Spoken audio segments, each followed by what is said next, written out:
thanks for the happy birthday.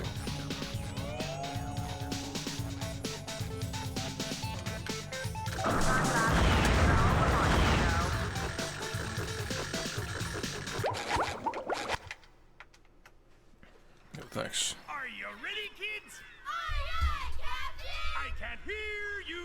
Aye, aye,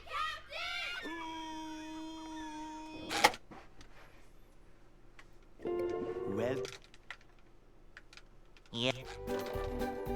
I'd make myself a snack, but there's no time!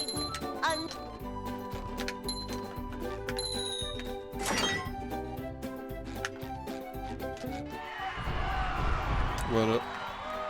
What up, what up?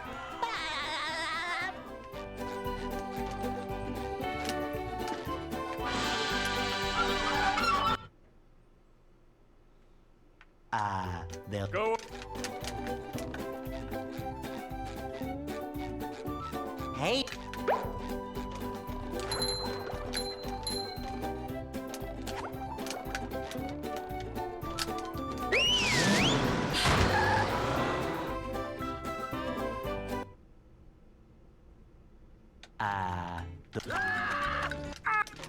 Two of your favorite content creators are shitting on each other.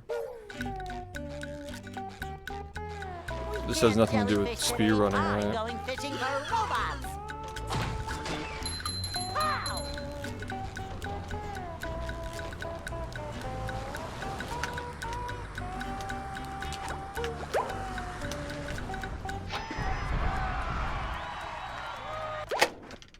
Nope. That was slow.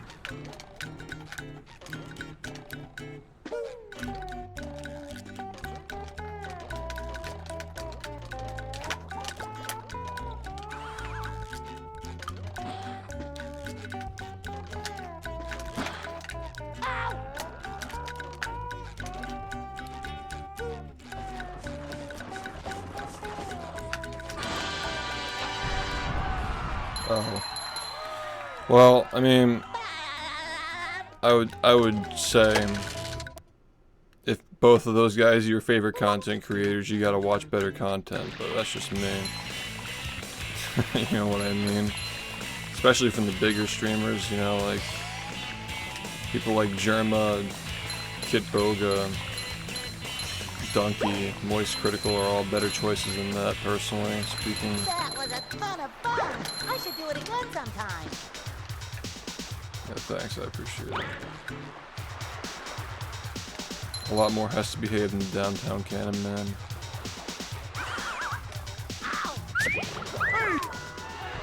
I know that's what most people witness, but that's really just a small factor.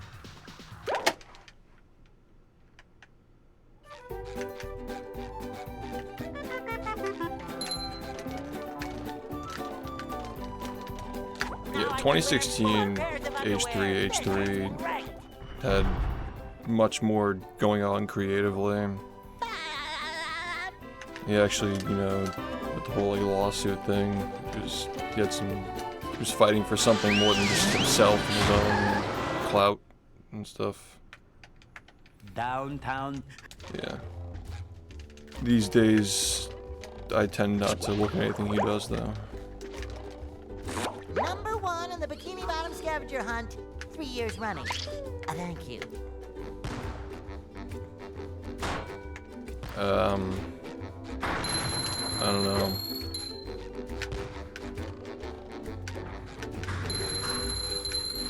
I guess I just say I'm a streamer.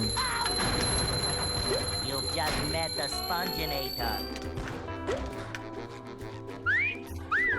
Sometimes pushing a simple button is satisfying. Push, push, push, push.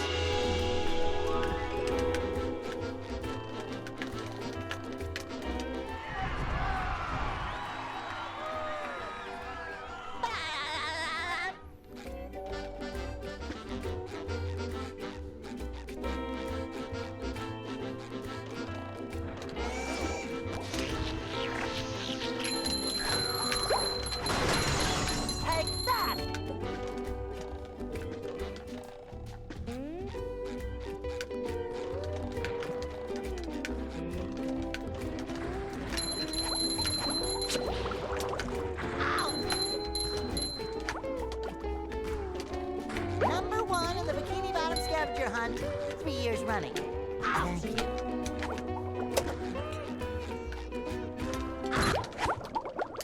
I feel like a new sponge.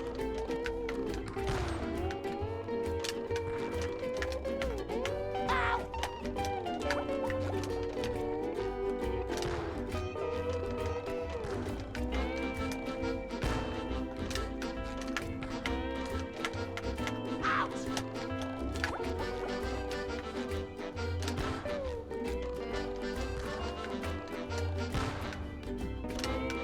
Coming at ya!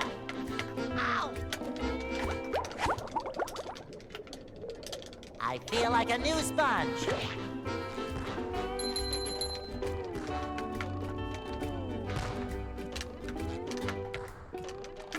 Ow!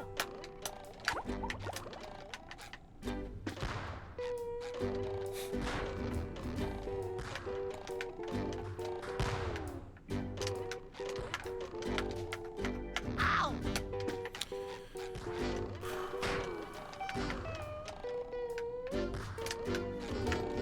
Ow!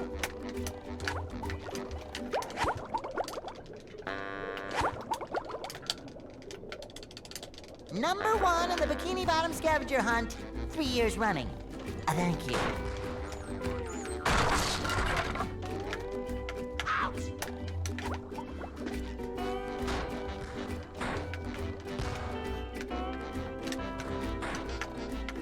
Ow!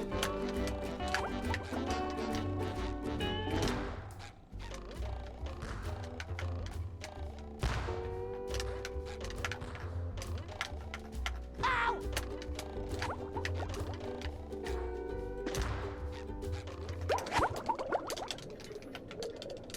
Number 1 in the Bikini I'm more Bottom of scavenger a- hunt 3 years running. More of a Back to the Thank you. Future guy than a Titanic guy. Ow!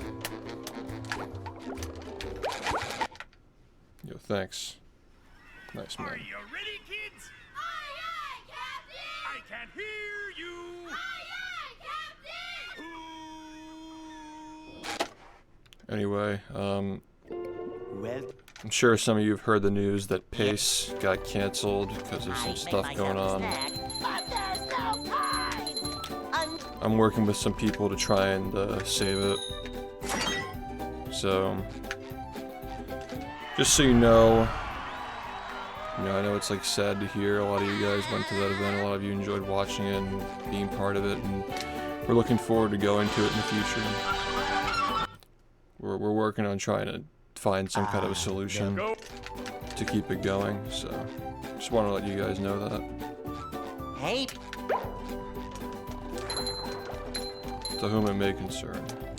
I know that like announcing this like at the start of a stream at a weird time when it's not already being talked about is kind of weird, but yeah. Just wanted it to be out there. Because I see a lot of like disappointment and like sometimes panic in some spots, but can't jellyfish today. I'm going fishing for robots. yeah, I'm working with some guys to try and figure something out.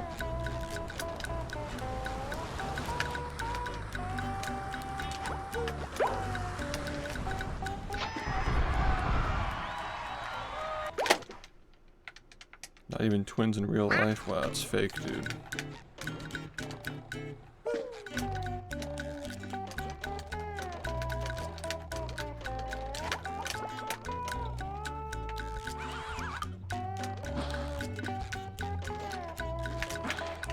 Ow!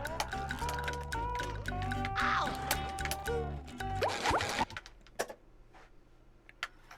Are you ready, kids? Aye, aye, Captain! I can hear you. Aye, aye,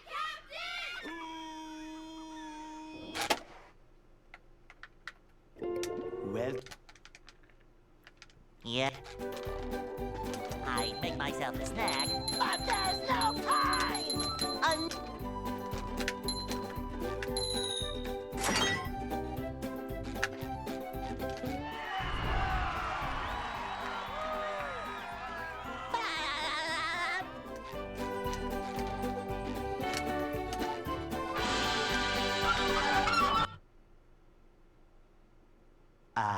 They'll Go. Hey.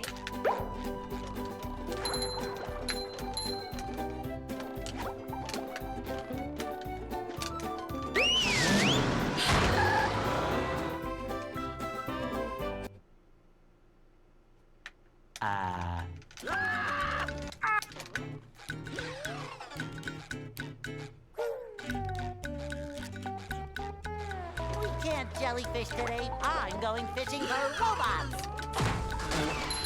Pow!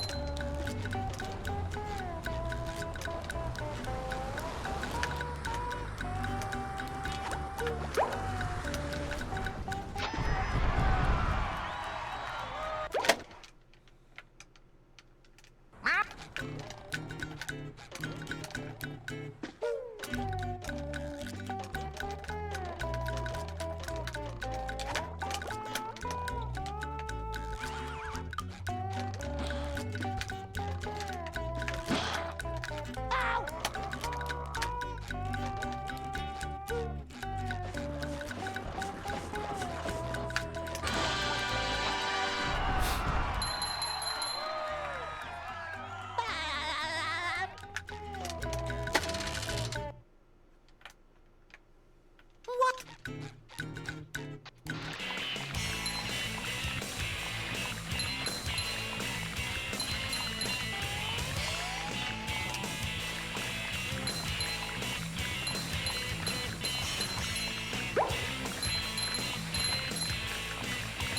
That was a ton of fun. I should do it again sometime.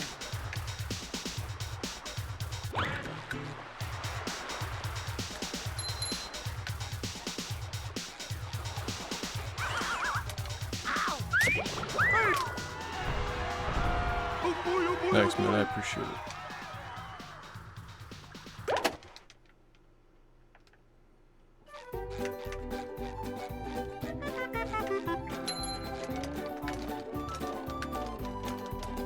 Now I can wear 4 pairs of underwear. This is great.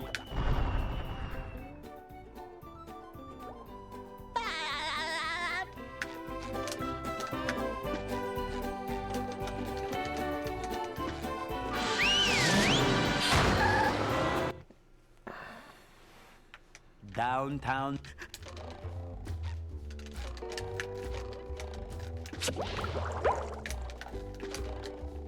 Number 1 in the Bikini Bottom scavenger hunt, 3 years running. Thank you.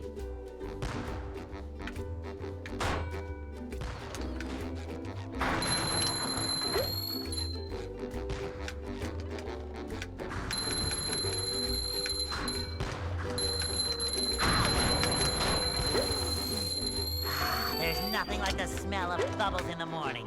Smells like victory.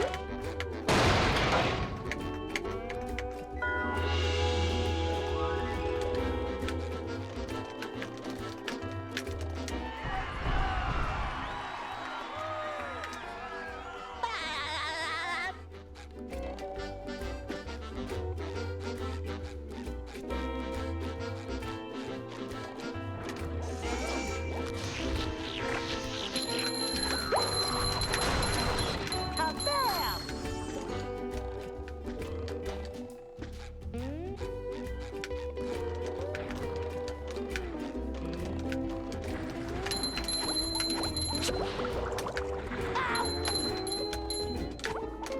Number 1 in the Bikini Bottom scavenger hunt, 3 years running. Thank you. Ow! Yo, what's up?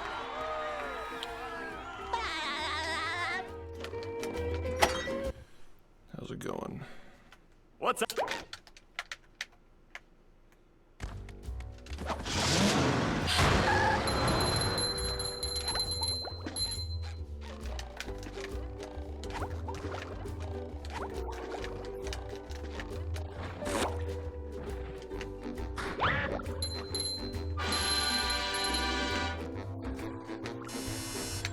Number 1 in the Bikini...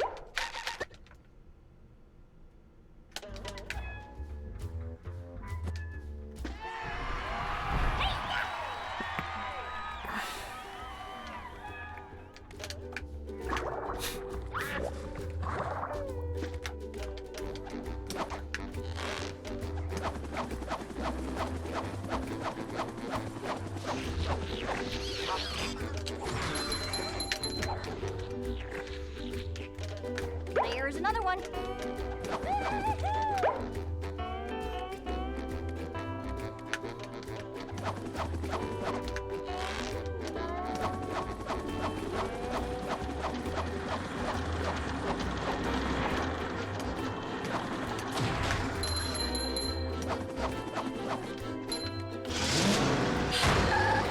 What was close?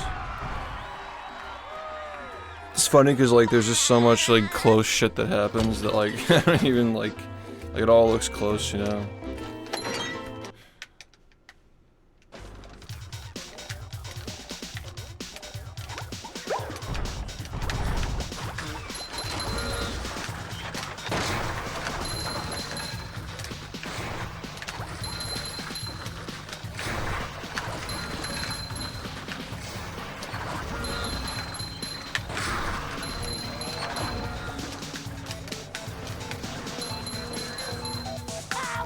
Number one on the bikini bottom scavenger hunt.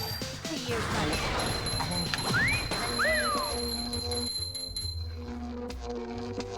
Oh yeah.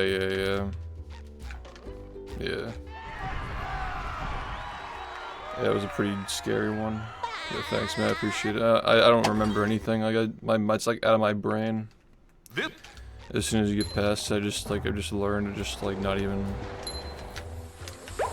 just like, forget it.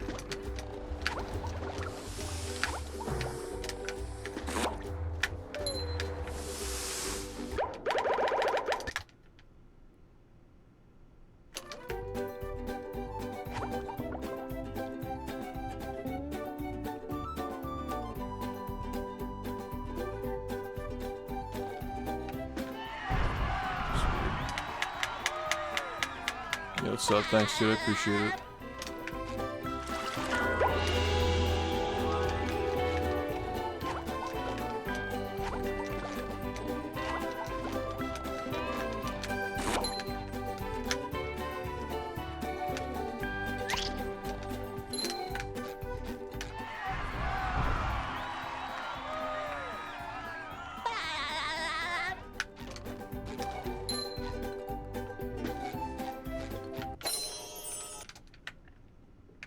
With sleep, dream.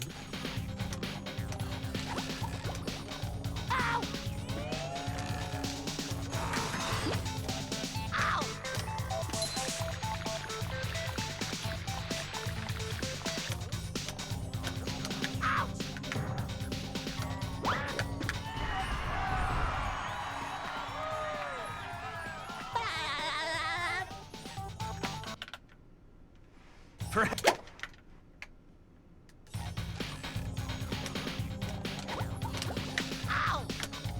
Fuck off, dude. Ow!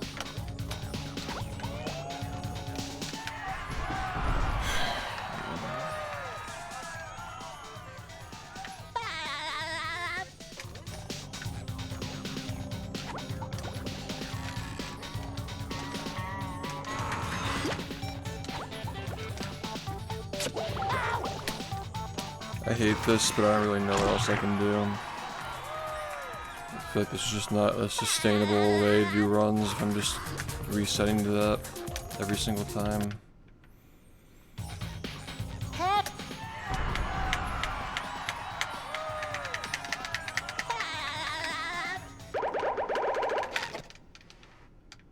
This is terrible though. Much.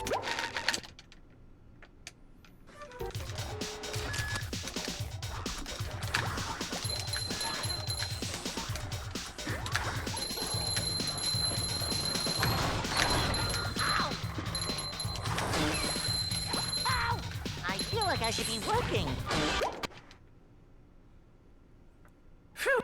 Sponge soul. That's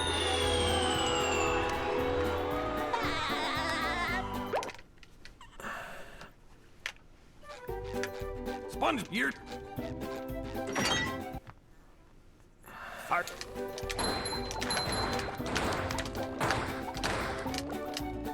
Hi. Okay.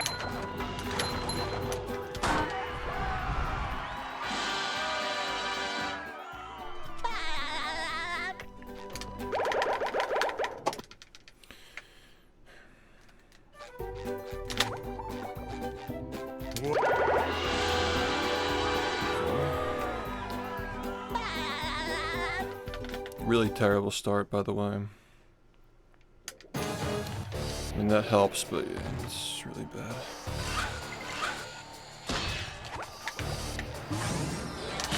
Looks like the robots left it so vulnerable. Great Barrier Reef!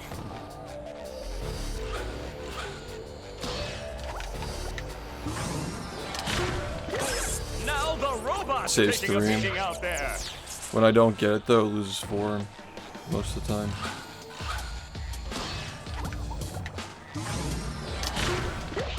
Dude, why?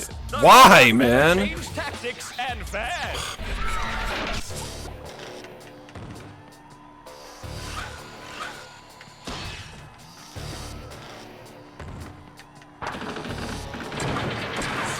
Not getting it loses 4 compared to getting it. That makes sense. It's like it costs an extra second to attempt it. The robot's losing its head. What a shocking takedown by Patrick. Oh my god, that was just actually just so fucking stupid. Couldn't afford that. Flying! The old clothesline move.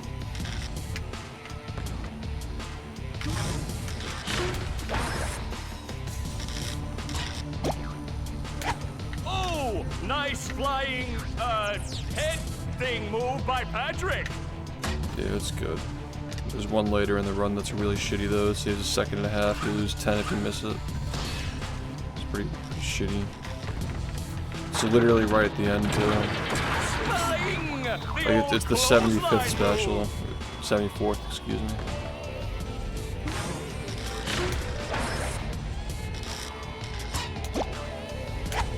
Wow, I've never seen such an electrifying match. It's the second Patrick trade. Like you like do it into the rock loading zone.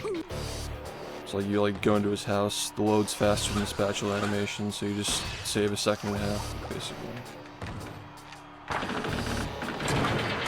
Flying! The old clothesline move. Yeah. It's risky. Whoa! What an opening for a guy literally filled with openings. Oh, what an uppercut! No, it wouldn't. I doubt it would. Like maybe it would save like half a second. I don't know. It's funny to think of it that way. Nice move by SpongeBob. This match is just about over. Yeah, thanks. This is a cope run. This isn't real. This is a fake run. It's fake.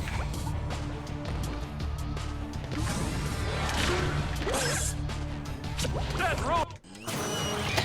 Yeah, this is bad.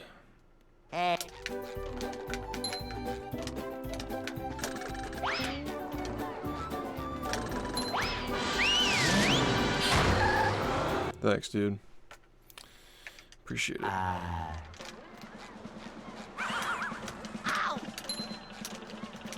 Did you hear about Pace, by the way? I don't know, like if you're like looking into going to it or anything like that, but yeah. It's a pretty rough situation. Spot.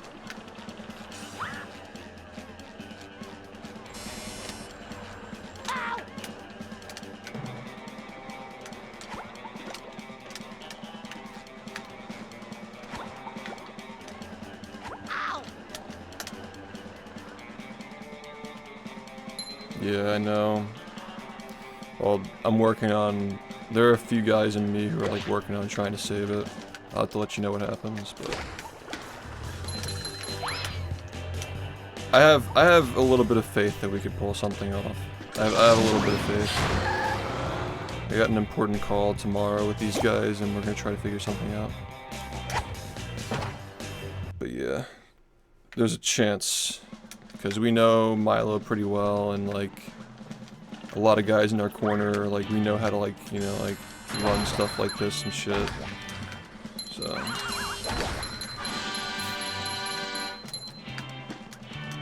it's It's a Hail Mary, but we might be able to do something about it.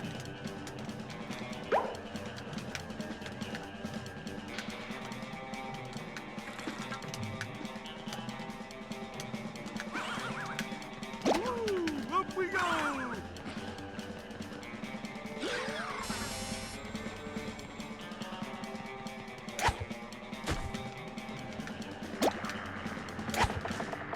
Dude, this fucking controller is just actually just fucking cancer, dude. Like, it's unusable. Yeah, and we just can't even walk. Like, okay. It's such a fucking stupid game, dude. You spend a month fucking breaking the controller in so you can use it, and then when the month is over, it just degrades to the point where you can't even use it anymore. So fucking good, dude.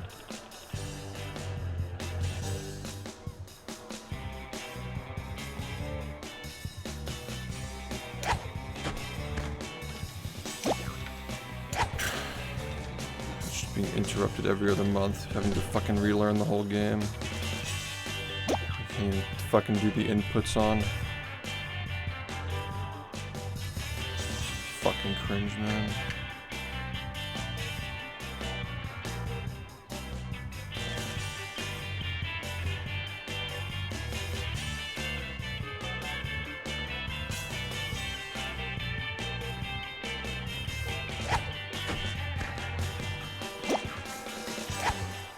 What's up?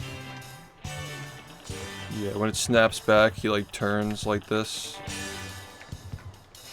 It just happens sometimes. I can just turn. So when you like make fast movements, it like does that. You'll see it when I do this. Like when I'm inching up to the thing, like he's like turning like that. That's not me doing that. So it makes it like almost impossible to line it up. You can't even see what you're doing, you can't even see where you're standing. Yeah, it's so bad.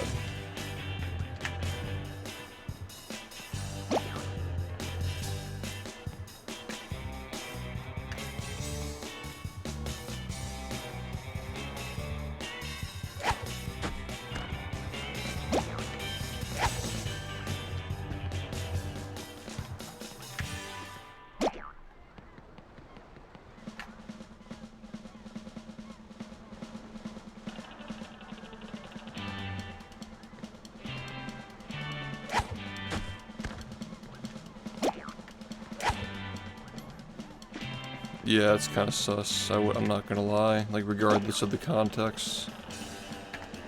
It's like, you know.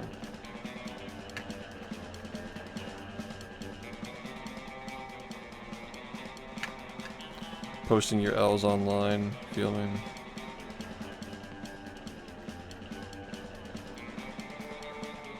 But yeah, there's still a chance I think that pace can be saved. I got a good feeling about it. If that means anything. I think the vibes are right. So here's hoping. Yeah, thanks.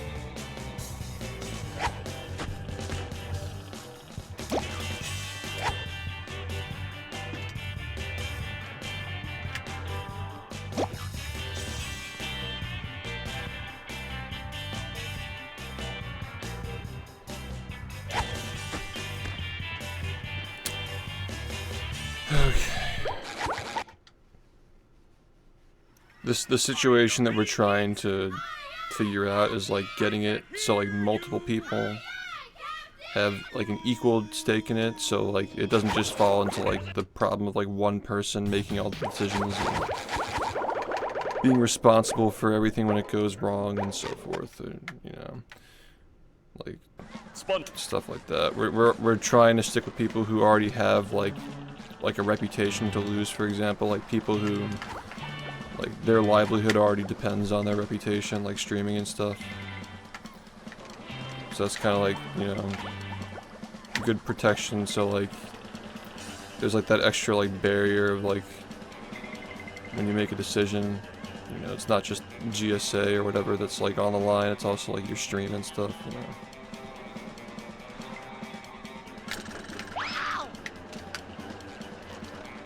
Dude, we have ideas. I don't want to talk too much about it, but I do want to kind of like, you know, try to have some kind of you know, start a little bit of gossip, like positive gossip, you know, like they're trying to like save it, they're trying to fix it. Because we do need time, like we need a little bit of time to figure it out. And I feel like if people think that it's just dead and nobody's trying to fix it, then people are going to be more likely to just like go to somebody who's like outside the community to try and like replace it. You know what I mean? So I'm trying to like be a little transparent about what we're doing, but not say too much. Just so people don't get like anxious or anything like that.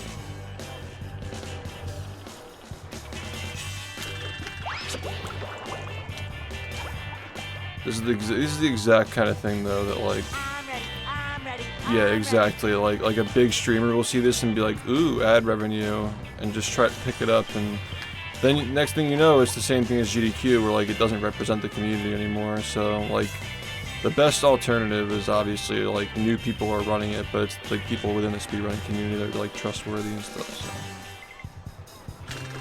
So that's what we're trying to do. Yeah.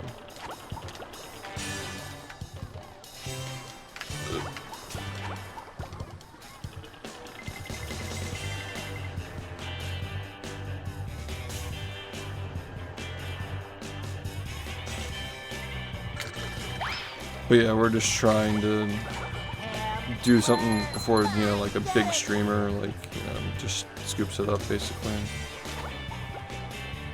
Because that's what tends to happen, is like these people just look for people to do content for them basically, like looking for a new business venture. And we want it to stay charity focused and community driven, you know. Not like business first, charity second, and like corporatized and shit,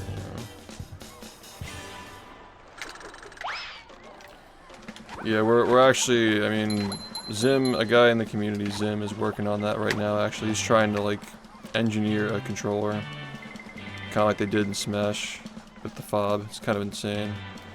He's very knowledgeable on that stuff. He's been researching it, working on it. He has a degree in electrical engineering, so I trust his judgment. Yeah, steel stick is more of a thing for N64. Like, you don't need steel stick. If you have Hall effect, they're not like compatible. Like, steel stick is only a thing because Hall effect doesn't exist for N64. If that makes sense.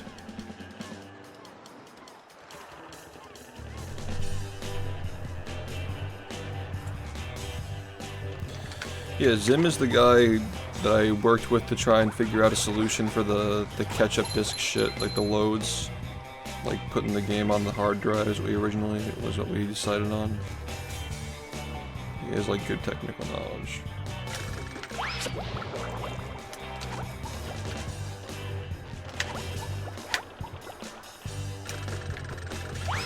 I'm meeting up with him this weekend actually. We're gonna look into snapback capacitors for the OG Xbox. Good timing too, because I can barely play like this dude.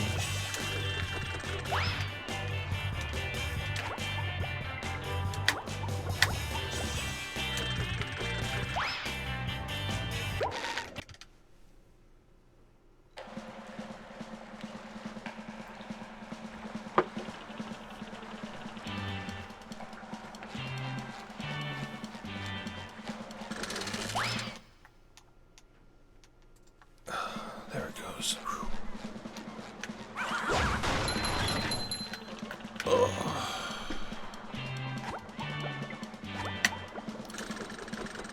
But yeah, like if this pans out, I think people are gonna be really, really happy about it. Like the idea that we have to like kind of like revive pace and, you know, set it on a better course is like really, really good, and I'm really hoping that we can get something to work out. And like the people involved are really fucking smart. You know, we've been around for a while. Like we know what we're doing. That sort of thing. There's good consultation.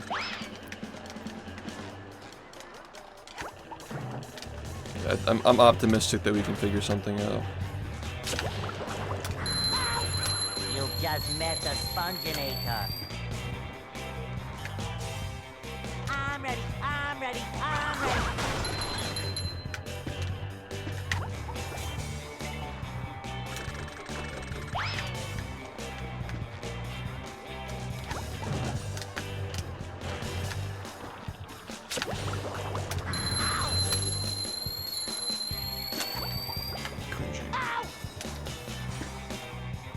Not necessarily, I like all of it.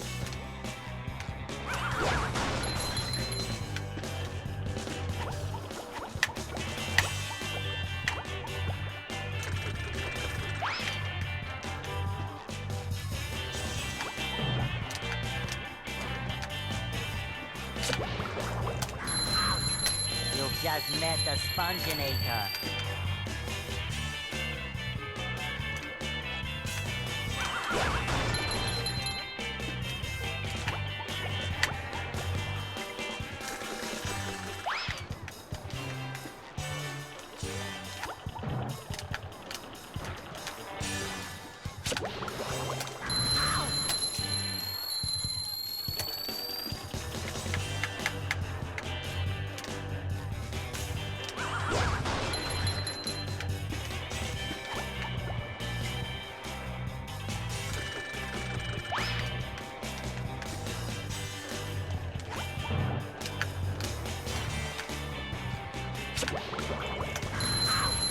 You just met the sponginator.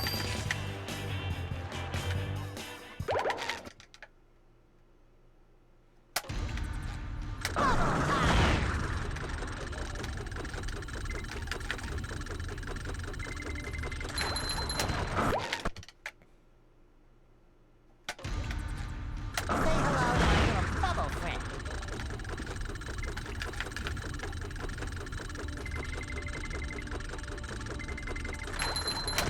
But yeah, if you've been wondering why my stream's been starting later, like that's the reason why.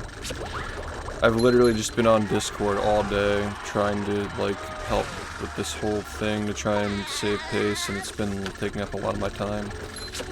But I think it'll be worth it. I think that we'll figure something out and it'll end up being worth Are it. you ready, kids? Aye, aye, Captain! I can't hear you. Aye, aye, Captain! This wasn't on my bingo card, man.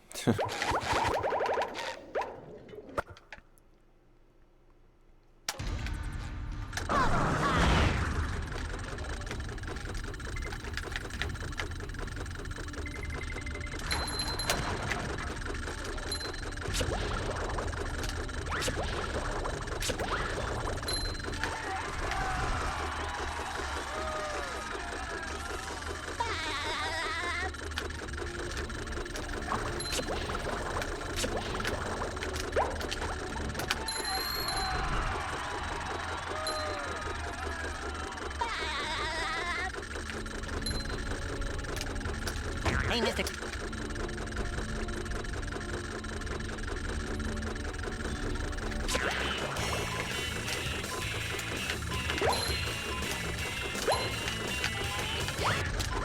That's like actually like so stupid. What's up?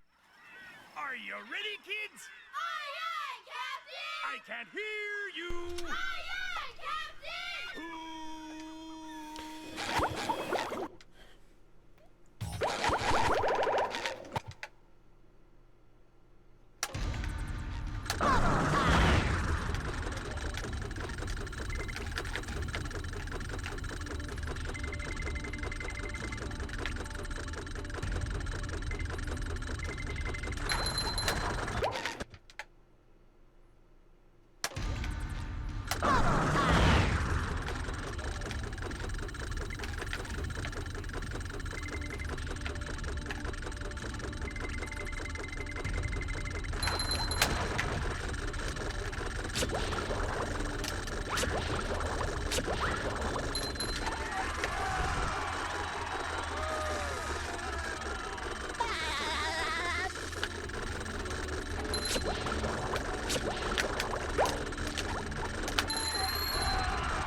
Hey, Mr.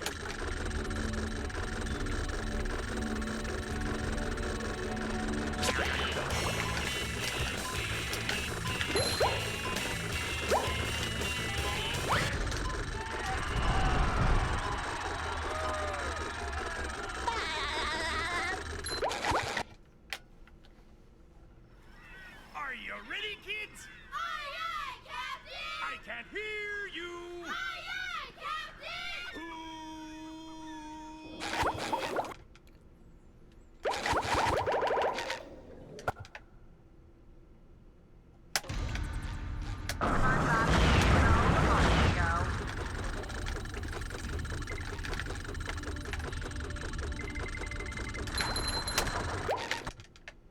Hey Will, thanks for the raid. Hope you had a nice stream.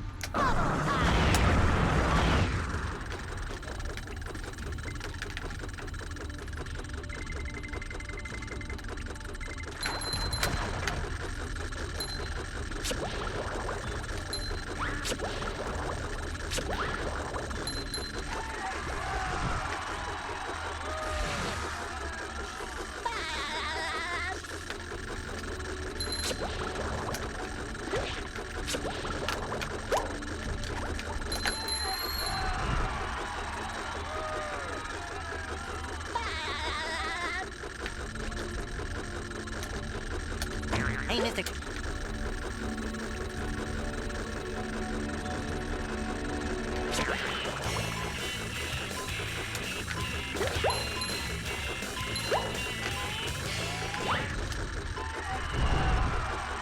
What's up?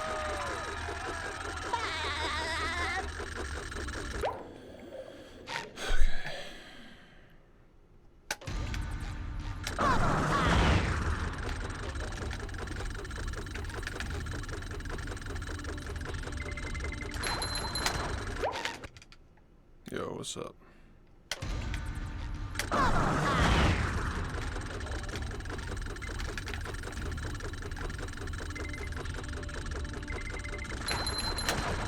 Yeah, I don't know if you just got here, Har, but I know, like, you're probably affected by the whole Mario pace thing. I just want to let you know, like, vaguely that I'm working with a bunch of guys trying to find a solution to help, like, save the event, basically. It'd probably be led by different people if it ends up working out. They'd be like highly qualified, trustworthy people who are motivated to keep it going. So that's what we're working on at the moment. Not just myself, but like a few other guys who are like, you know, they've got skin in the game as well. Yeah, we'll see what happens, but I'm pretty optimistic. I have an important call tomorrow where we're gonna try to talk the details of stuff and see if we can get something going.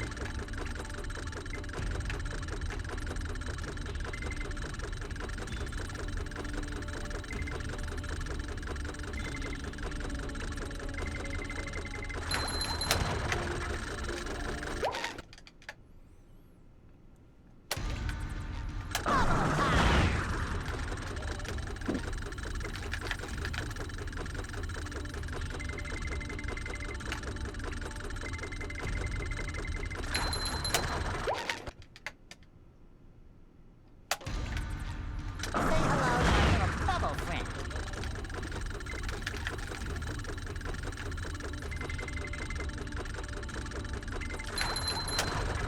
Yeah, I just think it's important based on principle that like what'll probably happen is like there's gonna be some like businessman or like big streamer, multi-millionaire, whatever, who tries to like come in and like see it as an opportunity to just like start an event, you know what I mean? And if the community kind of like falls for that, it's just gonna end up being another games done quick situation where eventually the event, like while successful, kind of grows away from the core audience and it no longer has a say in the content that's being like shown, you know. So that's my concern, is that if somebody doesn't step up, then people are just gonna like, you know, same thing that happened with that Fast 50 shit last year. Like I know that like people don't see like the long-term corrosiveness that comes from like supporting events like that.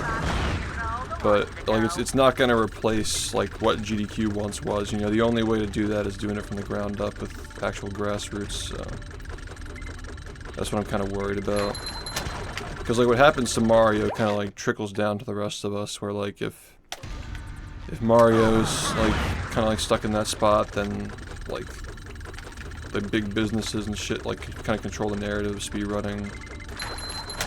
Kind of like how speedrun.com got bought out and now it's like weird and we don't really have control over it. You know. It feels like over the years we've been slowly losing control of the community, which we want to try to like do something to help push back against that. You know, this could potentially be like a nail in the coffin if we don't figure something out. I can't think of another thing that's like really light pace where it's like truly just grassroots ran by the people who like actually run these games actively. I don't think there is anything like that left, so yeah, we're trying to step up and do something about it, so hope it pans out.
My ass dumb. Alright. Yeah, so what we've been doing the past few days is starting the stream with runs cold and just slowly chipping off practice as we do runs. So I will be doing runs in a little bit once we finish this specific trick, and then once we get another run we'll come back, continue to practice, you know, practice the next section, go back to runs for a little bit, come back, practice the next section.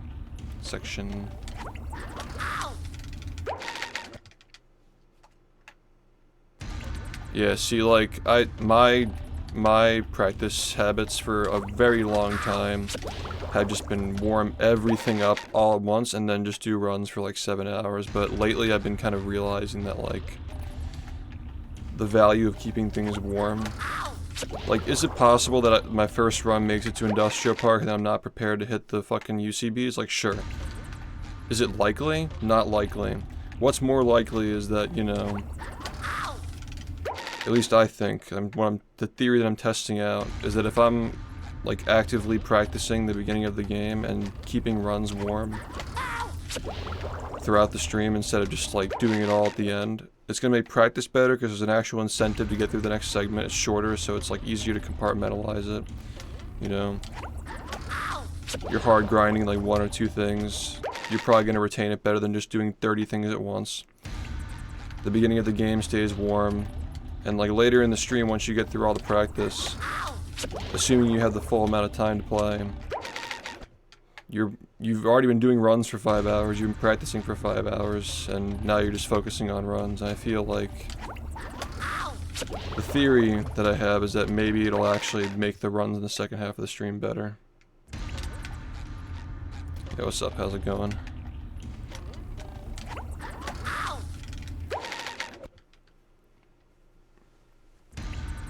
Yeah, but I'm not even like refreshing myself.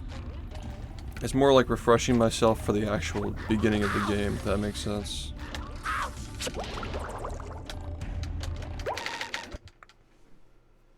So yeah, I don't know. We'll see if it works out. The problem with this game is that it takes way too fucking long to practice everything. That's the real... Like back in the day, it would only take me like an hour and a half maybe to get through everything and we just do runs, but... Now it takes like 3, 4, sometimes 5 hours to feel like I'm adequately hitting all this shit. And I noticed, like, over the past couple of days at least, that, Are you ready, kids? I've noticed that I've been warming things up faster. I don't know, that makes... I don't know how to make that make sense. Yeah. Like I've been getting through these specific parts of practice faster when it's done in segments. Give me 1 sec.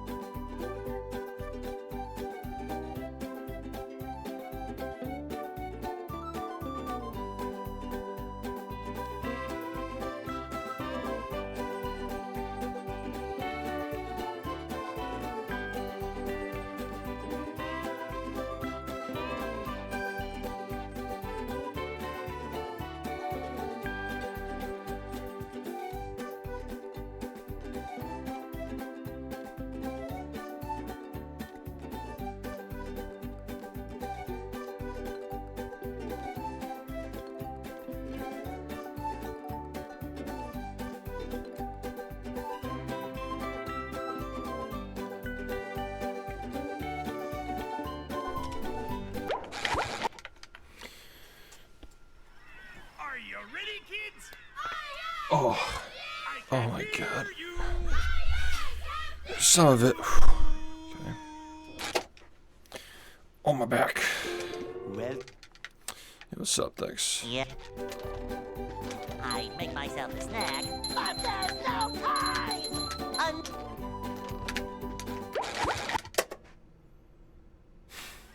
Are you ready, kids? Aye, aye, Captain! I can't hear you. Aye, aye,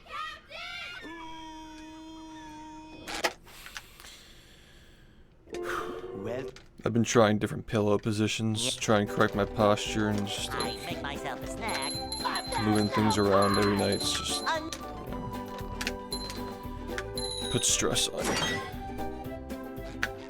I'm trying like this posture where like the pillow is like vertical. You just like you have it like cover like everything above your lumbar section, like up to your head.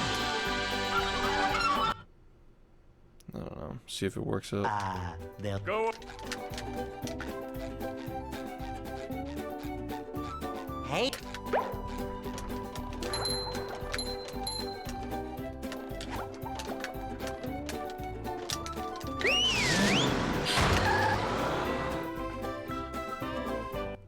I tried sleeping without a pillow for a week or two.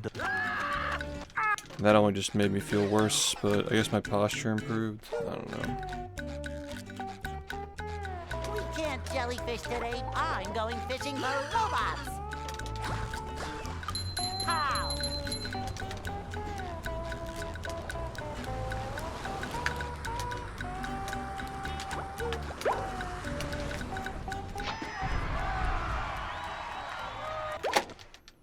Yeah, I don't lay on my side anymore. I found that it was messing with my neck posture.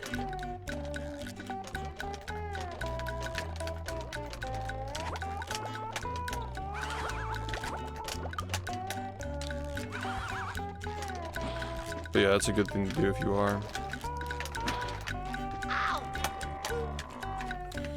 I just don't do that anymore. My main issue is like my shoulders are going too forward and my neck is going a little forward. Satisfying. Push, push, push, push.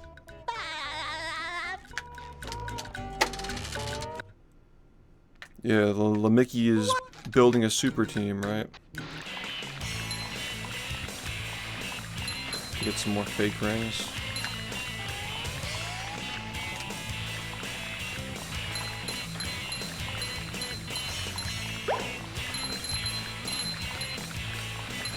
That was a ton of fun. I should do it again sometime. Yeah, thanks.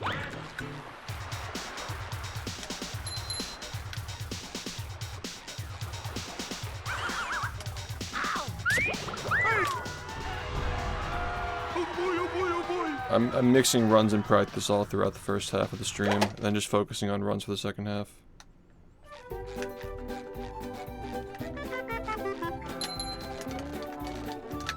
It's great, it's good, it's good, it's fun. Are you ready, kids? Aye, aye, Captain! I can't hear you. Aye, aye,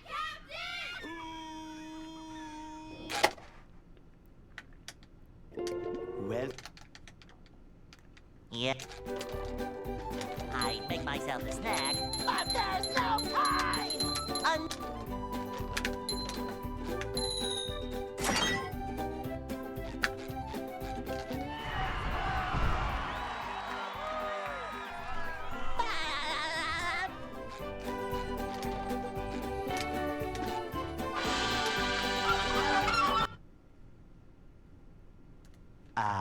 They'll Go. Hey.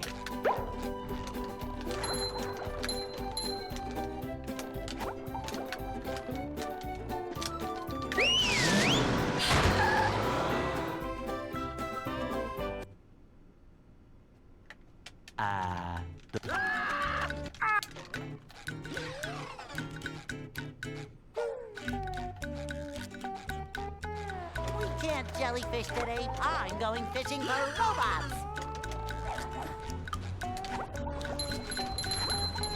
How?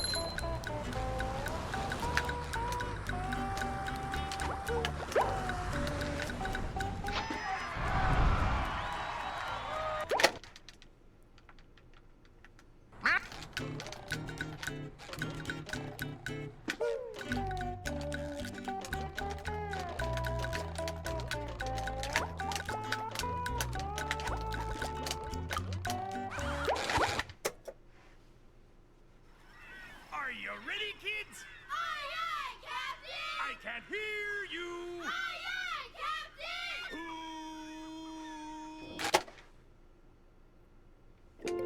Well. Yeah. I make myself a snack, but there's no time.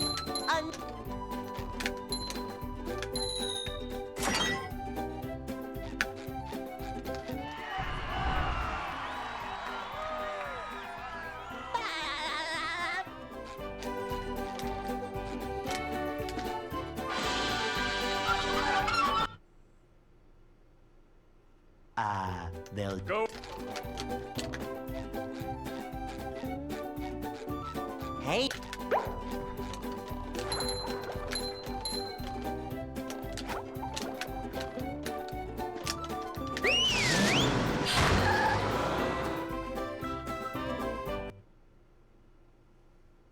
We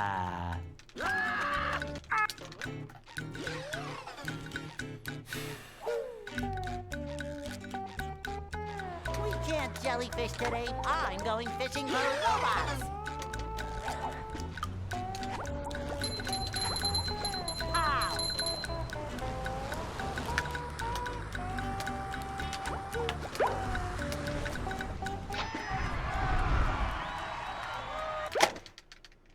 Yo, what's up?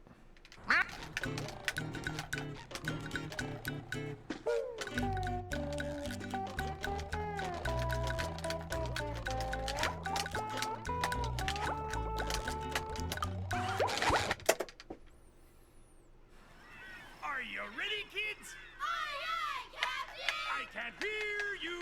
Aye, aye, Captain!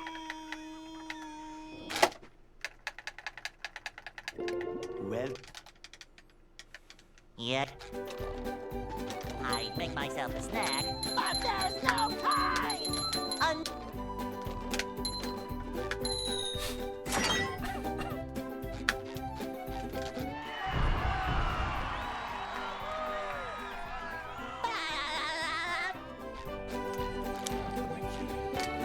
He's pushing 40, isn't he? It's crazy he even still plays, honestly. They'll Go. Hey.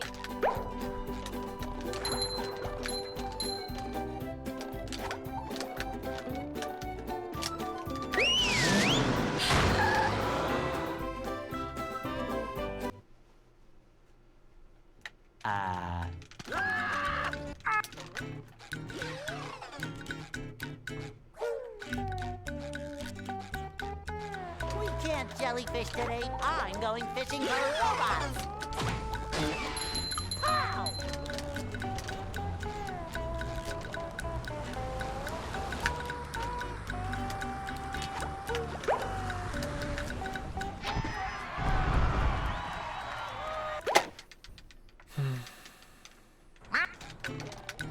Been a fraud for a long time.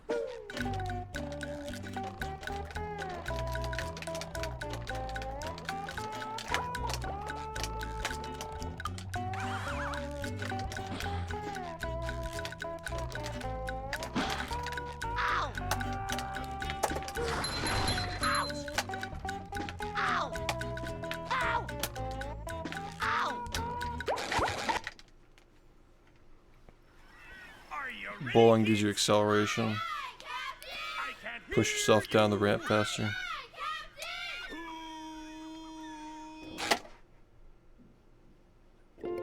Well. Yeah. I make myself a snack, but there's no time.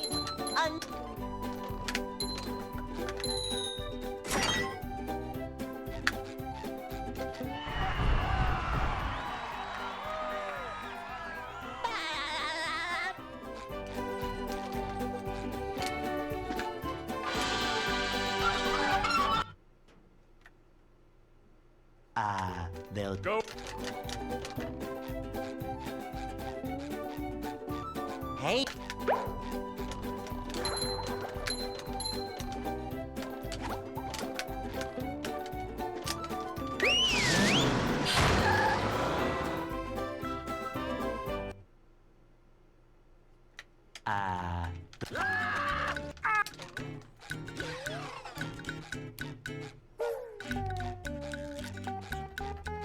We can't jellyfish today. I'm going fishing for robots.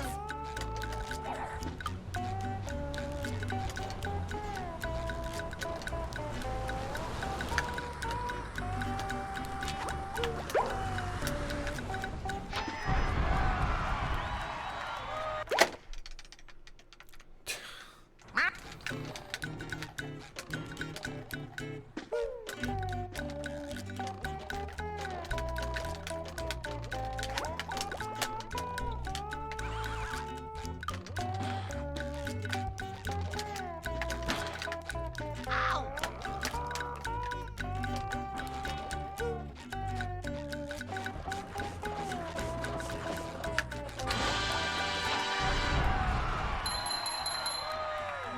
last year. Sometime last year.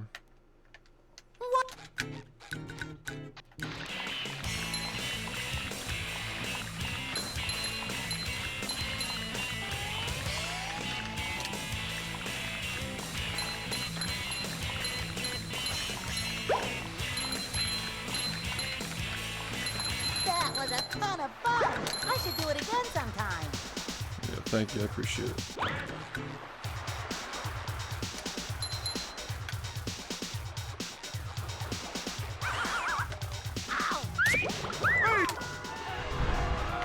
Oh boy, oh boy, oh boy!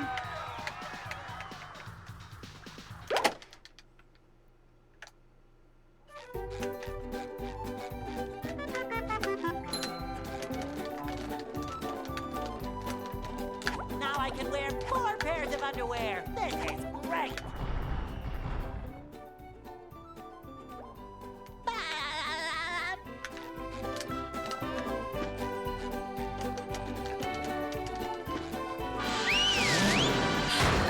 Thanks. Yeah, it's been 9, but it'll be 10 next year. Downtown. As long as nothing crazy happens, you know. Number 1 in the Bikini Bottom scavenger hunt. 3 years running. Thank you.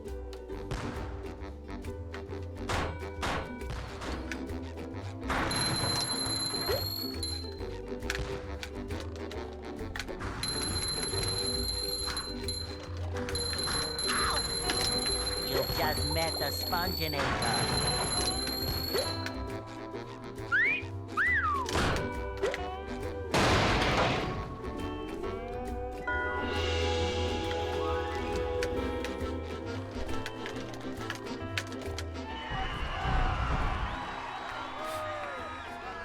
Yeah, what's up?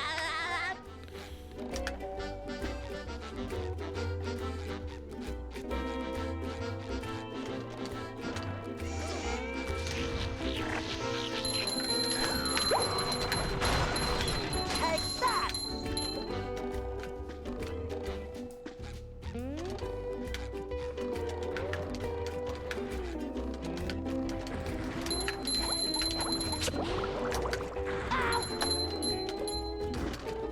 Number 1 in the Bikini Bottom scavenger hunt. 3 years running. Thank you.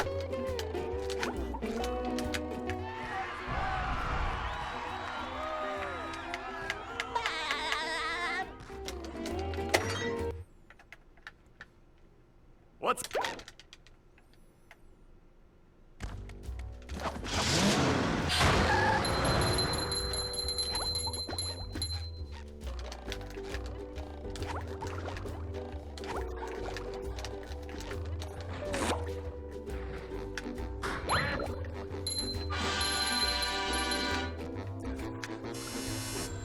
Number 1 in the...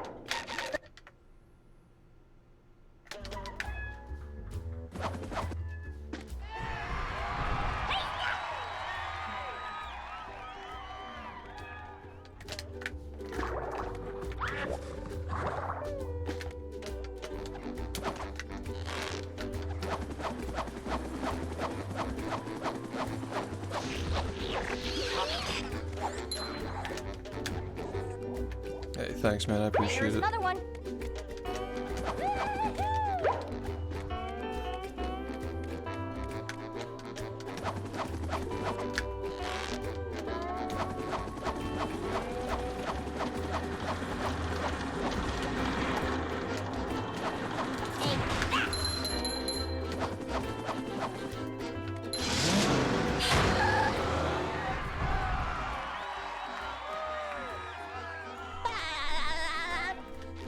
Sometimes pushing a simple button is the most satisfying. Push, push, push, push.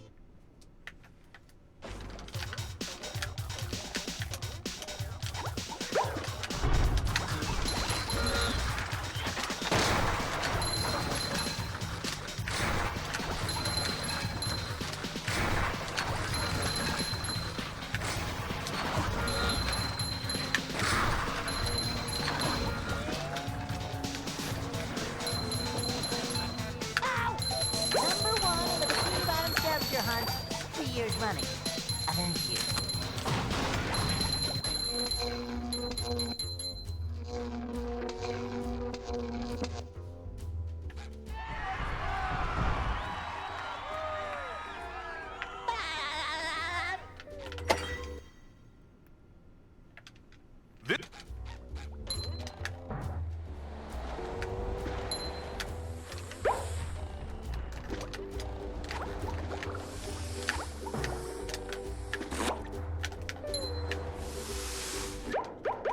That's really fun.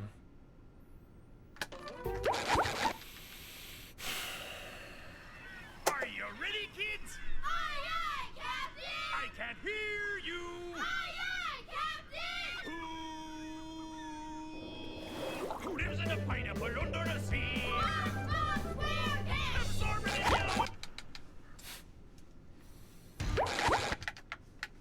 yellow. Yo, Ash, thanks for the 83 months. What's up? Hear you.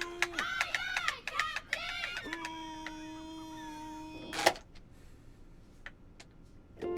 Well. Yeah.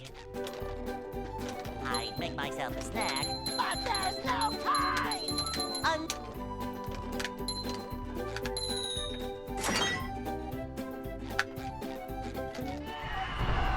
What just happened? I don't know. I don't know what that is, what that's referring to.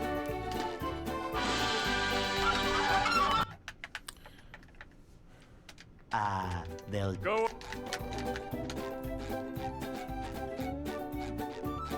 Hey.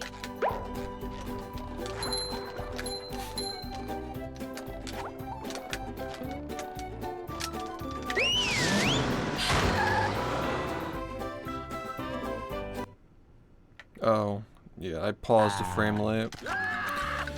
I paused the frame late, so therefore I lost almost a minute. And therefore I have to start the game over. Isn't that cool? Can't jellyfish today. I'm going fishing for robots. Pow! I think that's pretty cool. Especially because everything in the fucking game is just like that. Just never gets old. It's funny the 30 millionth time.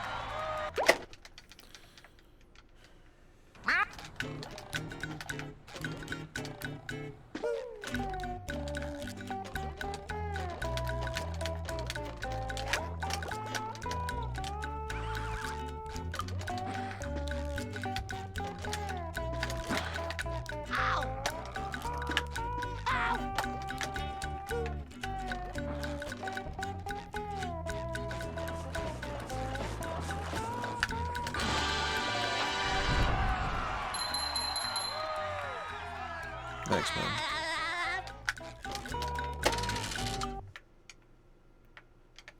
What?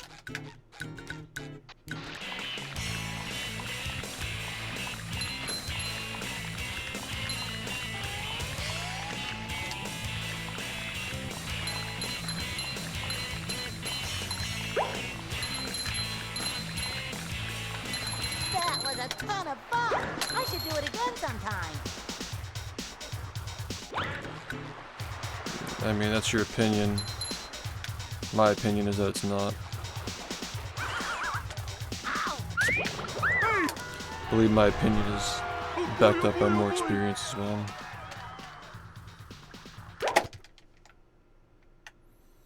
I just watched my run last night. It's not good. Now I can wear 4 pairs of underwear. This is great. It's very improvable. I watched it last night for the first time in 4 months. And I will say that it is not looking as good as it was 4 months ago.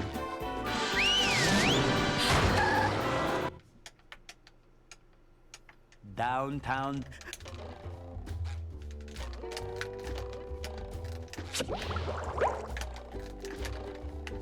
Number 1 in the Bikini Bottom scavenger hunt. 3 years running. Thank you. Thanks, man.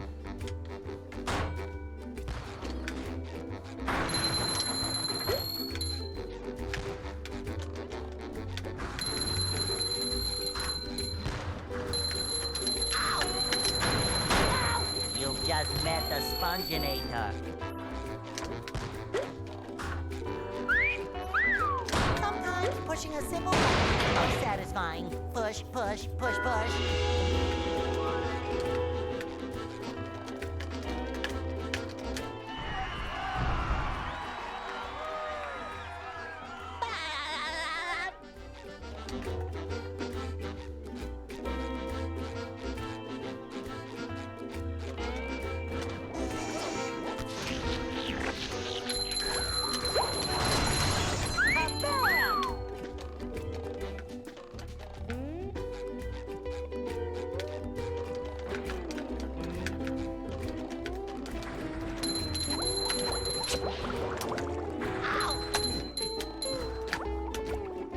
Coming at ya! Ouch!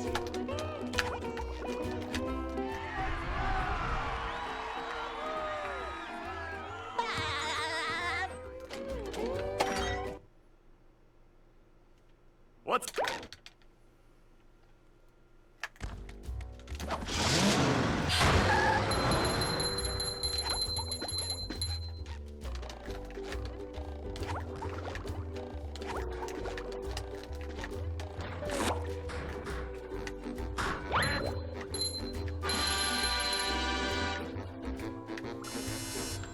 Number one.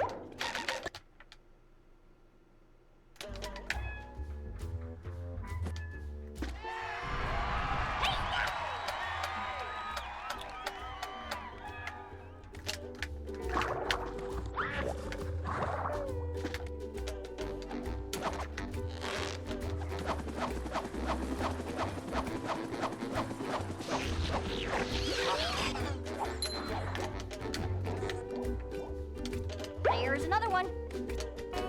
Lion squirrel coming through.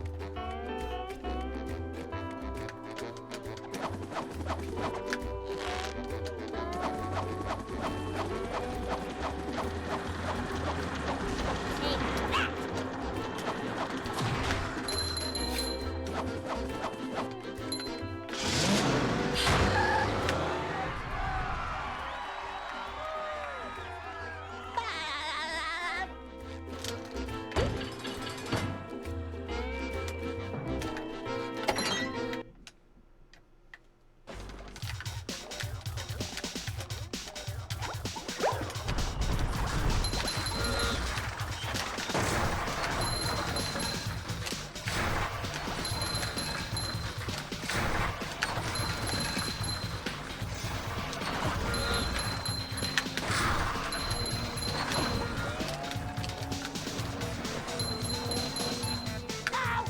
Number one in the Bikini Bottom scavenger hunt. 3 years running. Thank you.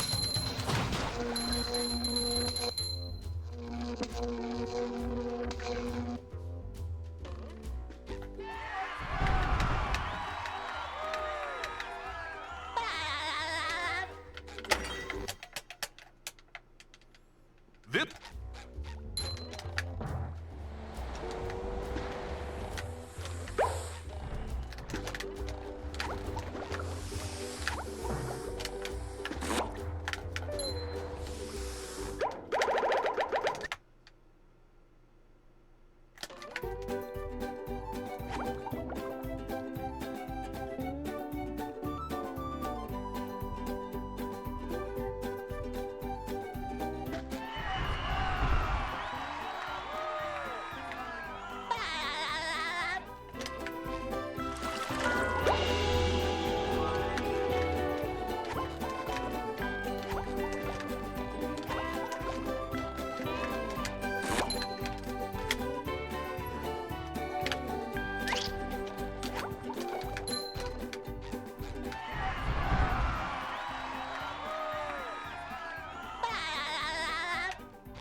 With sleep, dream.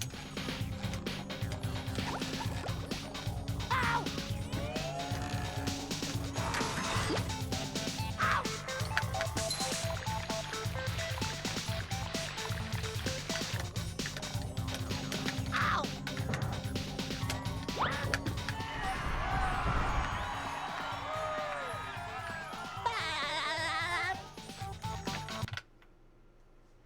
crap.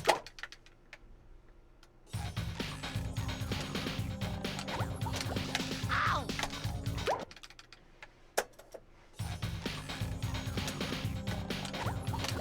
Ow!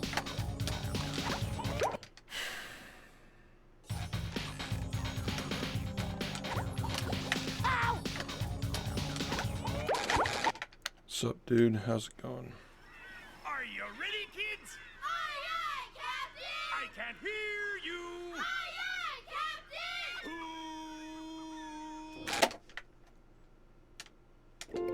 Well, Yeah. I make myself a snack. But there's no time!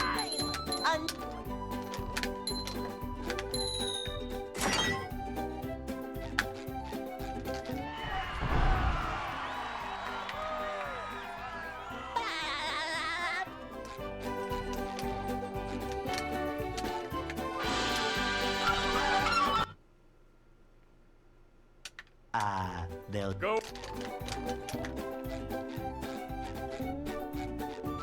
Hey.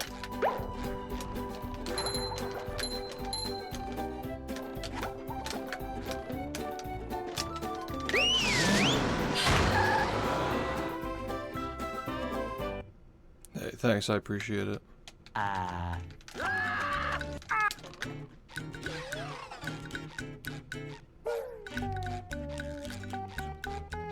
We can't jellyfish today. I'm going fishing for robots.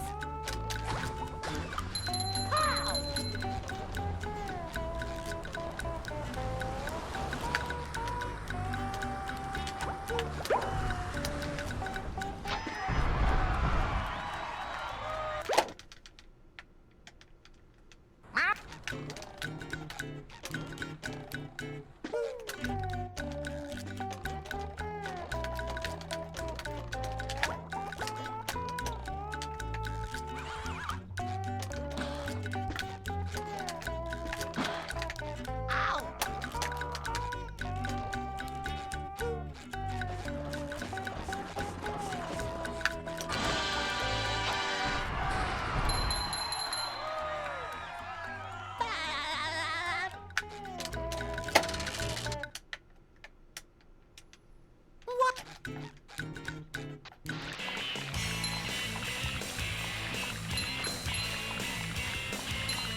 That was a ton of fun.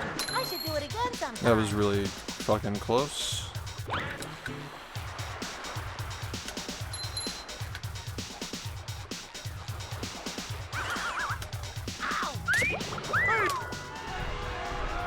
Oh boy, oh boy, oh boy.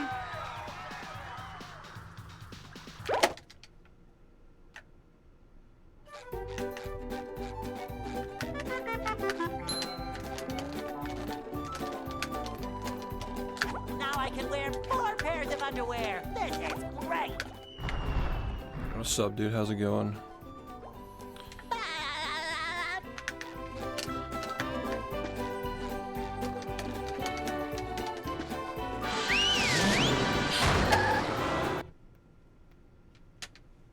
downtown. Nice, man. See the Kendrick one? I'm starting to believe it's a fucking conspiracy, man. Like, Bikini Bottom scavenger hunt. 3 years like running. low key, like Drake did something to piss somebody off, and now everybody would like the whole industry just wants to like beat him down. Like I'm definitely a Drake hater for sure, but something's just not right. Something just feels a little off, you know. Like Not Like Us, good song, but like Just met the something about this just feels like it's like fucking typical music industry shit. You know what I mean? Like I know yeah, I know. I mean, I don't give a fuck about it, but like that's the thing is like, I'm a big fan of Kendrick's music, but like, I feel like there's something else going on here. You know what I mean? Just it all feels like too convenient, especially the way the music industry works. Like there's a lot of backstabbing and fucking shit like that. Something about it's just not sitting right in my head, but you know, it is Kendrick. He does win Grammys. He's gonna have more than Jay-Z now soon, probably. Give him like 2 more years.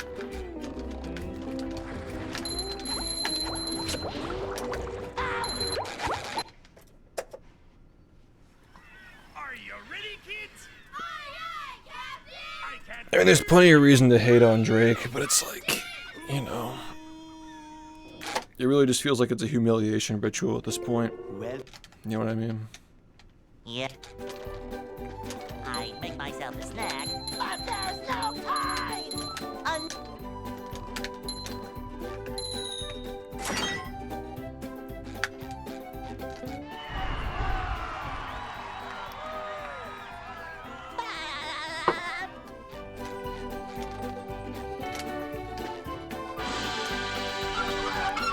Dude, literally just like they'll Go. certified lover boys, certified pedophiles, like fucking playing on the stage in front of all these celebrities on national television is like crazy. Like very high key, not even like subtle.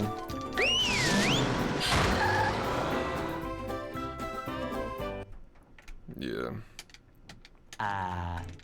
It's crazy, honestly. Like, it really does feel like Drake did something to piss off somebody. And now the whole industry is just fucking going after him, you know? It's interesting. I mean, personally, I don't have any stakes in that. Like, I don't really care. I don't listen to Drake anyway. Like, I won't be sad if Drake stops making music. I won't be sad if his music is less popular. Like, I really don't care at all. But yeah. It really just feels like something bigger is going on behind the scenes there. Like, Kendrick is kind of just like a vessel to deliver that, you know what I mean?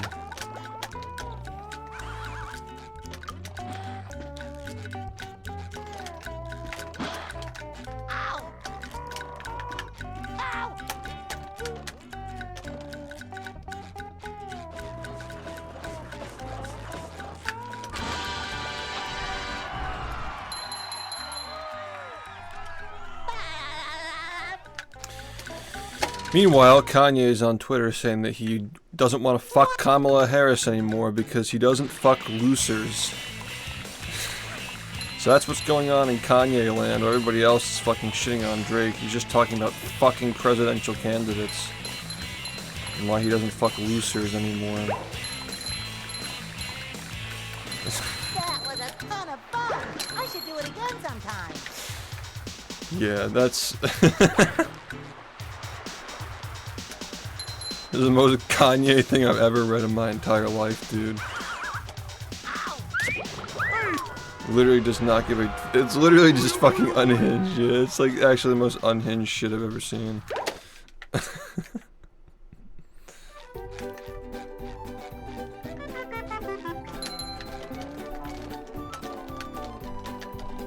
Now I can wear 4 pairs of underwear. This is great.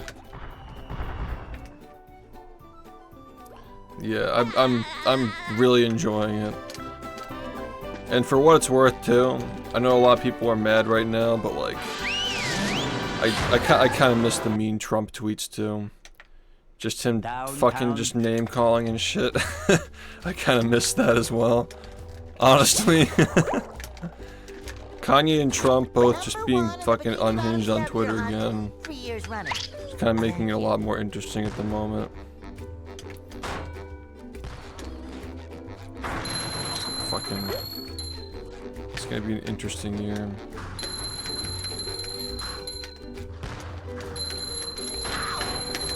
You just met the Sponginator. Sometimes pushing a simple button is the most satisfying. Push, push, push.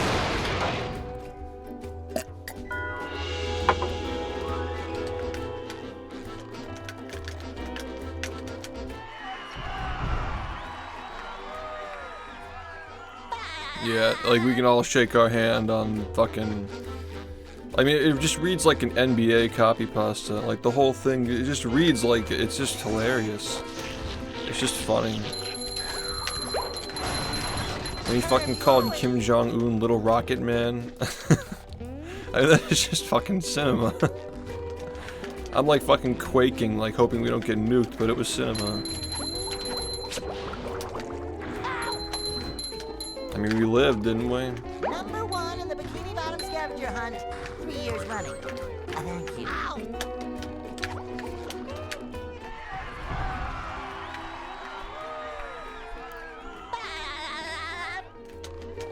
I think, honestly though, man, like, What's up?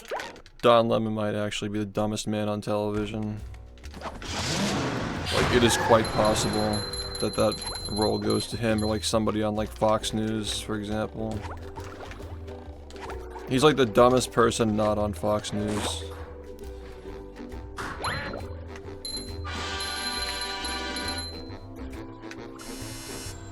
Number 1.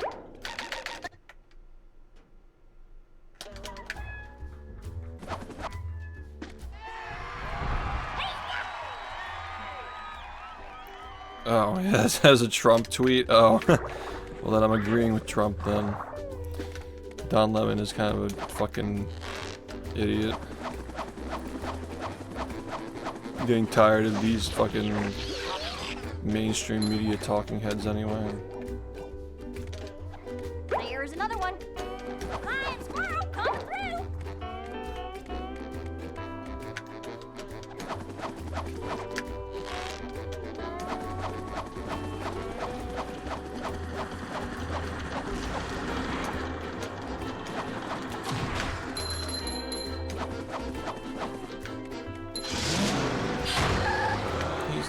Was he CNN or MSNBC? He was like one of those. He was like a, you know, journalist. One of those people. Yeah. It's all so tiresome.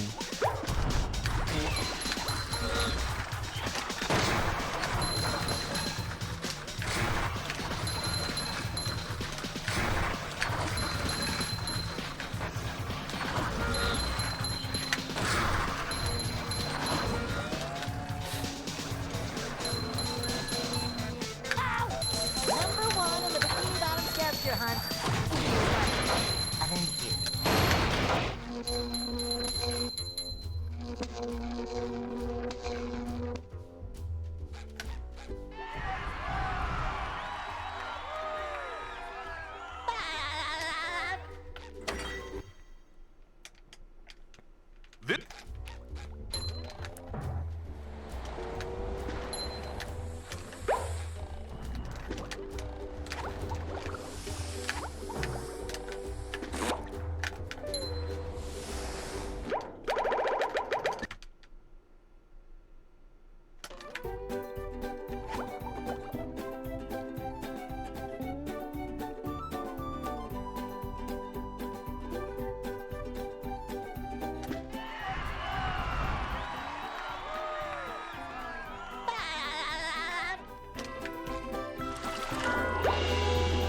When he missed the free throw, yeah.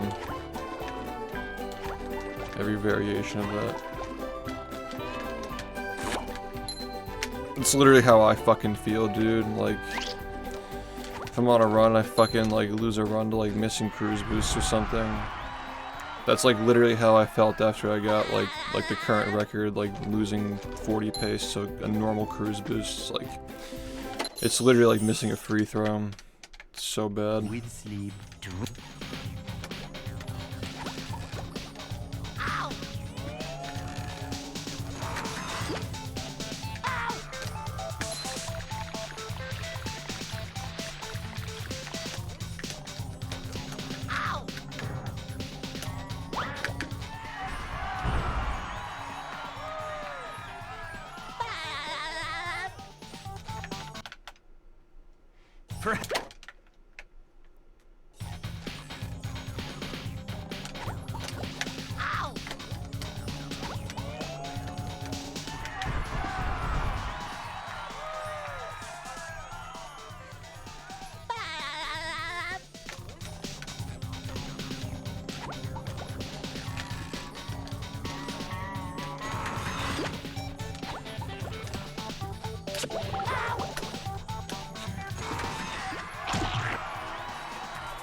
My brain is so cooked that when you say buddy, I just immediately default to elf. Heck, Like the image of the green suit comes up in my head when you say buddy. It's bad, man.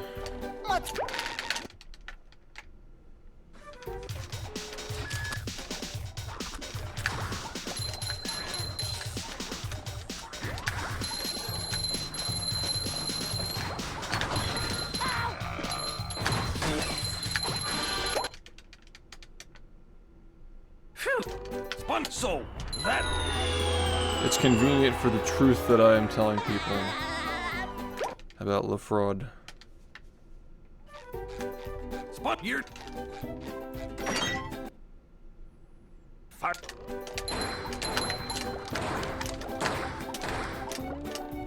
Hi. Okay.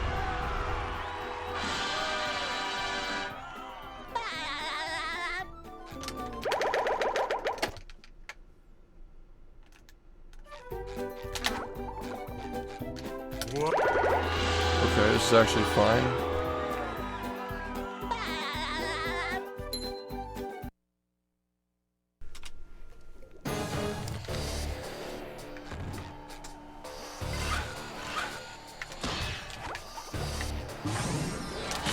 Looks like the robot's left itself vulnerable. Great barrier reef.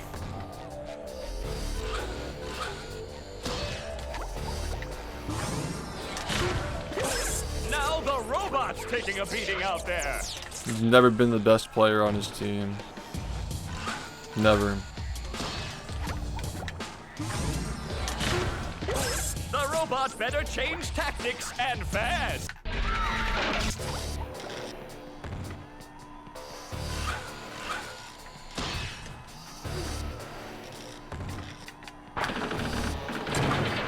Flying! The old clothesline move.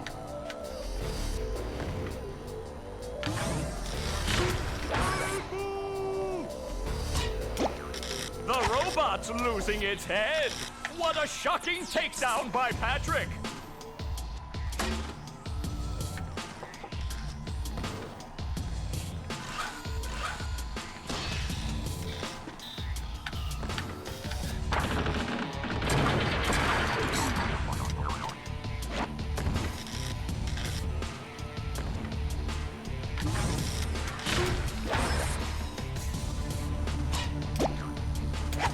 Oh, nice flying, head thing move by Patrick.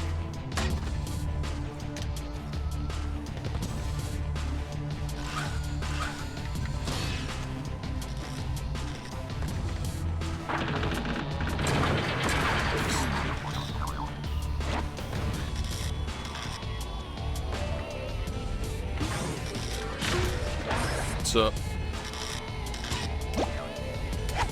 Wow, How's it I've going? never seen such an electrifying match.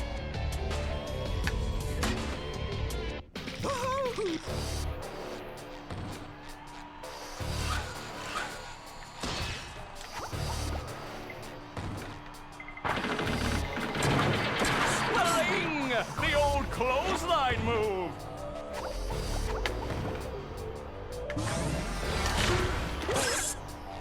Whoa! What an opening for a guy literally filled with openings! Oh, what an uppercut!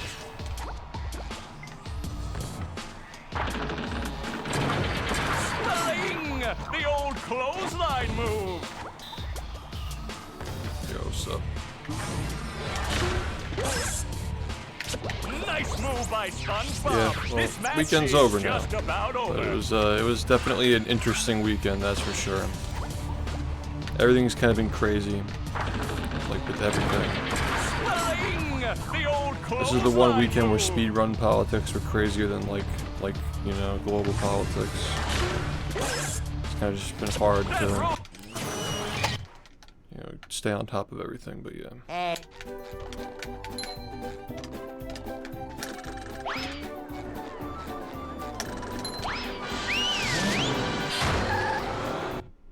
yeah, it's insane, honestly.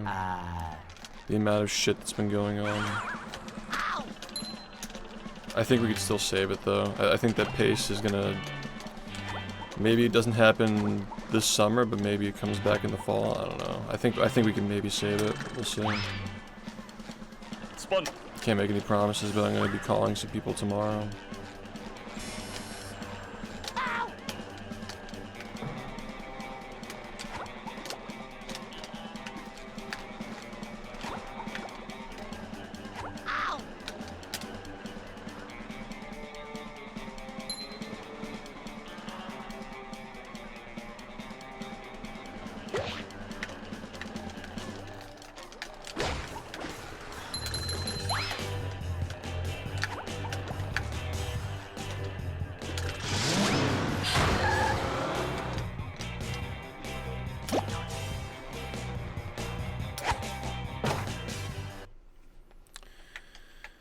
Pace, there's some shit going on, but I don't want to, like, you know, perpetuate gossip. There's some shit that happened on Twitter, and we're trying to keep the event, like, we're trying to, like, stop it from, like, getting canned, basically.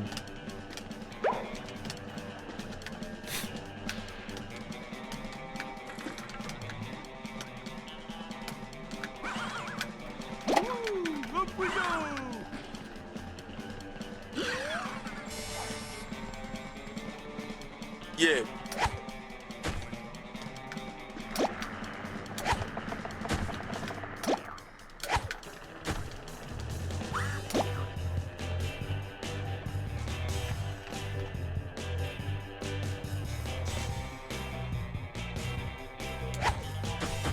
Good.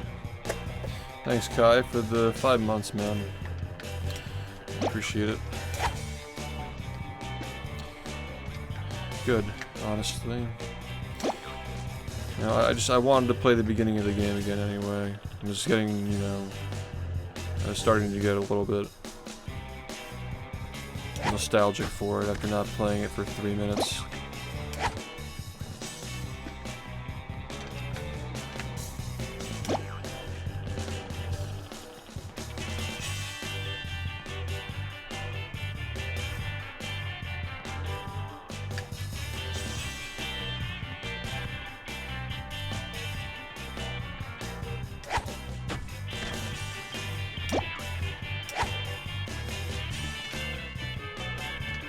The early stuff.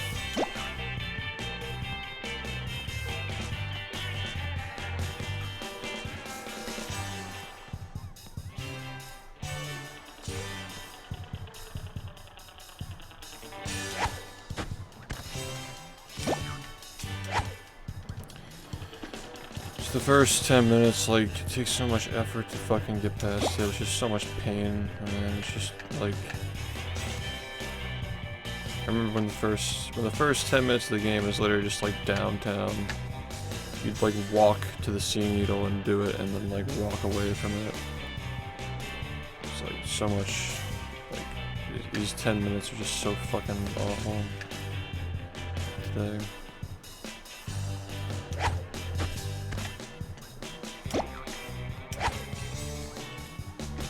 Have a good night, thank you.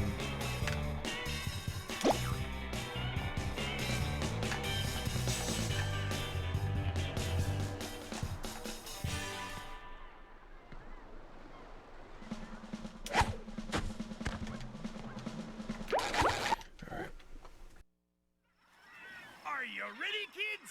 Aye, aye, Captain! I can't hear you! Aye, aye, Captain! Now we will continue with this, and then after a couple of levels, we'll go back to runs. Say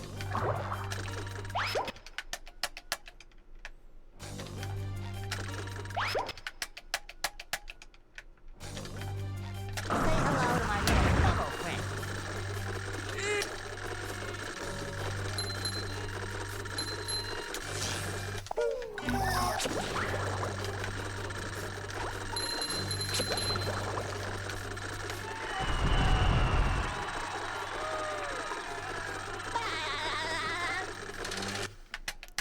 Dude, it's like The marmalade. Swift. everything just shuts down. Am I just like noticing that? Like all these games just like... Feels like the average life cycle of a game is so short now. Like nobody... Like they just can't... It's so hard to hold people's attention now. It's crazy. Are you ready, kids? Aye, aye, Captain! I can't hear you. Aye, aye, Captain! We need to get back to good old-fashioned single-player experiences, man. It's just time.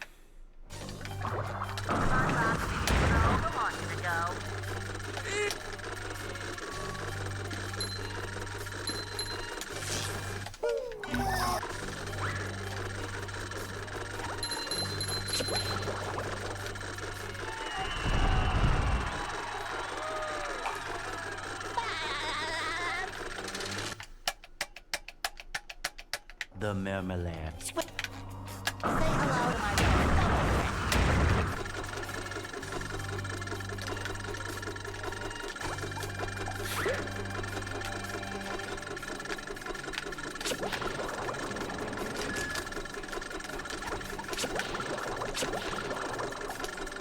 hello to my friend.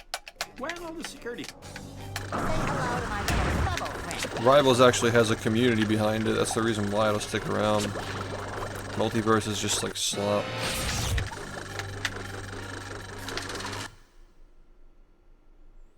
I think that we're like slowly transitioning back to the old era where the communities make up the games, you know.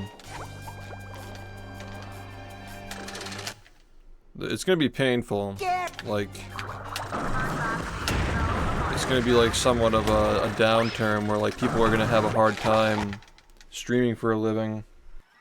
Are you ready, kids? Aye, aye, Captain!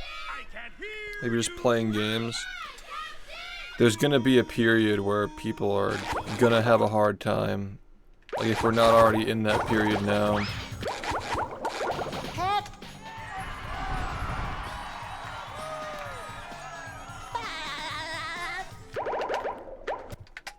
But if we play our cards right, I mean this is like the whole pace thing, right? Like honestly, the way pace was ran, it was the best we had, but it could have been a lot better. And if we can manage to get it under new leadership and set it on a better path than it was before, and keep all the stuff that we like about it, and just grow it, like, if there's an opportunity to build something that has the same level of aura that GDQ had, you know. The marmalade. I mean, it was literally the fucking Super Bowl of Twitch, dude. Like, this is something that, like, it's just a major part of the culture that's just missing now. Low-key, the decline of GDQ and speedrunning has led to so much slop becoming popular on here, man. Like, back when speedrunning used to be, the de facto, like, community of the website. Yeah, shit was just so much more Where's all tame. the security?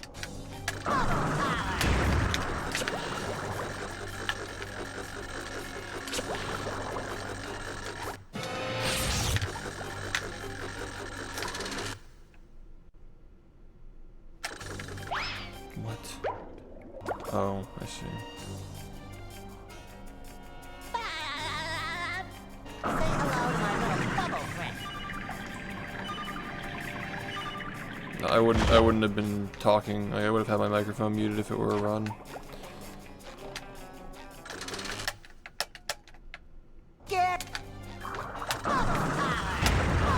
What the fuck?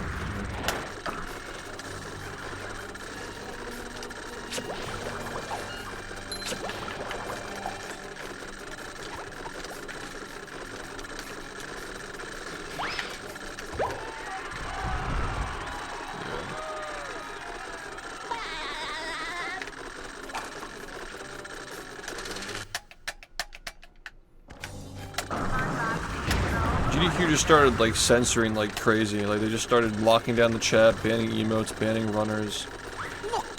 They were banning people from restreaming the event with their viewers. Yeah, the sub-only chat came in the literal event after I did mine.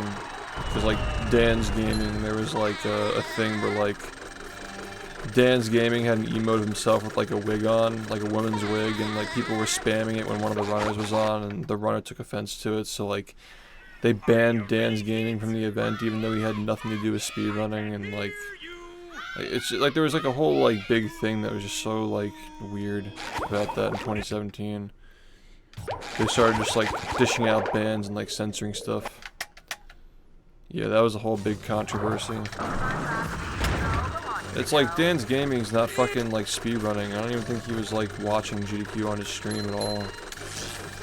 Just like, he just had a popular stream, a lot of people were subbed to him, and like they just posted the fucking emote of him with a wig.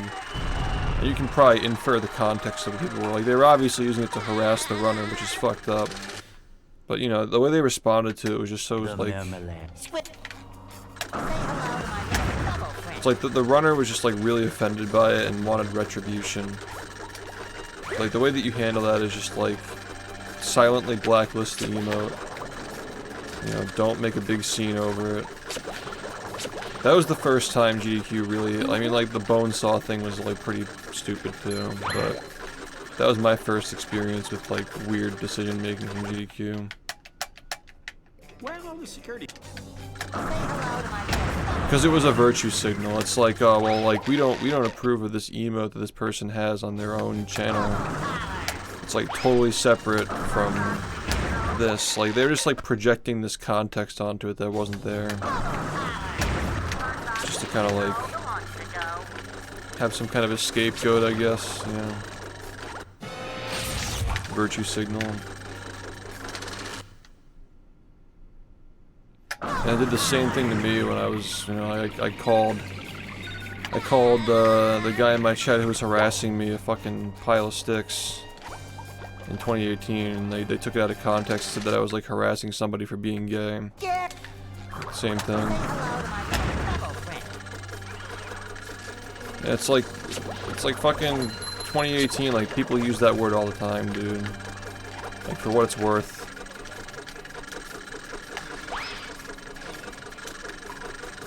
It's just very tone deaf.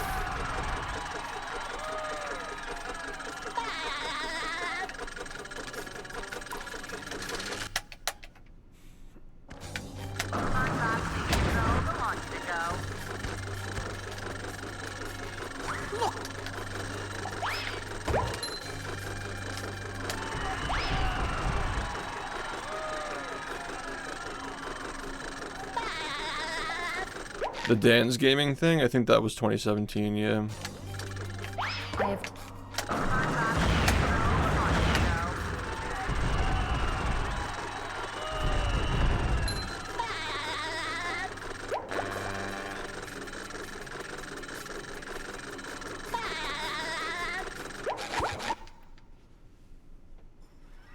Are you ready, kids? Aye, aye, Captain! I can't hear you! Aye, aye, Captain! Yeah, there's a lot there, because, like, it's tough, man. Like, I understand, like, wanting to, you know... You want to protect people, you don't want people to get harassed, but at the same time, like... How you choose to present yourself online... Like, I really don't think that it's just, like, a bigotry thing a lot of the time. Like, some people just present themselves in a way that, like, elicits harassment, and it's, like... It's hard to tell, like, which of it is, like... You know, if it's one person or two people just being like really weird and obsessive, that's one thing. Like for example, with like I'd really prefer if you'd be quiet thing that happened in GDQ. Like the whole chat was like fucking like going crazy over that, you know. Like there has to be like some kind of like a discussion about like at what point are you like censoring too hard? Like, who's allowed to be, like, mocked? Who's allowed to be made fun of, you know what I mean? Where's all the security? Because I feel like just, like, trying super fucking hard to censor any and all, like jokes about, like, people's personalities and stuff on a stream that's being exposed to hundreds of thousands of people. I think that like just trying too hard to censor it after a certain point does more harm than good.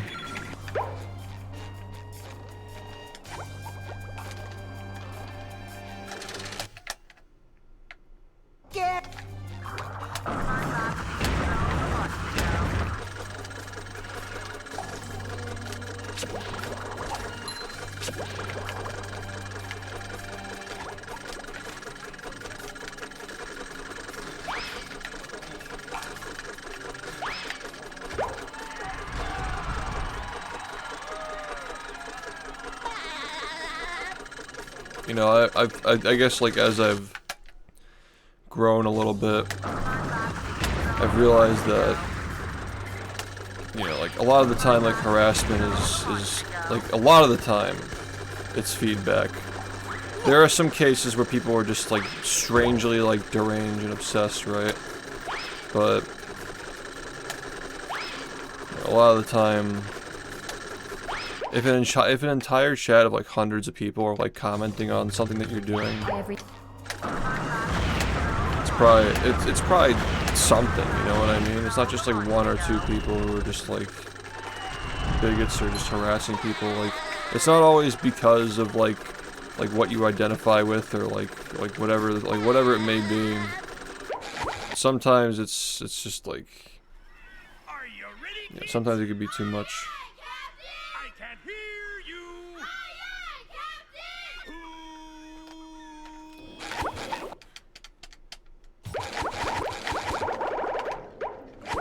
I don't necessarily have a solution for that though.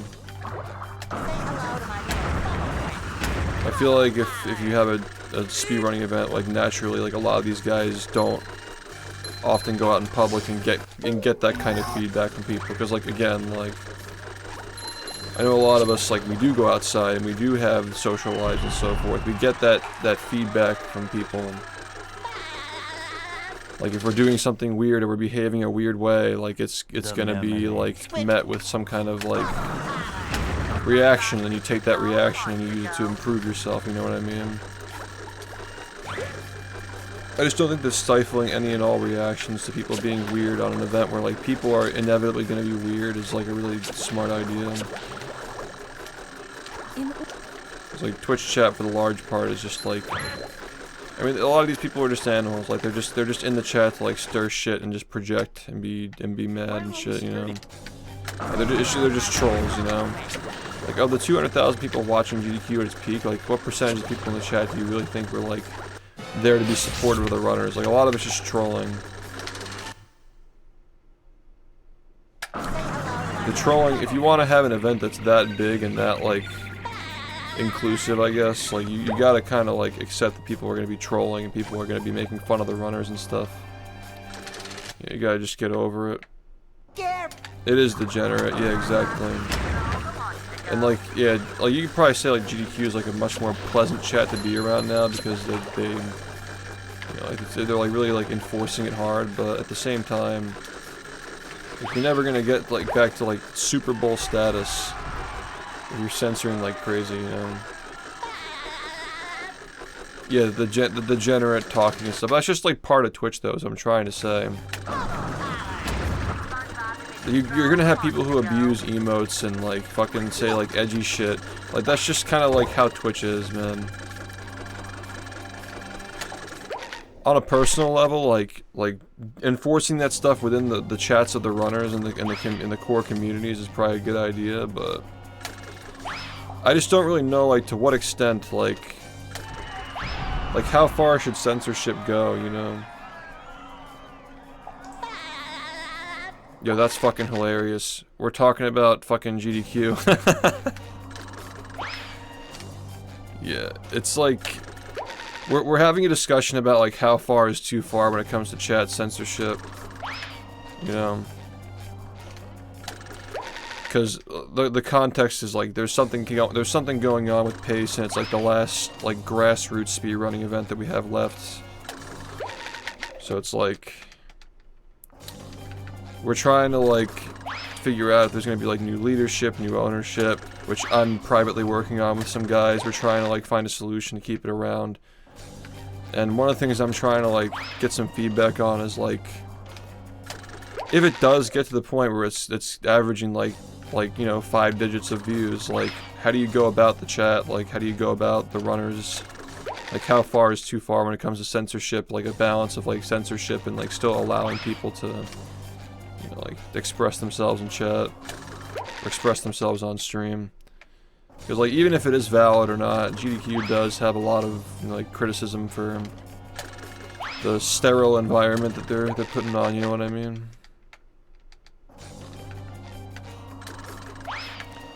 Yeah, we're in agreeal there for sure. And like one of the things that we're worried about too is like I don't know if you're following all the shit going on GDQ right or Twitter right now, but yeah, a lot of the Mario guys, like my fear is that because they think that pace is going down, like they might be more willing to like take the aid and like the like a potential like replacement from, for example, a corporation or like a big mega streamer, which essentially is a corporation. Like let's be honest, like these guys like Kai Cenat, like they're not like streamers. They literally have like fucking like full teams like creating this shit for them, you know what I mean?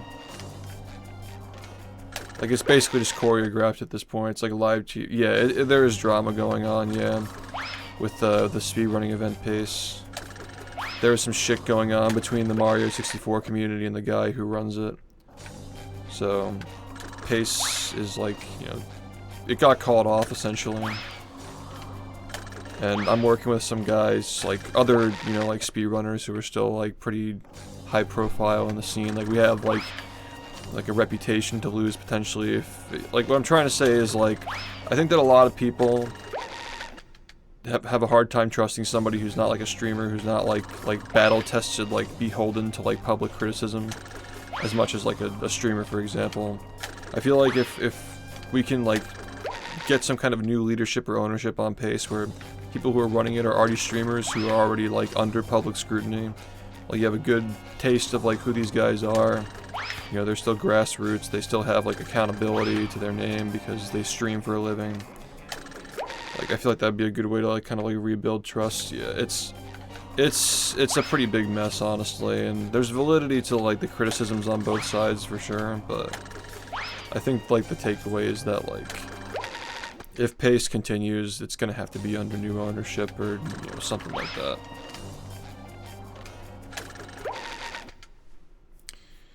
But that's what we're trying to figure out. Thanks, man, I appreciate it.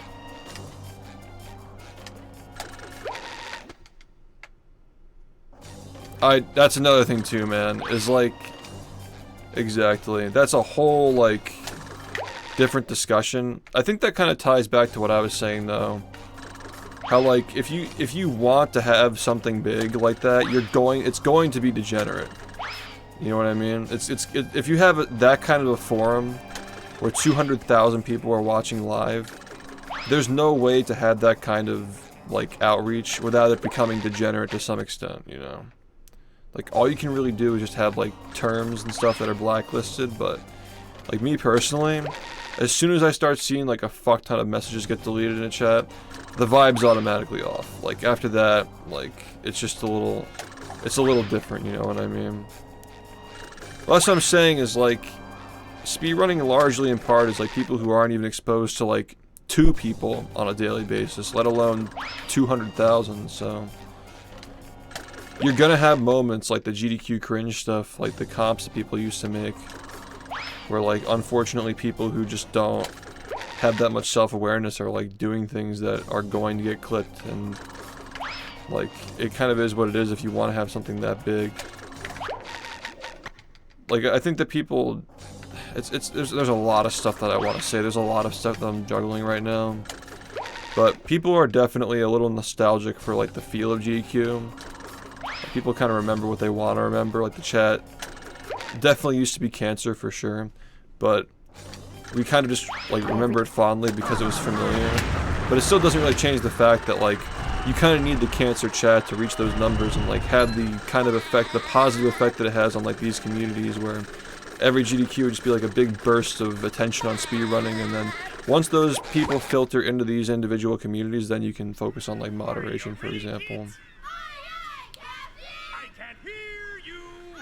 Interesting. Yeah, no, like I talked to him and he actually unlisted that video. He unlisted that video after he had a conversation with me. A month later he took it down because he realized, like, when he really started looking into it, he started to see, like, oh, like, this guy just fucking gets mad at the game. And, like, these people who are going after him are just fucking insane, basically. Which, like, again, you're absolutely right about that. It is all clout-based. Like, when it comes to just, like, everything involving speedrunning now, I've talked to Trihex about this a lot, and he seems to think, because, like, I'm a 2016 guy, like, I started, like, after this whole thing, but Trihex seems to think that, like, as soon as it started to become a thing where, like, people were getting partnered off of speedrunning and making a living off of it, he feels that at that point is when it started to kind of take a turn for the worse, when people started, like, when the incentive to do it for the clout was there. And, like, when you put it into that context, I totally understand why. Like, when I first started streaming, it was met with a lot of skepticism and disdain for, like, oh, this guy's, like, speedrunning SpongeBob, like, this is clearly just, like, a gimmick just used to get, like, famous on Twitch or whatever. Like, I could totally see now, like, given that context, why people were apprehensive of me, like, streaming this for the first, like, year that I did it.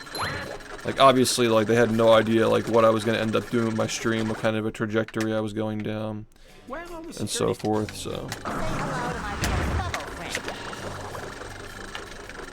Everybody has their own opinion on when speedrunning started to turn for the worse, for sure. For me, personally, I think it was, like, it kind of started, for me, during the pandemic when the whole Dream thing happened with, like, the Minecraft, like, speedrunner versus hunter stuff. Like, that's when the term speedrunning really started to be appropriated by, like, these larger streamers. And, like, the rise of, like, the mega millionaire influencers during the pandemic when everybody was online.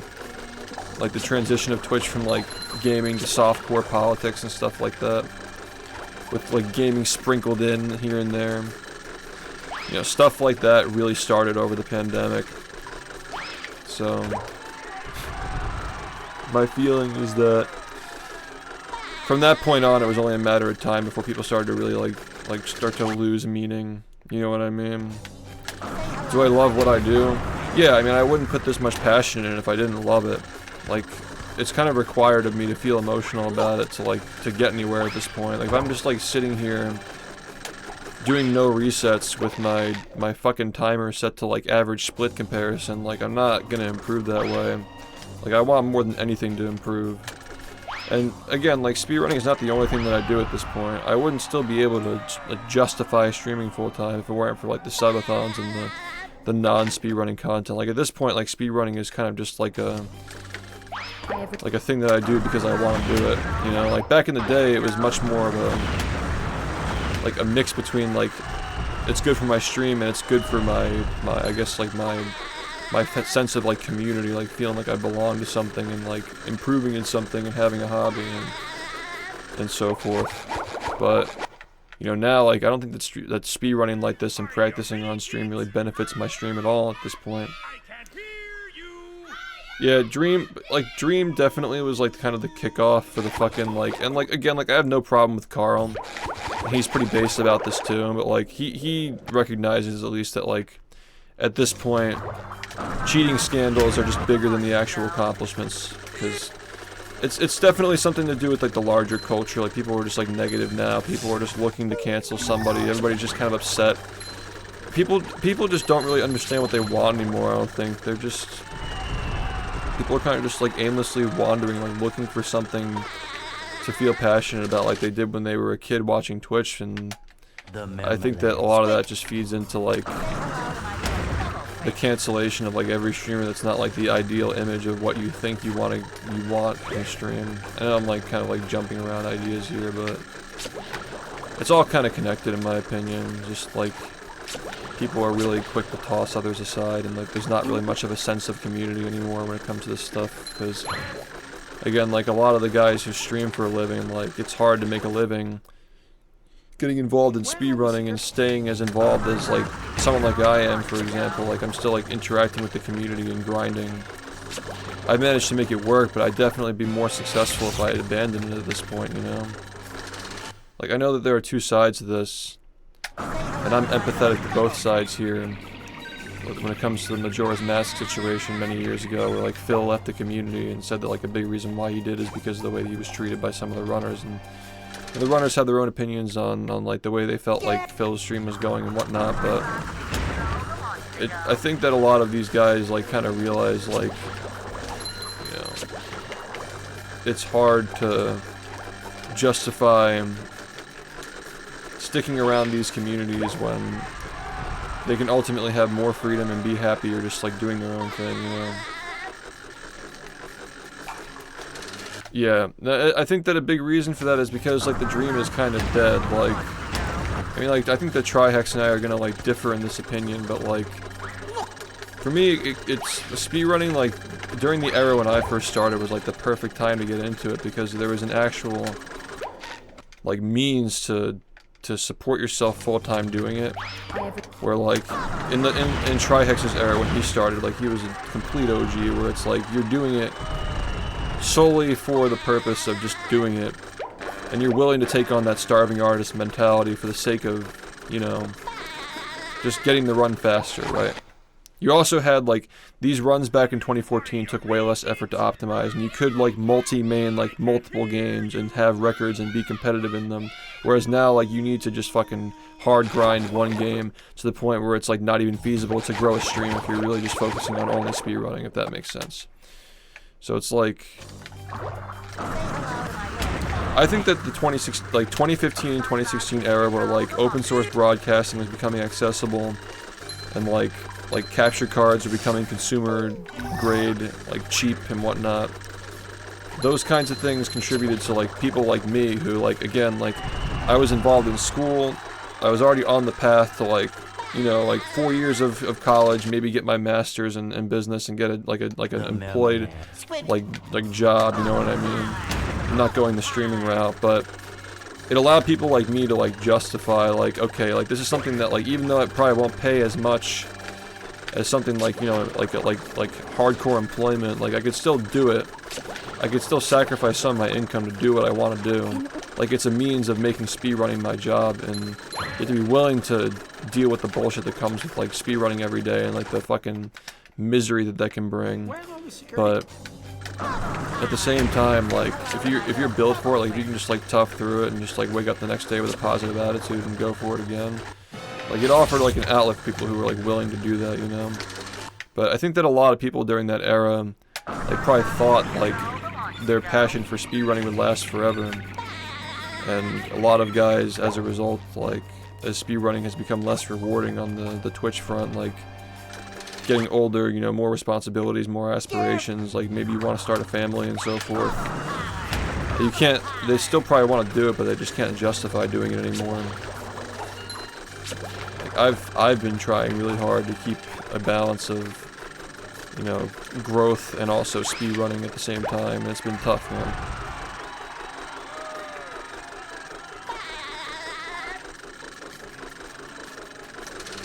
But yeah, a lot of people just stop because of that, like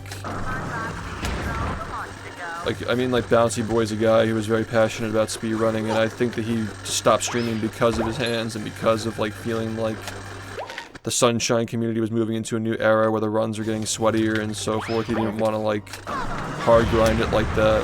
But he was still somebody who cared about speedrunning nonetheless. He was just from an era where it wasn't just like fucking Nindide level where they were just hardcore grinding a game like that, you know? Yeah, like these challenge runs, and like no shade on people like Phil and like I Ate Your Pie or whatever who are doing the challenge runs and stuff.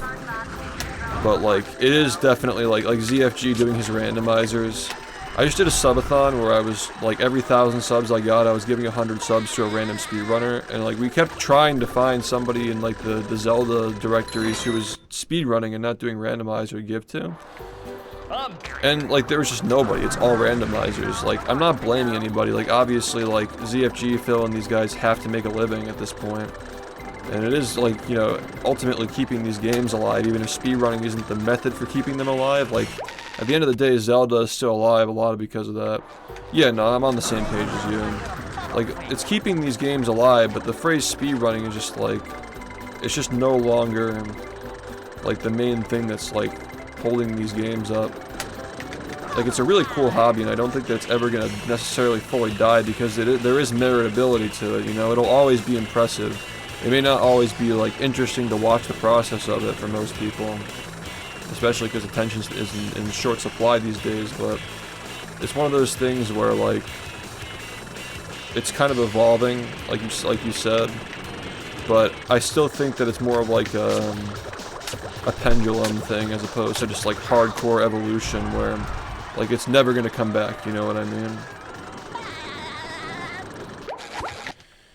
I think that speedrunning will always be around, but it's gonna be harder going forward. Like the only thing that we really have to lean back on is community. That's pretty much it.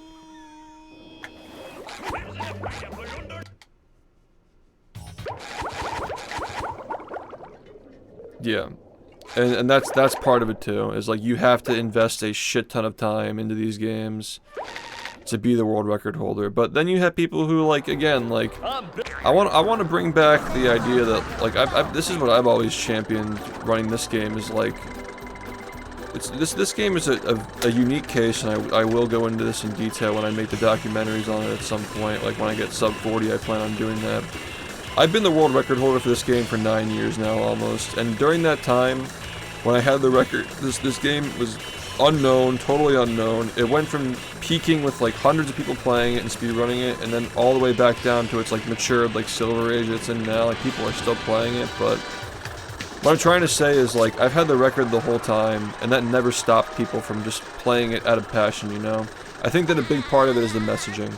I don't think it's necessarily people thinking that they can't get world records or anything like that. There needs to be some kind of marketed, like, inherent value of improving in something and being part of a community and having people to talk to and interact with and finding enjoyment and replayability in a game that otherwise would not be as replayable. But there is an argument to be made that stuff like randomizers and, like, the challenge runs offer that same thing with a fraction of the stress and effort. I mean, I don't celebrate getting world records, I celebrate the game getting faster. I'm celebrating 10 years of streaming, which happens to nearly coincide with me potentially having the record for 10 years, but, you know, it's like, that's never been, like, my mission with speedrunning, was to just, like, had this, like, kind of, like, and again, like, I had my disagreements with Summoning Salt on how he makes his videos and, like, how he portrays speedrunning communities. Like, I don't hate the guy, but, like, I do believe that this kind of idea that a lot of people who don't watch speedruns and just watch his videos think is that, like, speedrunning is like this Olympic sport where people are just, like, putting their all into it to try and be the best. Like, it's really not like that. Like, I'm sure that Adney isn't, like, fucking looking over his shoulder to make sure people aren't beating his world record. Like, he's just trying to improve, and somebody else who's playing the same single-player game alongside him is trying to improve with him. You know? That's the way I've always perceived it, and I think this community's success story, especially at its peak with the Rehydrated remake, is a fantastic example of, like, even if people are getting into the game, like, knowing they don't really have a shot at world record, they still can find enjoyment of it, and people can still, you know, it can still become a really big thing even if the world record is not the central thing, you know what I mean?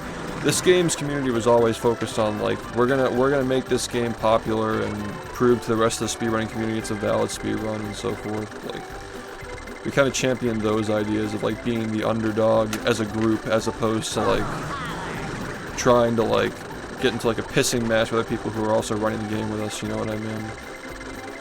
I think we gotta get back to those roots. I think that speedrunning is kind of emblematic of a bygone era for Twitch as well. Like, it's a good, like, you know, grassroots example of something where we're putting this kind of effort into something for the sake of the game, which, like, in general, like, not just with speedrunning, is kind of like a symptom of a larger problem on Twitch anyway. Like, people are kind of moving away from gaming and, like, you know, like, non-content driven stuff. Yeah. Hobbyists and shit. Yo, Adrian, thank you for the 2 months, man. Welcome back. But yeah, we need to move away from that mentality of, you have to be going for first place. There are obviously going to be some people like myself who are like, you know, I gotta be on the cutting edge to feel like I'm making a difference and feel like what I'm doing is valid, but that's just like me. Like, as somebody who's ran for 9 years, like, it's valid to feel that way, you know? It's valid to feel that way, but like a new runner who's just getting into a game shouldn't be afraid to start because they can't get a world record, but that's how a lot of people feel, yeah. I understand what you're saying, but to me, like, my greatest accomplishments I see are, you know, building up this community and maintaining a stream for 9 years. The record stuff is kind of just like, it just comes with the territory of like trying to lower the game.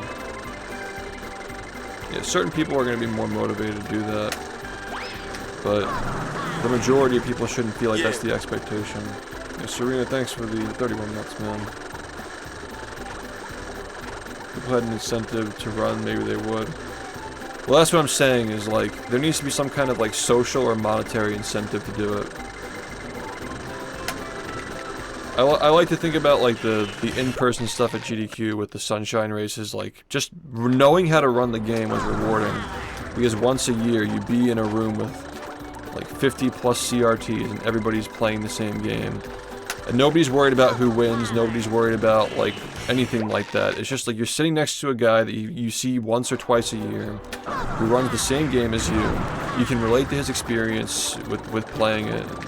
It's just a good time, exactly. And we need to get back to that like COVID kind of destroyed that, where, you know, it almost feels like going to an in-person event for speedrunning is optional. I mean, like, this is not even like the same. Like, this is not even like a thing that only we're dealing with as well. Like, Melee community is dealing with the same thing. Like, Slippy was a fantastic tool for keeping speedrunning, keeping Melee alive during the time when they couldn't go to events in person, you know. These online events for speedrunning, and like the streamers who got big during the pandemic were great for keeping the concept of speedrunning alive. But like, is it really Melee if people are online, like playing with 2 frames of delay, not playing face to face with the crowd behind them? You know, it's like LeBron fucking winning the NBA Finals in 2020. It doesn't fucking count. That's kind of my point. Is like, it's a symptom of everything else that's going on Twitch with not just speedrunning, but with like all kinds of grassroots communities that are just playing these games. It's not. It does not count. Exactly, man. That's what I'm trying to say, is like, we need to make showing up in person incentivized and practical again. That's where it all starts. People have to want to be at a GDQ type event again. People have to see that and be like, I want to be there next time. Not just I want to be there, I have to be there. I need to be there. And just people needing to be there is like, it just generates interest. Like, people want to, hundreds of thousands of people watch GDQ and they say, this looks great, I want to be a part of it, you know? Like, even if I can't, like, manage to snag a ticket, I just want to be there. I'm new to watching speedruns. There's such things like sponsorships, a thing for any game. Like, there was a point where we were starting to get to that point, where there were, like, influencers who speedrun, who were getting sponsorships from organizations by the likes of, like, CLG and, like, Tempo and so forth, but that's not really a thing anymore. We're kind of like going back to like a grassroots phase at this point. Actually, we're kind of at a crossroads right now where like we can either put in the effort to stay grassroots, or some other corporation or big fucking mega millionaire streamer is gonna buy us out. And, you know, then we end up in a situation like GDQ again, where it's just corporatized and we don't really have much of a say in what we're doing.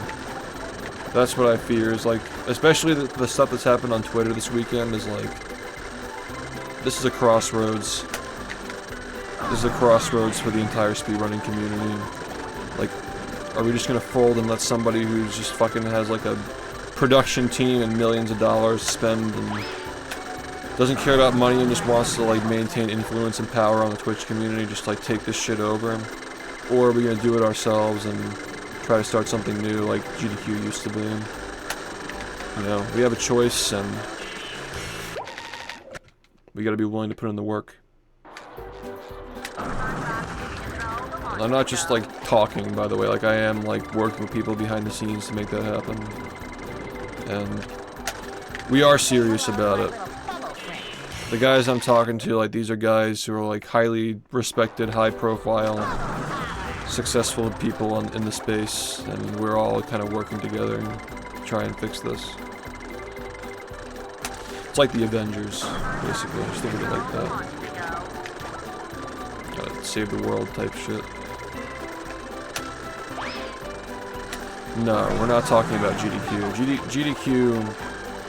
GDQ has not been grassroots for a long time. We're talking about pace, where like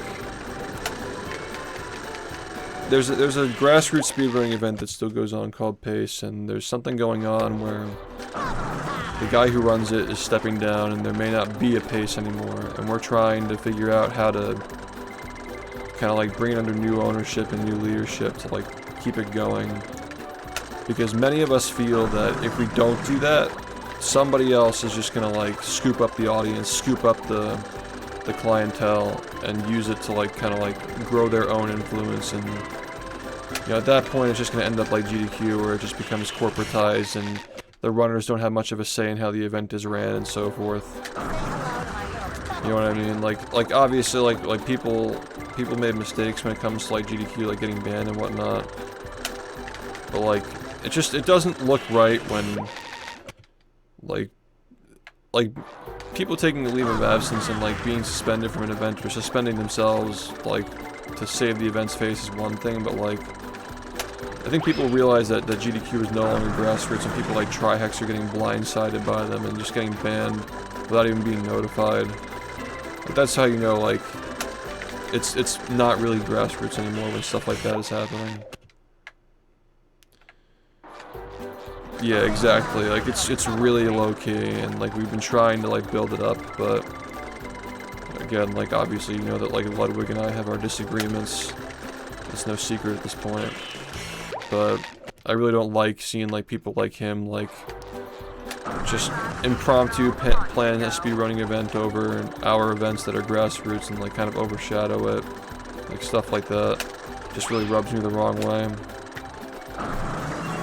Like just like trying to like take an opportunity as opposed to just like grow a hobby that you hold near and dear. It's like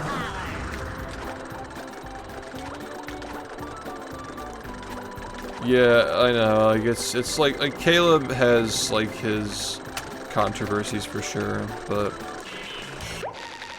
in a situation like that, like for example, if somebody like Caleb were more involved in like the event, for example, it would be, you know, up to the runners like and him to like say like, you know, like you said some stuff on Twitter or whatever, and you need to take a leave of absence, like save the brand. Like it'd be his choice and like the choice of his friends who like he still has a lifeline to. Like, am I making any sense here? What I'm trying to say is like when somebody gets banned from GDQ now, it's like a shadow government. Like you don't really know exactly like what's going on. Like the people who built the speedrunning community don't have much control over what happens anymore.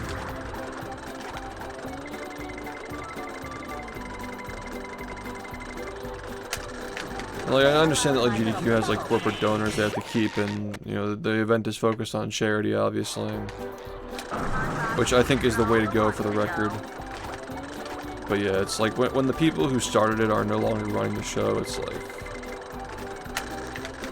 it's kind of the same thing with like most things that you enjoy, where like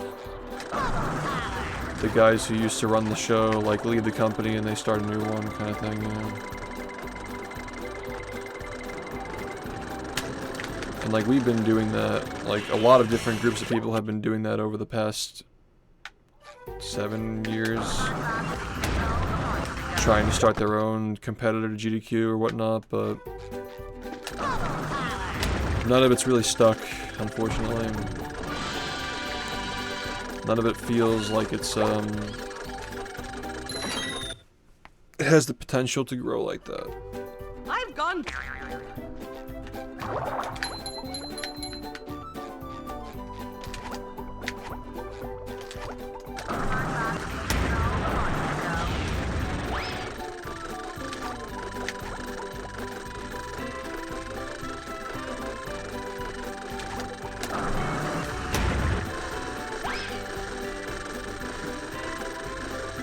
Yes, and I'm involved with a bunch of people who are trying to help. We're trying to save it, basically.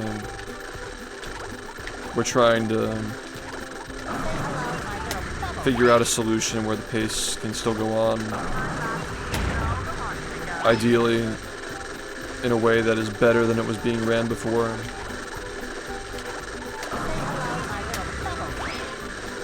And still has the same, you know, feel to it.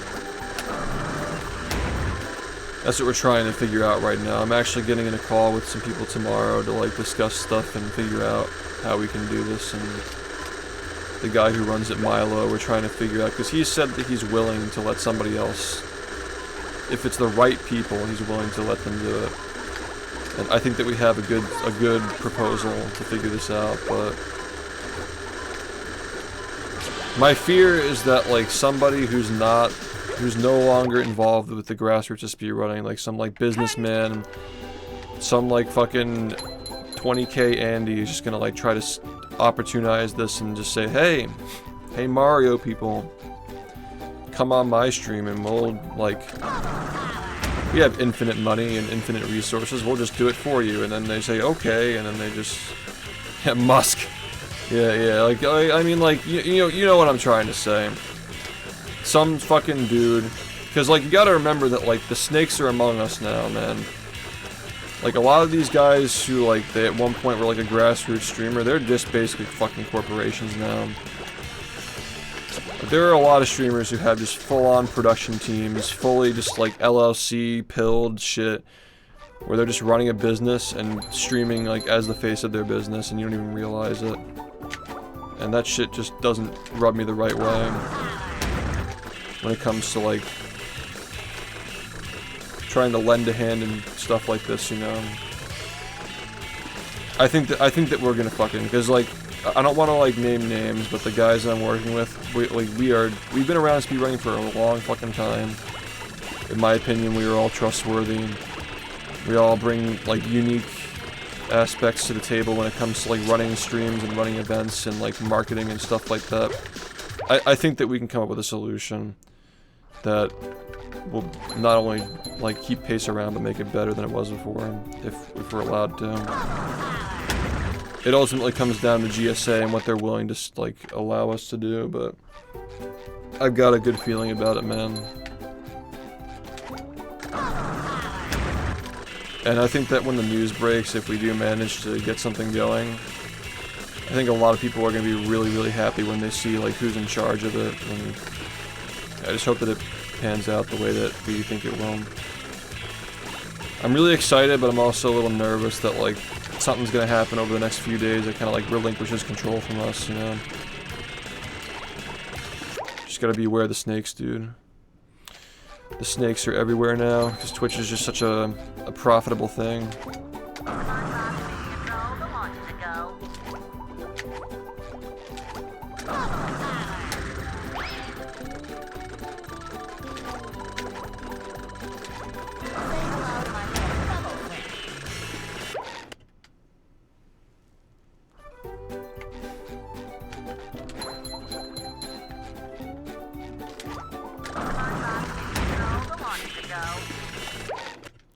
Yeah, what's up? That's the general sentiment, is that people want a place to go, yeah, but I think that a lot of the guys in this group that I'm talking to are nostalgic for the very, very old days when GDQ was like massive, and like all the OG runners who were actively trying to improve their speed runs were all there, and you know,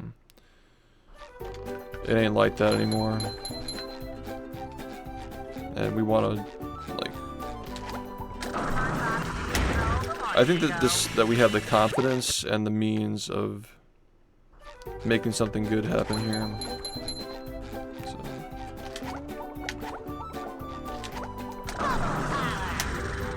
Just trying to like give some positive news amidst all the negative news that you've been seeing lately. Because I do think there's a chance we can save it. I think there's a very good chance, more likely than not, that we can save it.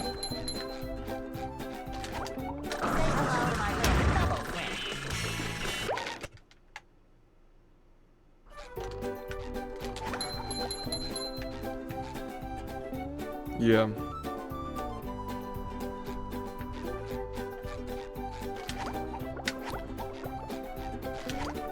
But yeah, if we do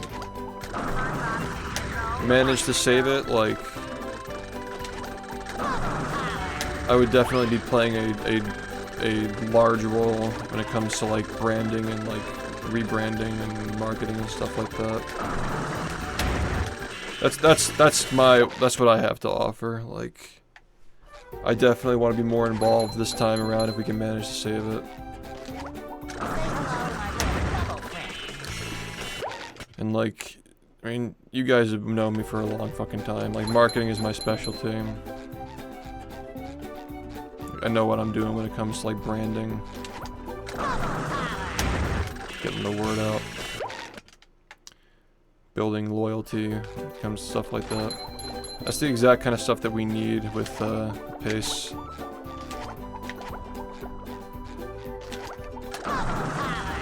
It needs to feel like it's a community that's bigger than speedrunning itself, you know?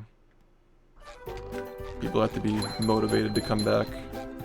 Friends need to be made, so forth.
Anyway, we're gonna do more runs soon.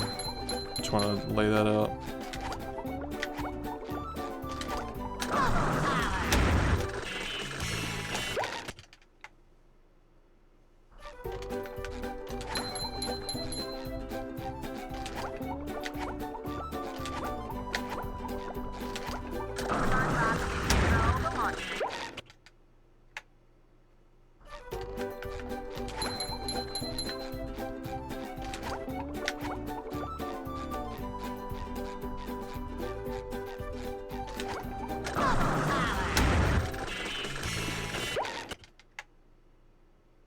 What is stat padding?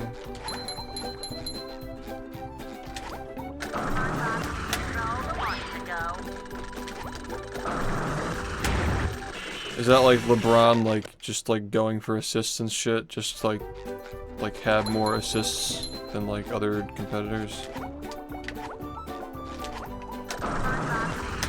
that like what we're talking about?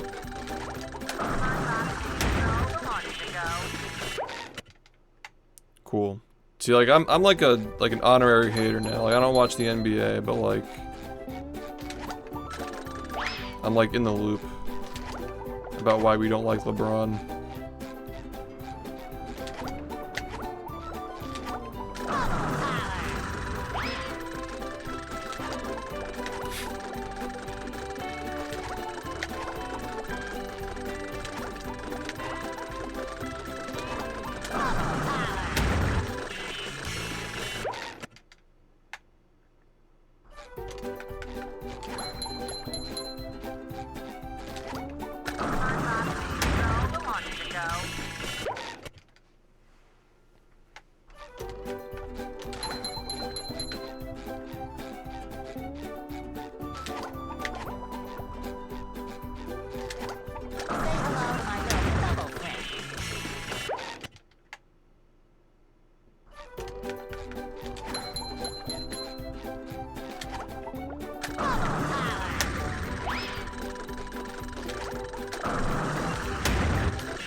Stat.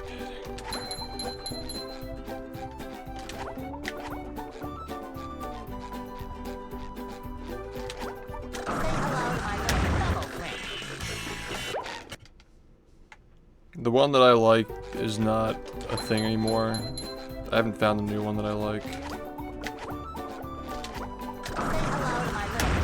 You just find them on Amazon though. Like I haven't found one that I like yet. Yo, what's up, cheese?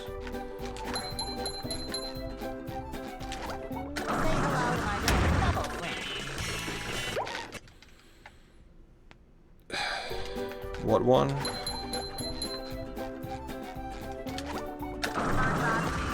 Yeah, I bought this thing like 9 years ago or something. My other one broke recently and I replaced it with one that I just don't like. I wouldn't recommend it as a thing. Like I wouldn't recommend the one that I'm currently using for my resets. It just fucking, it doesn't register inputs, yeah. Like I have to like do some shopping around personally. Like next time one of these things breaks, I have to like legit like find a new one as well. I mean, I'm in the same boat.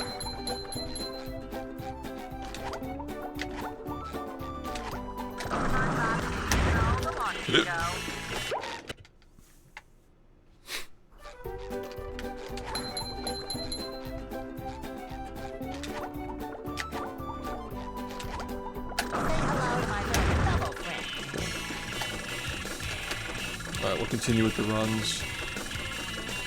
Same deal, get one past the first 10 minutes, and then when that dies, we'll just continue practice.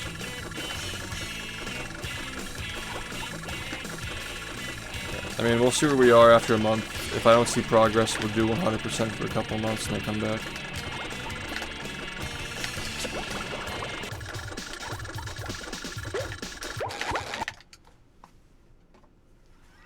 Are you ready, kids? Aye, aye, Captain! I can't hear you!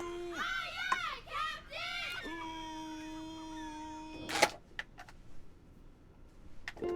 Well,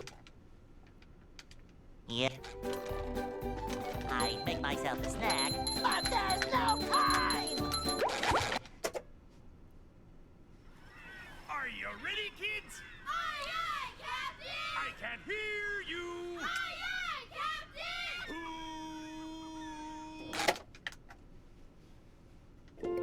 well, Yeah. I make myself a snack, but there's no time!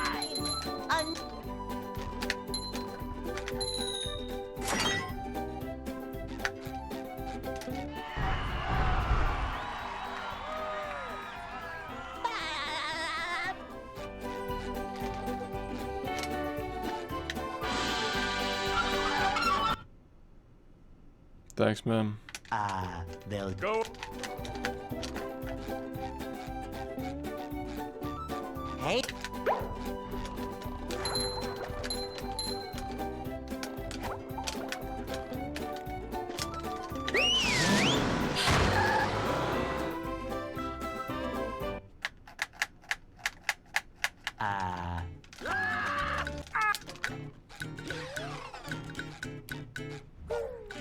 Yeah, I'm gonna have to get off in like a few hours, by the way. Like, it's gonna be a shorter stream.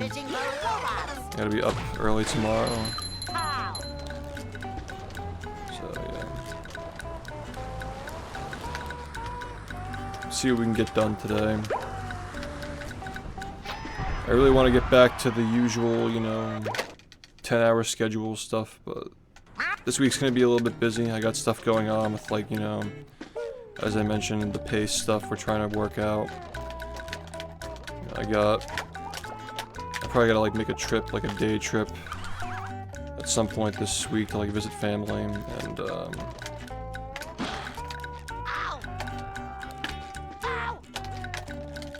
just reset. And then this weekend I'm meeting up with one of my friends to try and solve the issue of these controllers being so fucking garbage. We're trying to get something going with like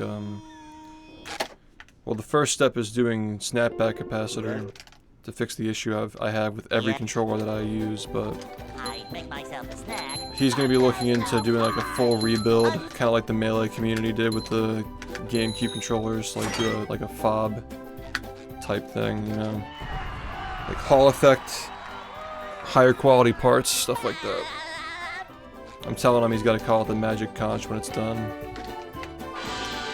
Yeah, we're going to be investing time into that. They'll Go. We literally need that shit, dude. This game is unplayable on OEM at this point. Hey, So much of my time is spent like breaking in these controllers for doing runs, and they only last for like a month when you break them in. It's actually just the worst fucking thing ever, dude. Yeah. Yeah, Zim's looking into it, and he's doing some research. He's like buying parts and stuff. we can't jellyfish Be today. interesting. I'm going fishing for robots. A controller that lasts for like a fucking year would just be perfect, dude.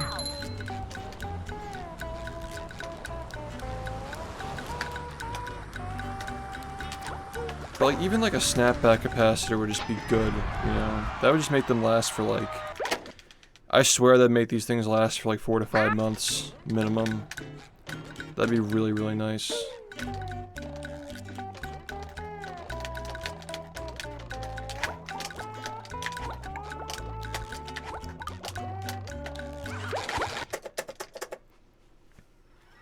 Are you ready, Yep. kids? I can't hear. You gotta be ungodly consistent with a controller that's not consistent, exactly. Well, the face buttons get bad. well, That's the problem. The face buttons and the triggers get bad, but I make the stick myself is usually the sad. first thing to go these days. Un- So yeah, making the stick last longer would just be perfect.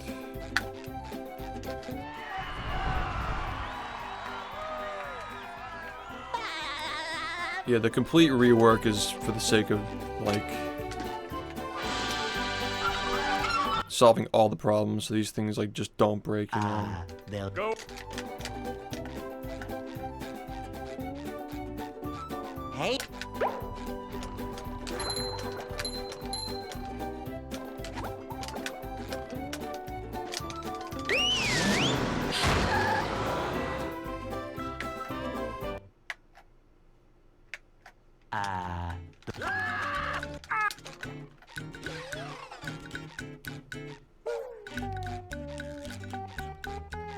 we can't jellyfish today. I'm going fishing for robots. Yeah, I've got, like, a few hours to play, unfortunately. I've been really busy during the day lately. We've been... It's all gonna be worth it. I really do think that we're gonna be able to figure something out with pace, but like, I have been spending most of my time on that recently.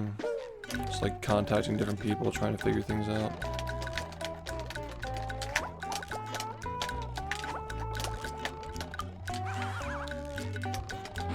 I do want to get back to seriously trying to improve this run though. Feels like I'm not taking it seriously right now. Are you ready, kids? That's exactly what has to be done, yeah. It needs a custom motherboard that's capable of, like, actual logic for the sensors, yeah. Or, not motherboard, PCB. well, That's the correct term, is PCB. Yeah. So, yeah. That's what I make Zim's myself looking at. sad. He's trying to, like, engineer a PCB. Un-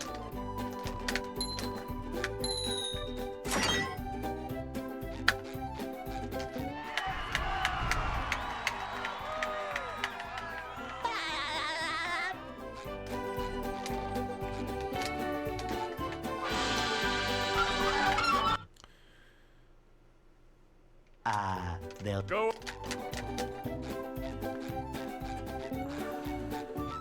Hey,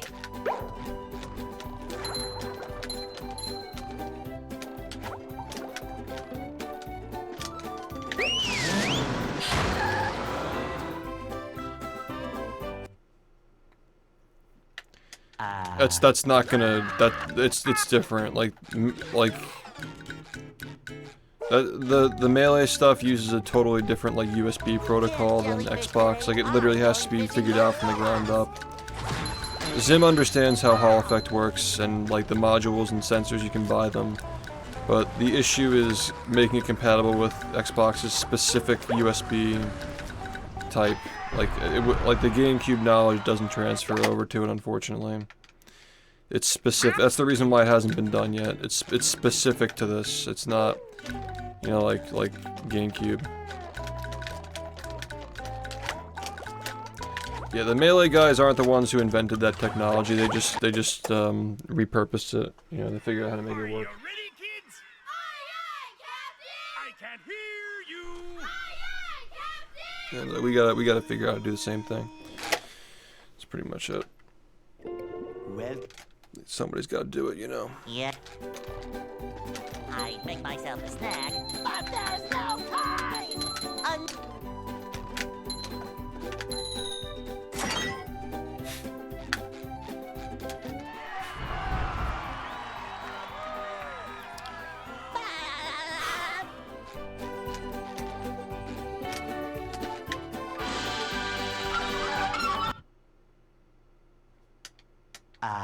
they'll Go. Hey.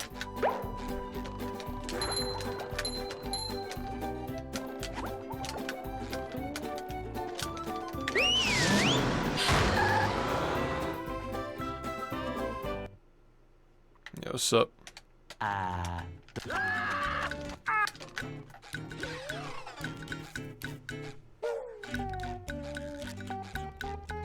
We can't jellyfish today. I'm going fishing for robots. How?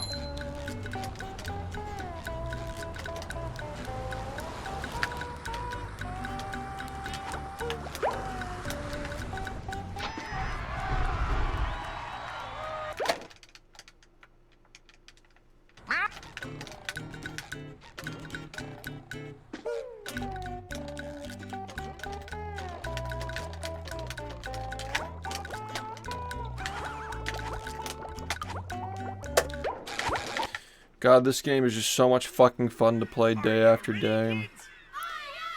I'm so happy that this trick exists and just makes the run so much better to play, dude. well, Yep. I make myself a snack, but there's no time. Just want to remind you that in 9 years, 65,000 resets, 65,000 attempts have been logged onto this split file over the last 9 years. In the last year, 20,000 of those were logged. So 20,000 of that, it's just fucking RNG, yeah. 20,000 resets just in the last year of those 65,000. Because of this shit. It's actually just fucking disgusting, dude. The whole game's just fucking cooked now because of this stupid fucking trick, dude.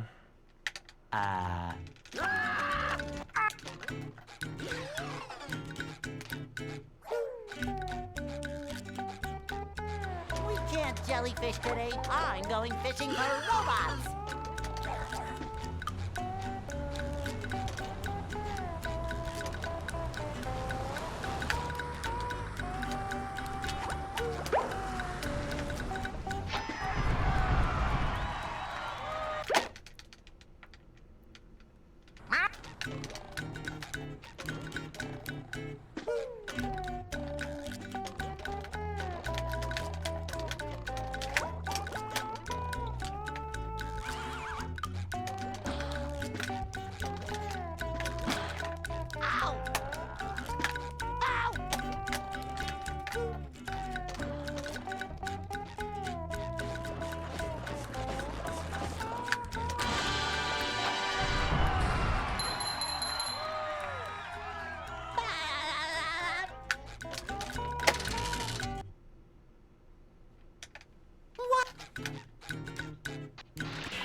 That was a ton of fun.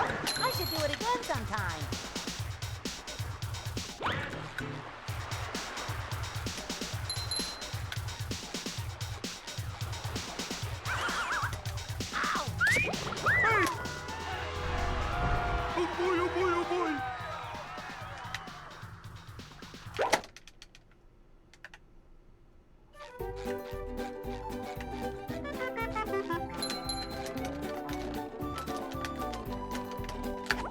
can wear 4 pairs of underwear. This is great.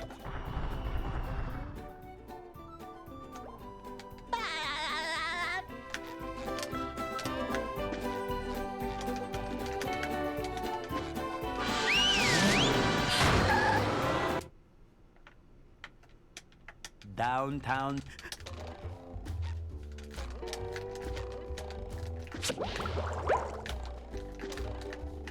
Number 1 in the Bikini Bottom scavenger hunt, 3 years running. Thank you.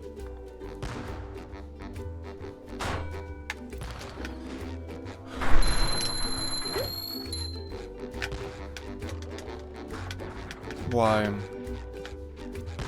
Why, man? You've just met the sponginate. Are you ready, kids? Aye, aye, Captain! I can't hear you. Aye, aye, Captain!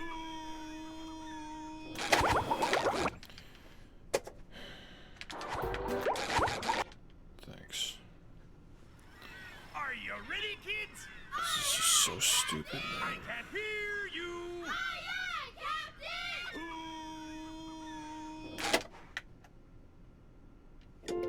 Well, Yep. I'd make myself a snack, but there's no time! Congratulations. Appreciate it. By the way, beep up. Thank you.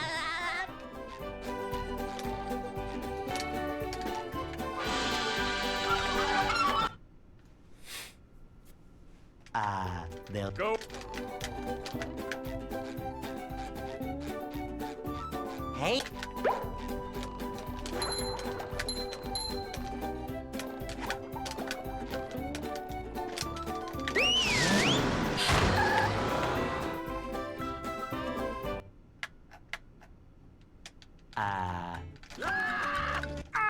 No moving.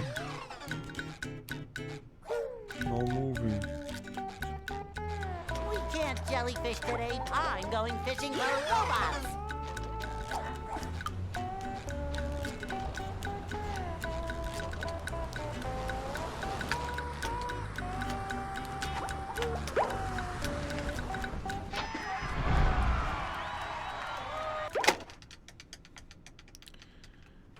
How's the kids?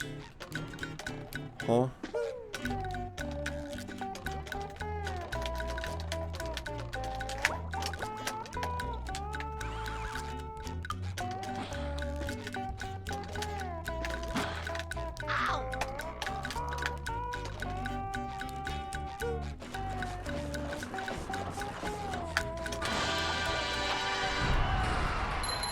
Thank you, Bark.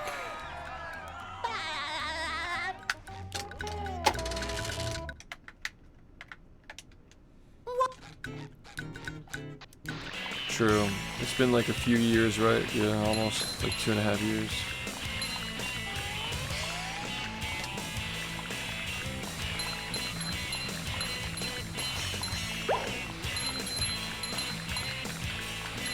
That was a ton of fun. I should do it again sometime. Thanks, I appreciate it. You've been flying around for a little long time. Nobody's saving them. Nobody's coming to save you.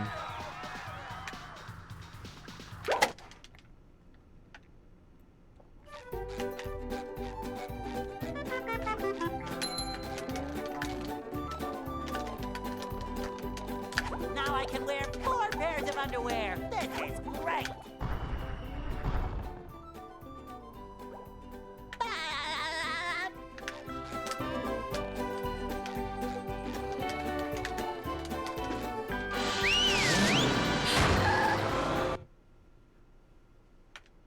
downtown.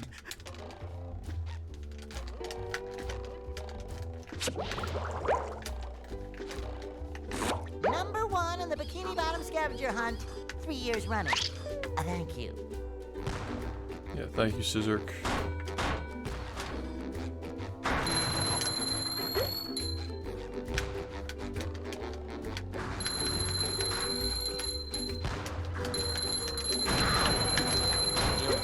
bet the sponginator.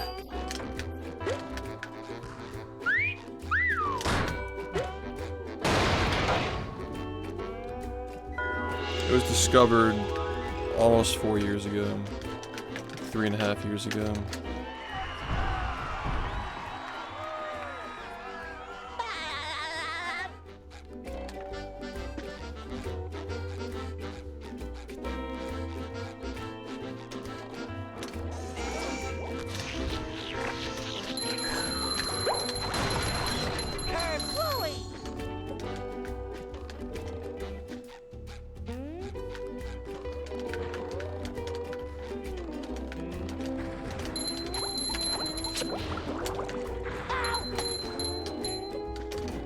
Number 1 in the Bikini Bottom scavenger hunt. 3 years running. Thank you. Ow!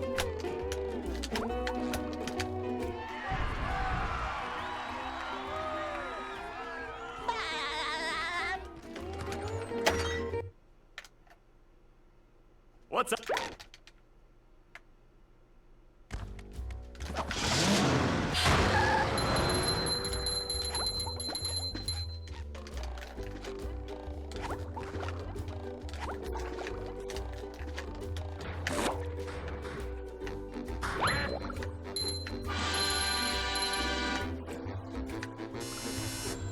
Number 1 in the Bikini Bottom.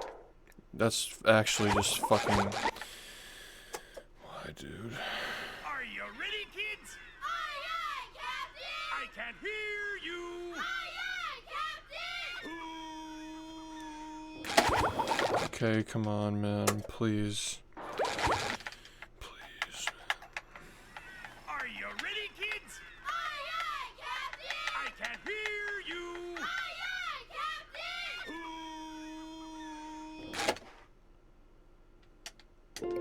Well, Yeah. I make myself a snack. But there's no time!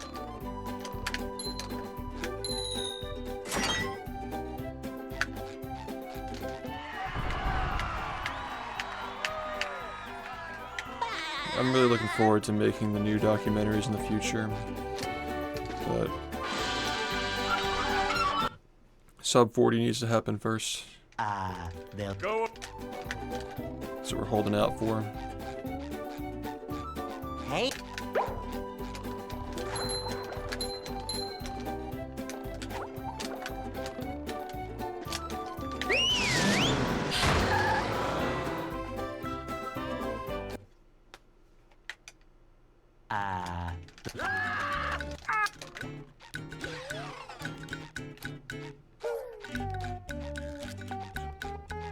We can't jellyfish today. I'm going fishing for robots.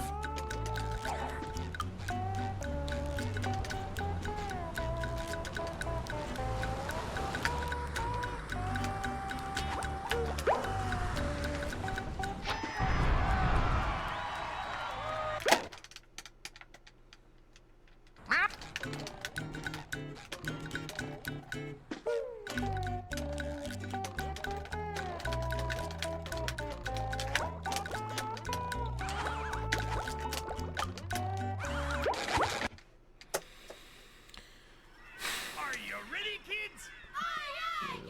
You're getting a little ahead of yourself. How's it going, future? Where are we gonna save 5 minutes? Like, it's... welcome. Yeah, Garrett. Why isn't 39 enough? I can't hear you. It's like... I get that comment a lot. Well, Like a sub 35, Yeah. sub 30, but like... I make I myself feel like a people really snack. need to understand how long it's gonna take to even get sub 40. This isn't the kind of thing that's just gonna happen like tomorrow, or even next year maybe. And once 39 happens, there's no guarantee 38 ever happens. It could take like 5 years to get that. Like from the point when 39 happens, it could take like 5 years. they'll Go. Yeah, so tough to say, man. Hey.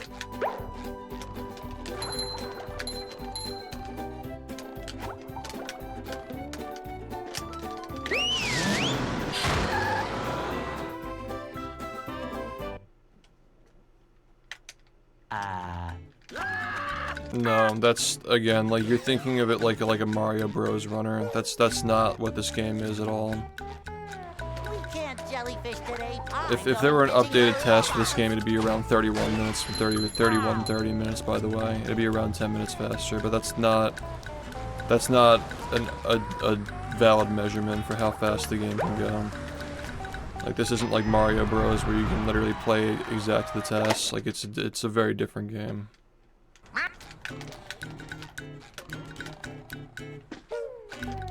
There are some things that the task can do that's literally not possible to do on a controller.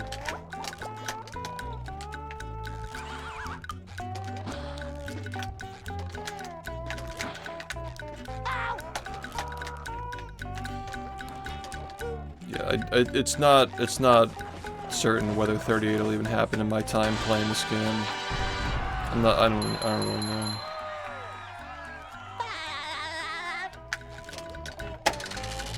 No idea. It doesn't matter. It's outdated, it's on GameCube, it's old, like it's not relevant. In my opinion, if there were an updated test on Xbox, it'd be around 30 minutes, something like that. Again, that doesn't mean that I could save 10 minutes off my run. That's not how it works. Yeah, no problem, man. I mean, it wasn't just me. I mean, it really started off with like, you know, the OG speedruns, the little community on YouTube that was like speculating like whether the game would get remade, even though, you know, there was nothing to really speculate on. They kind of just like manifested that community, if that makes sense. Started with that, and it gave me something to work with, basically. Like when I came in and I started streaming the game, it became really popular and it got on GDQ and the devs saw it on GDQ. Like that all wouldn't have really happened if it weren't for like the stuff that the original runners did, plus like the channel like Fred on YouTube was a big fan of the game, and like even though like a lot of the stuff he was speculating was not like rooted in much reality, like Heavy Iron replying to a Facebook post saying like we love that you're a fan of the game isn't proof that it's gonna get remade, you know what I mean? But the fact that there were people who were like actively watching those videos and like believing it, you know, made it made it a thing that was possible because like enough people believed it could happen, if that makes sense.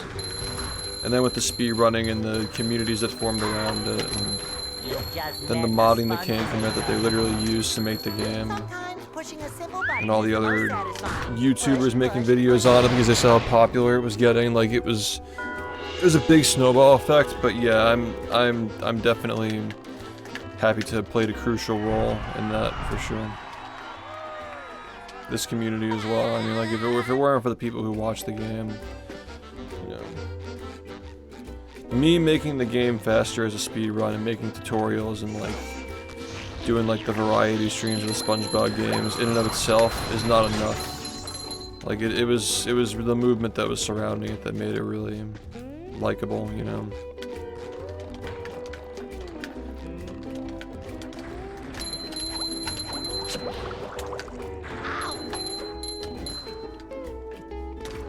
Number 1 in the Bikini Bottom scavenger hunt, 3 years running.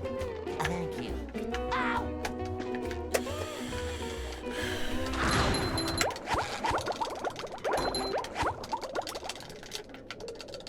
I feel like a new sponge.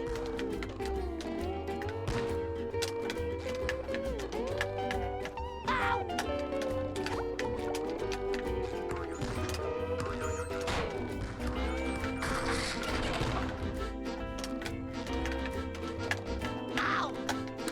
But yeah, like when it comes down to it, do I think that the game would have been remade if the speedrunning community didn't take off? No, I don't think it would have.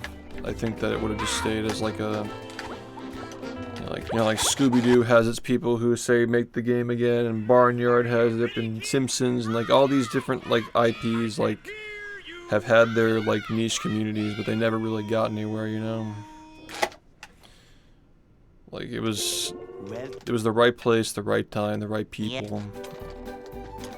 Make myself a snack. If it weren't for the speedrunning, it wouldn't have gotten remade. Anybody who was watching from the beginning would agree with that too. Like people who watched it build up and saw how big it got at its peak would agree with that statement. Thanks, man. I appreciate it.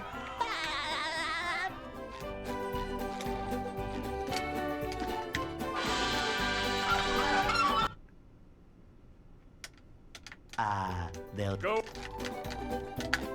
Yeah, just because the game's not as big as it used to be doesn't mean that the job's done here. Ace.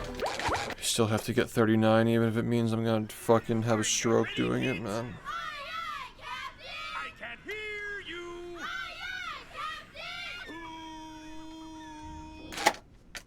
Yeah. Ideas, thanks for 35 months, man. I appreciate it.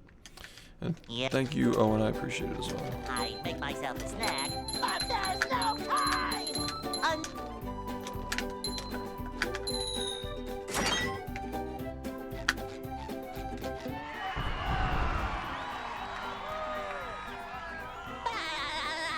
I mean, we just download the game now. We don't even use discs anymore.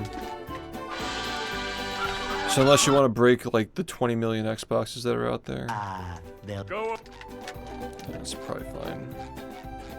Optical media is just, Hey, from this era, at least, not very reliable anyway.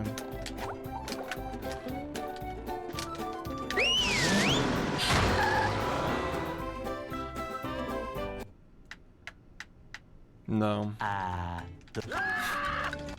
That's one of those things that'll probably never get solved unless, like, the rest of the game breaks along with it, basically. we can't jellyfish today. I'm going If it fishing got on found, a like, as a, you know, like a solo skip and saved, like, 20 seconds, like, that'd be huge, definitely. I mean, every spatula is fast now, so not a lot of things that you can really cut out at this point, but yeah.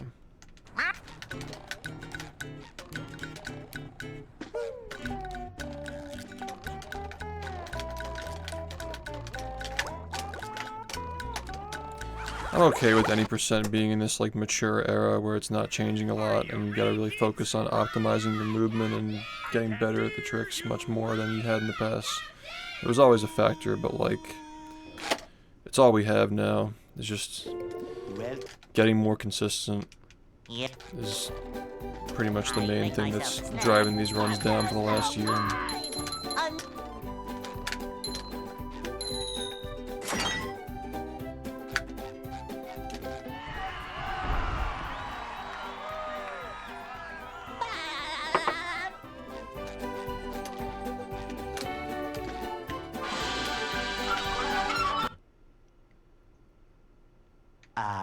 they'll Go. Hey, I mean, getting a 40 is, like, basically just mastery of any of the stuff that can even be remotely considered consistent in some capacity. Because, like, calling this stuff consistent is definitely a questionable take, but if anything can be remotely considered consistent, it's definitely these strats that we're doing now, and then to get 39, it's just, can't like, jellyfish today. I'm going we're doing a fishing lot on of things that save a lot of time, obviously, but there's just, like, no way of controlling whether they work or not in many cases.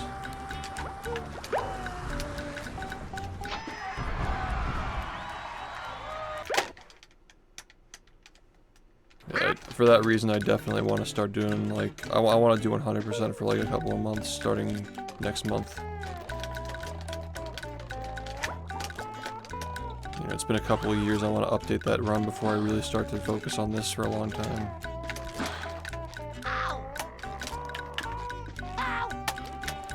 2 years is long enough, man. I wanted to do it last year, but I just couldn't find the time. We found a strat the other day, actually. It was a movement strat that saves 1 second. But it's not very consistent. It needs work.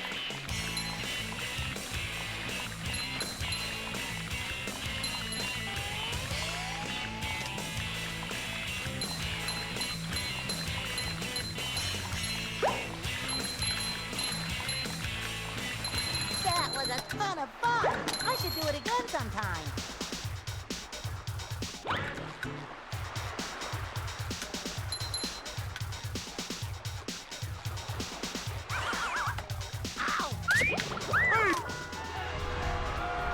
boy, oh boy, oh boy.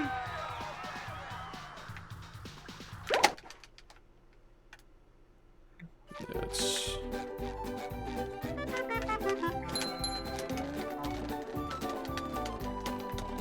Now I can wear 4 pairs of underwear. This is There's really no great. room for error now.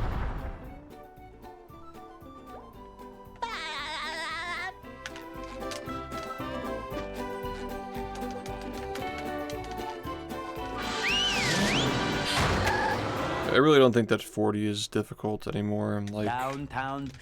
I just gotta get a run for that to happen, but I think that anything like under 40 30 is going to be a very big change for how this game is ran. Like, saving time from that point is gonna be really fucking difficult, man. I feel like the next like 33-ish seconds are the last of the seconds that we'll be able to save, like in this current You just met the sponge in practice its things to consistency era. Like, even though it's like barely working, I just feel like practice is going to like reach the point where it's not even helping after a certain point. And like this next phase that we're gonna go through, those final 30 seconds are just gonna be so difficult to save, man. It's just like, obviously if things get found and the game changes, that's one thing, but as we currently have it, like, we're just relying on luck at that point. To get 39, it's gonna just take a lot of luck and a shit ton of time. Insane skill, insane luck, many, many thousands of hours.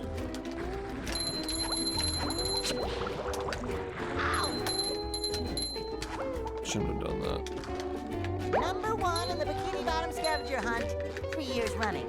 Thank you. Ow!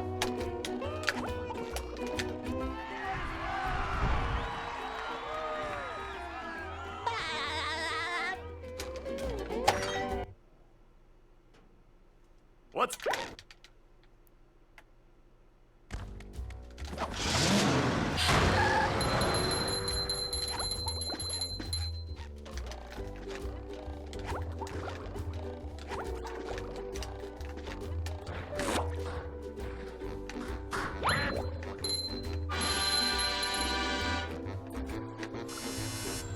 Number 1 in the Bikini...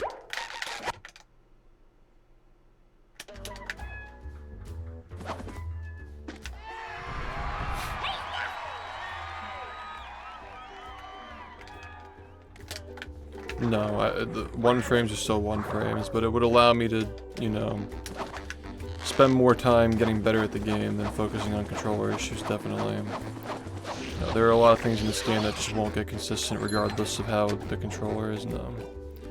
There's And another also one. just frame perfects are just frame perfects. Hey, squirrel, come through. Even in a perfect world, it's not gonna get easier, man.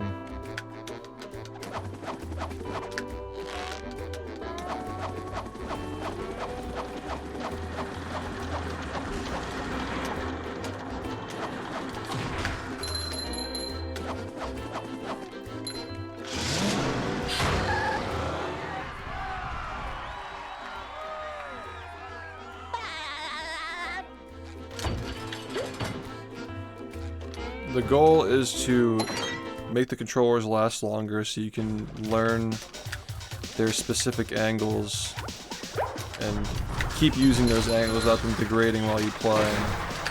And yeah, to not have to replace them as often, not spend time breaking them in.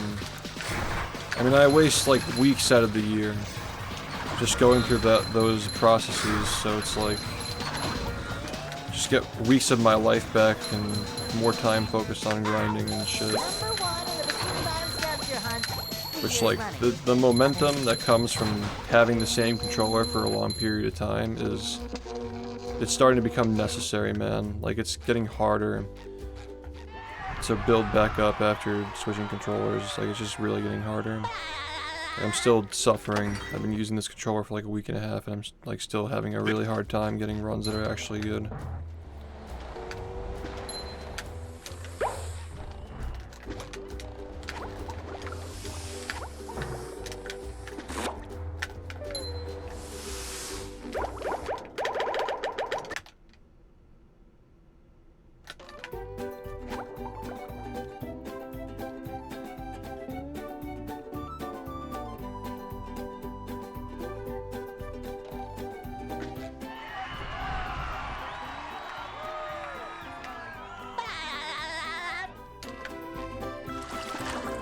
cool, dude. It's exactly what I'm talking about, man. It's exactly what I'm fucking talking about. In a situation where this shit actually fucking works and doesn't drop inputs, that run still would have been alive. And they just add up, man. Well, That's Yeah. 8 minutes just gone there. Make myself a Could be snack. more depending on how long it takes to get back there. Un- It's just things like that. There's no telling how much time I've lost to just investing in a run that just dies to a controller issue.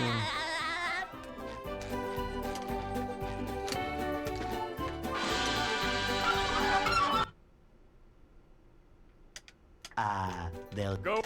If you never lost another run to SBA, you just find something else to replace like the reset point with. The game's just going to continue to scale in difficulty. It's always a matter of what you can put on your plate, not how much of the plate is left to fill. There will always be something more to add to the run. So, playing these like these mental exercises of like, if this trick were consistent and this thing didn't exist, like there'd just be another thing that you just add to it. You just add another annoying thing to replace the reset point because you can handle more. That's pretty much how speedrunning works for a game with an infinite skill ceiling.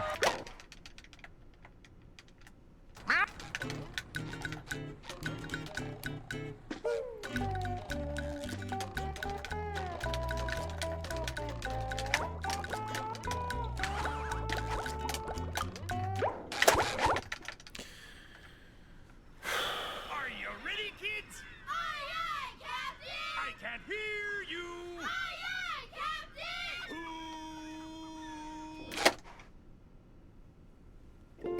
well, Yeah. I make myself a snack. But there's no time! Un-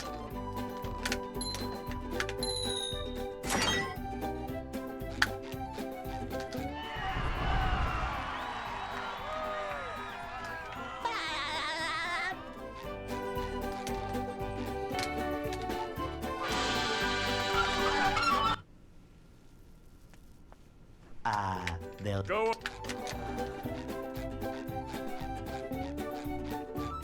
Hey.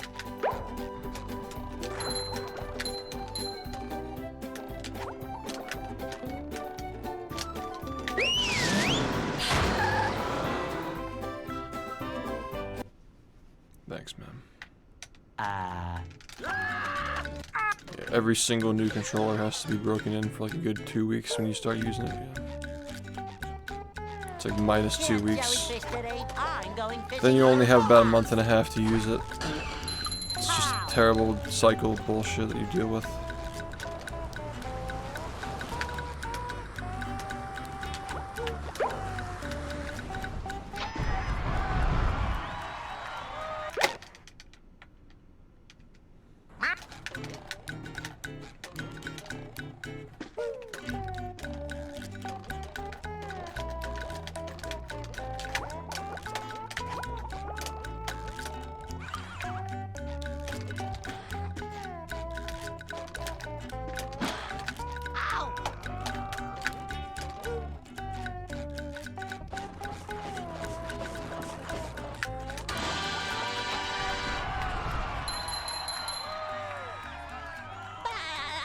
At this point, I don't feel nerves. I recognize that the run can die to anything. Any single one frame that doesn't work can just kill a run. And then at the point when you just hit the graveyard UCB, like, at that point you kind of just like swallow it for the next 3 minutes basically, and it's not much longer to play. That was a ton of fun. I should do it again sometime. When you're playing this game, you already you sign on to the idea that like no run is ever guaranteed.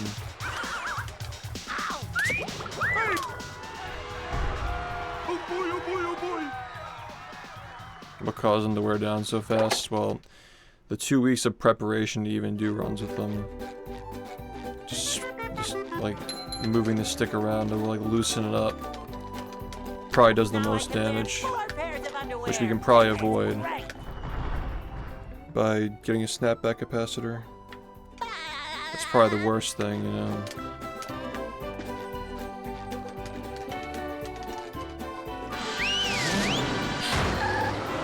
I mean, you still gotta replace the stick box. Like, it's not a matter of money, it's a matter of time. Like, when you replace a controller, you're spending weeks getting used to that thing again. You just lose weeks of progress and you just get reset to the beginning of your like improvement cycle. Like, it's just terrible. That's what we're looking into. We're trying to redesign the entire PCB to have Hall effect sensors and calibration technology and stuff like that. Kind of like what the Melee community did with the GameCube controller. We gotta like do that for ourselves now. Sometimes pushing a simple button is most satisfying. One of my buddies is looking into that right now, and I'm actually gonna visit him this weekend to like see what we can do about like snapback capacitors in the meantime. That's the plan currently. Yeah, I'm not gonna be the one who's making it. It's Zim. You probably know him from like. He used to play Call of Duty with us back in the day. He used to like. He was like the fourth guy who came in. Like he wasn't like regularly in at the beginning, but he started playing with us toward the end.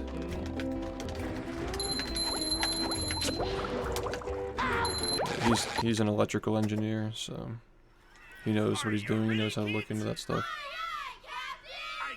I mean, I'm not the one who's making it.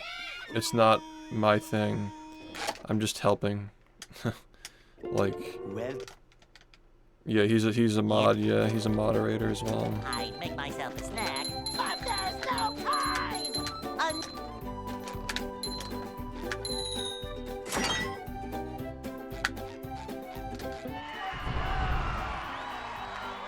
I mean, I think it would make sense to make it open source, but yeah.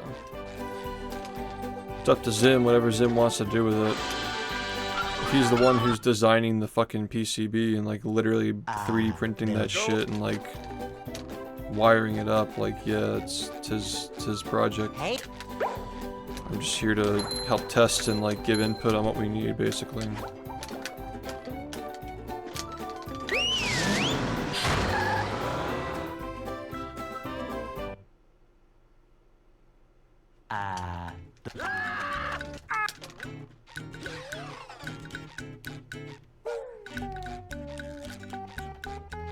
We can't jellyfish today. I'm going fishing for robots.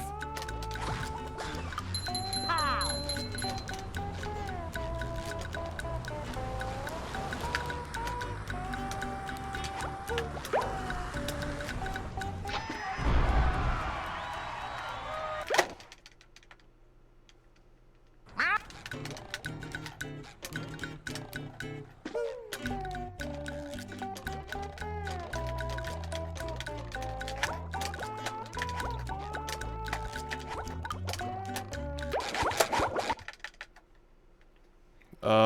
Half of those people I don't talk to anymore, and I don't talk to anybody in that group regularly at this point. I mean, it's like, it was like 9 years ago, man. Yeah. I make myself a snack. Are you ready, kids? Aye, aye, Captain! I can hear you! Aye, aye, Captain! Ugh.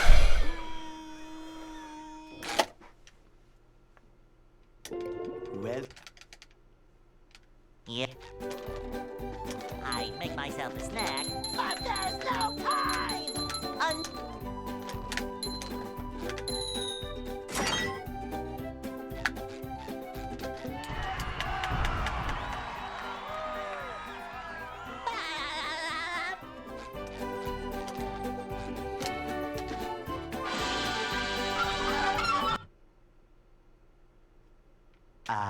They'll Go!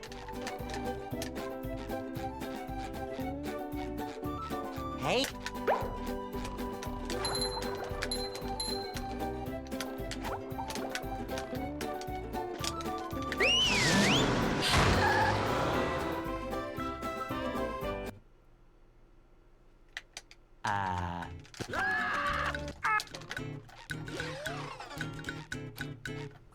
We can't jellyfish today. I'm going fishing for robots. Pow!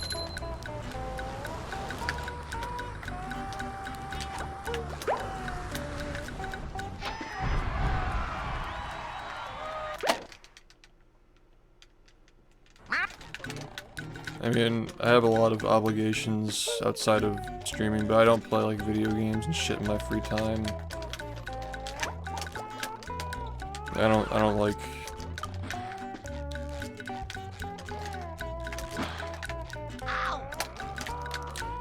I don't fuck around, I guess, as for lack of a better term.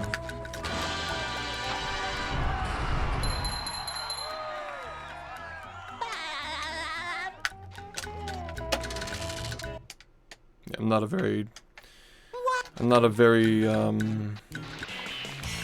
mean, like, I don't know how to explain it, like, I just don't really seek pleasure, like, I don't really care for, like, the day-to-day, like, activities that just, like, are meant to just keep you going, I guess. That was a ton of fun. I should do it Like, again I have my sometime. drive to, you know, do what I have to do, work on what I have to work on, and so forth, just, like, without needing the occasional, you know, like, watch a movie, play a video game, go on a vacation, like, stuff like that. It just doesn't really, like, I don't care for it personally. I just find that all be a waste of time.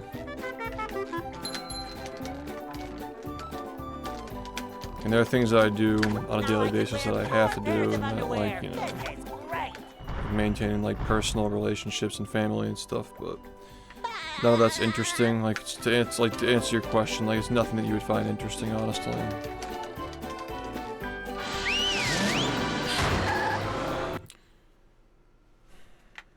Downtown.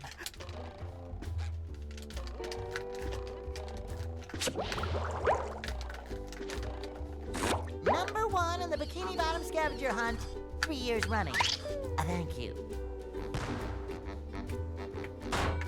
When I'm reading, it's solely for the purpose of, you know, acquiring information. It's, like, specific to, like, a problem that I'm trying to solve. It's never, like, leisure or anything like that. You just met the Sponginator. Why'd you let that fucking happen, dude?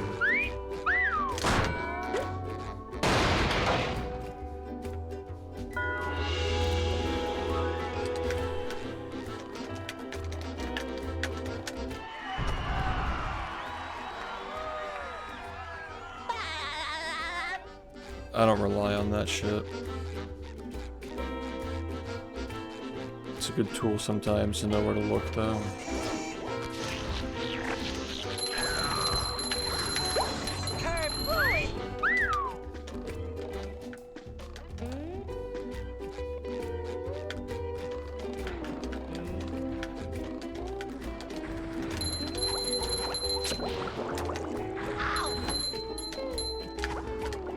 Number 1 in the Bikini Bottom scavenger hunt, 3 years running. Thank you.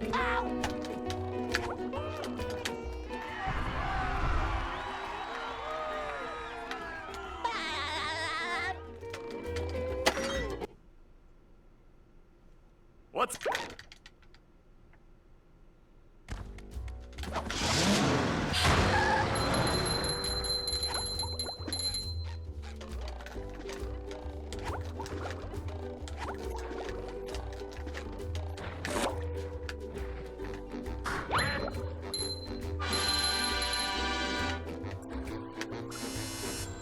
Number 1 in the Bikini...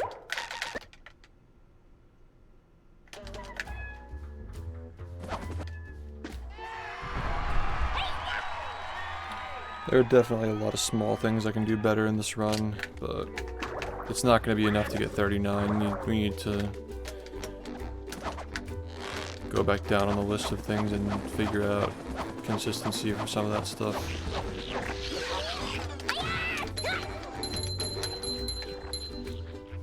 There's another one. That's going to be crucial. Like, I'm not sure if just, like, doing runs with these strats I don't think that'll ever get to the point where 39 is feasible just off of that. I think with our current knowledge of the game, it's feasible eventually, but only if we're actively implementing things that are known but not used yet. That's where it is, like, just not gonna be just doing this stuff to get 39, definitely not. Like, the strats that are gonna be used to get it might already be known, but we're just not using all of it. And for a good reason at the moment. Gotta spend more time researching setups and stuff. Yeah. Just building muscle memory, you know. Sometimes building muscle memory really just solves stuff though. Like, a lot of the tricks that I've made RTA viable that people said would never be done in runs were just solely from muscle memory work. The 3-door, thanks for the 31 months, man, and the good luck. Like, swingerless, that was all muscle memory. GCC was all muscle memory. It's all, like, a lot of it really just comes down to muscle memory. No setup required. Even glideless I was getting a lot when I was really working on it a lot.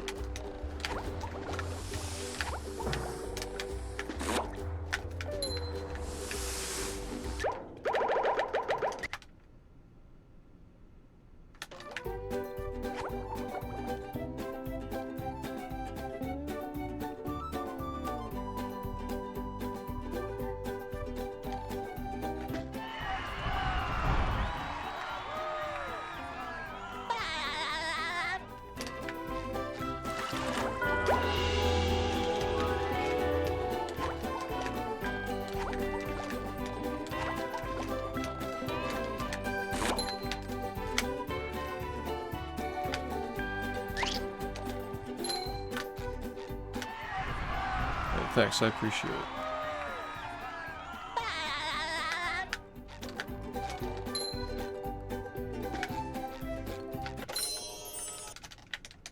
it. With sleep, drink. Could be better. These runs are really bad.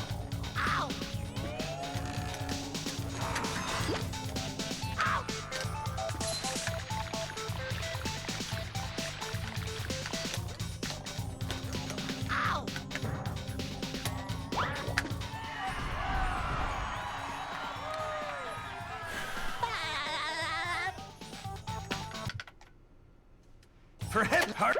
Shit, dude. Come on. How many fucking times are we gonna deal with this today, man? Yeah. Tark, thank you for the 10 months, man. Welcome back. Are you ready, kids? Aye, aye, Captain! I can't hear you. Aye, aye, Captain!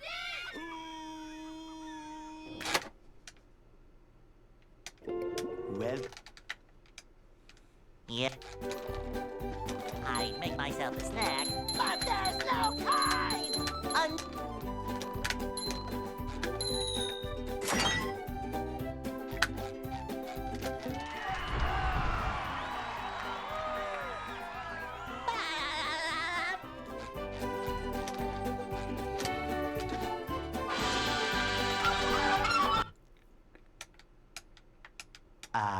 they'll Go.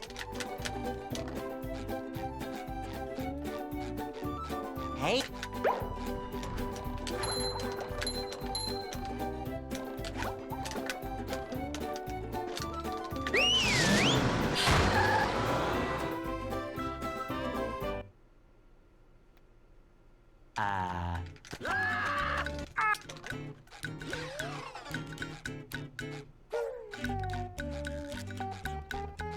We can't jellyfish today. I'm going fishing for robots.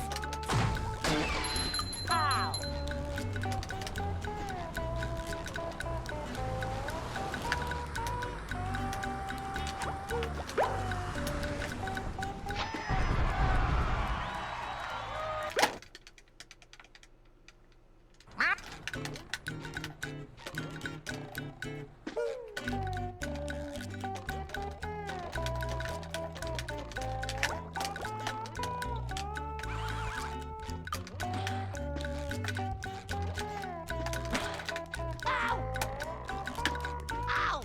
Yeah.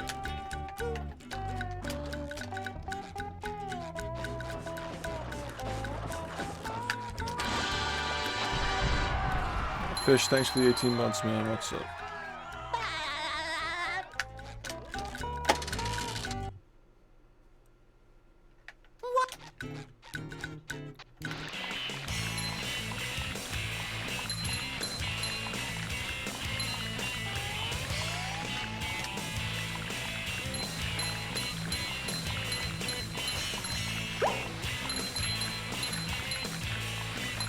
That was a ton of fun. I should do it again sometime.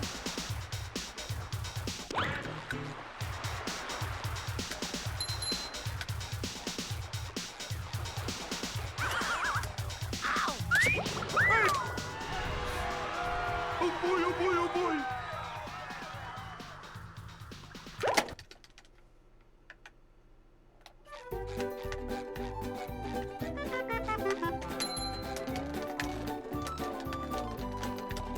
Now I can wear 4 pairs of underwear. This is great. The brain rot.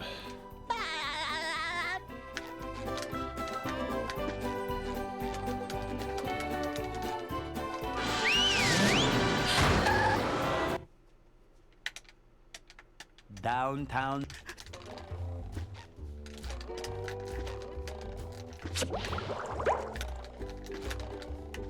Number 1 in the Bikini Bottom scavenger hunt, 3 years running. Thank you.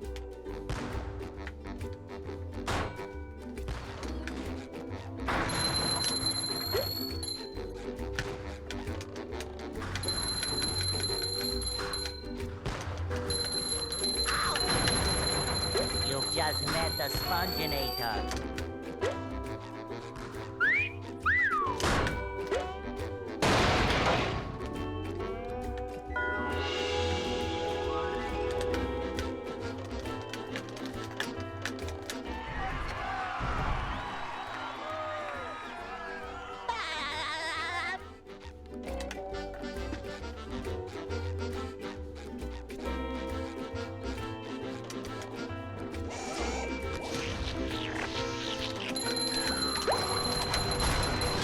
Kabam!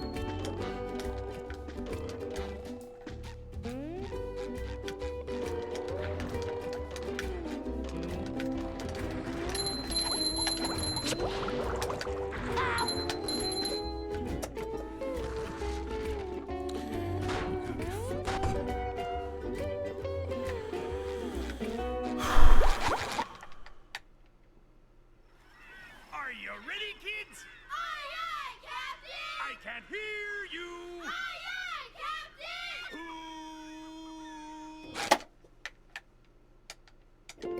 Well, Yeah. I'd make myself a snack, but there's no time!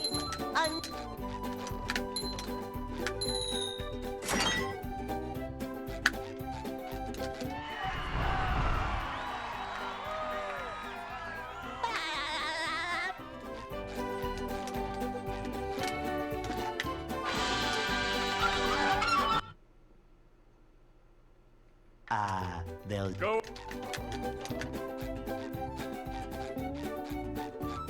Hey,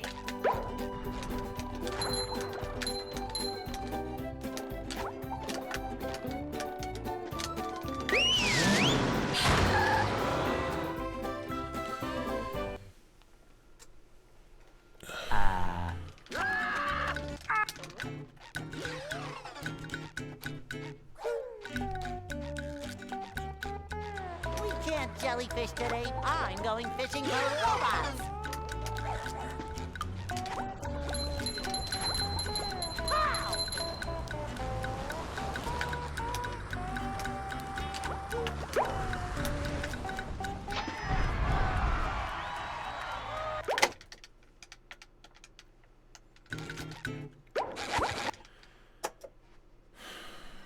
Are you ready, kids? Aye, aye, Captain! I can't hear you! Aye, aye, Captain!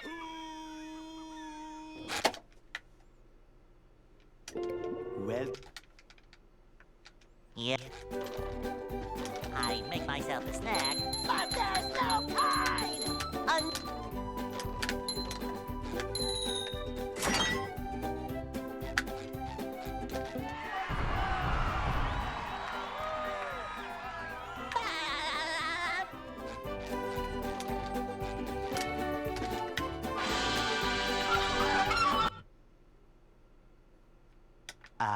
They'll Go.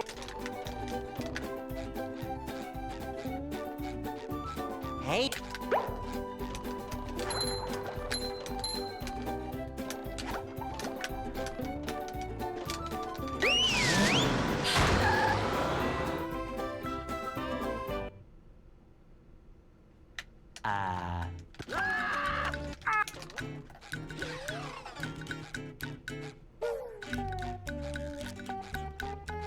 We can't jellyfish today. I'm going fishing for robots.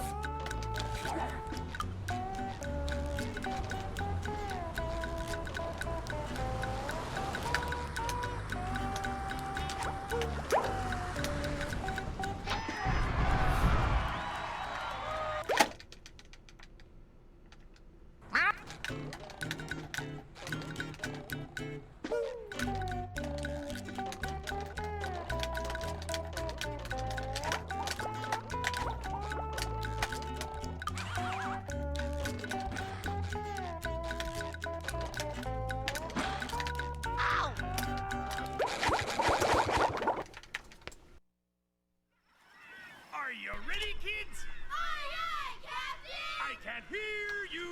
Aye, aye, Captain!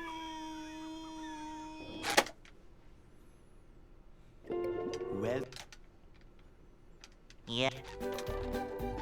I'd make myself a snack, but there's no pine!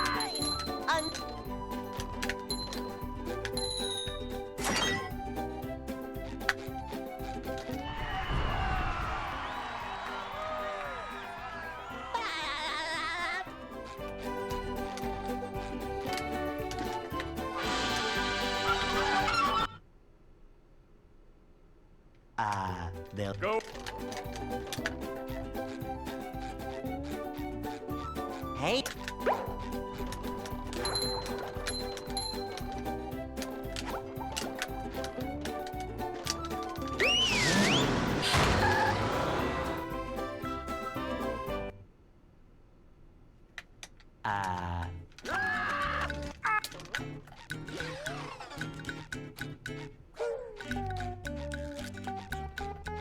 We can't jellyfish today. I'm going fishing for robots.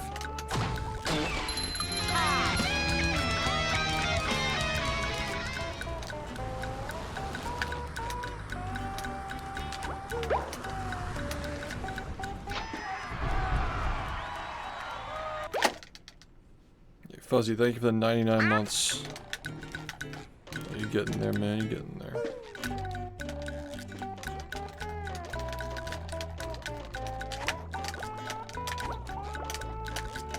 One more.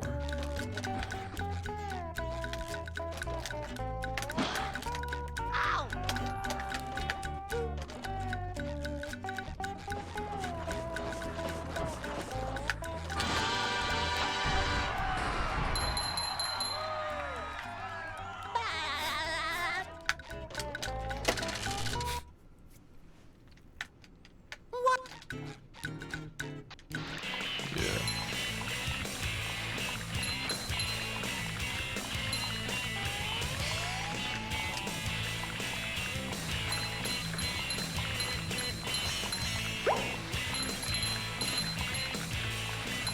That was a ton of fun. I should do it again sometime.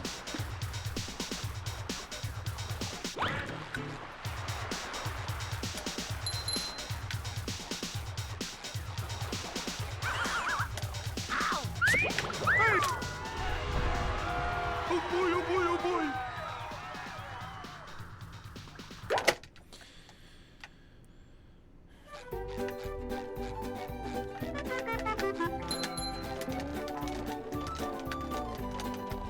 Now I can wear 4 pairs of underwear. This is great.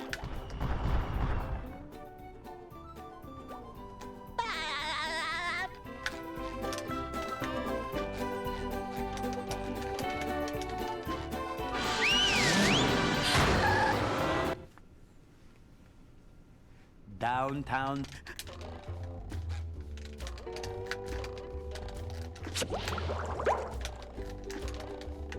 Number 1 in the Bikini Bottom scavenger hunt, 3 years running.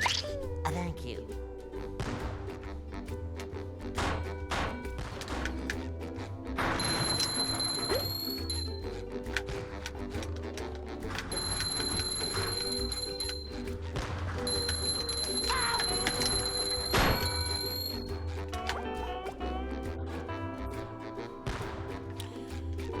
It's always just gotta be the worst luck possible, right? Right. Every time.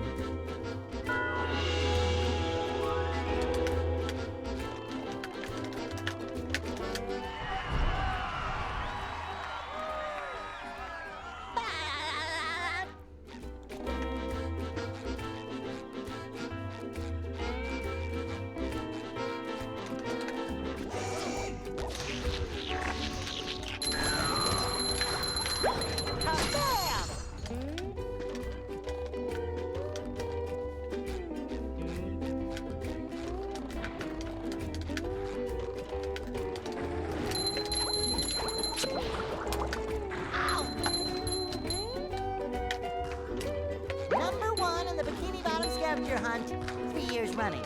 Thank you. Good, dude. Good. Good, man.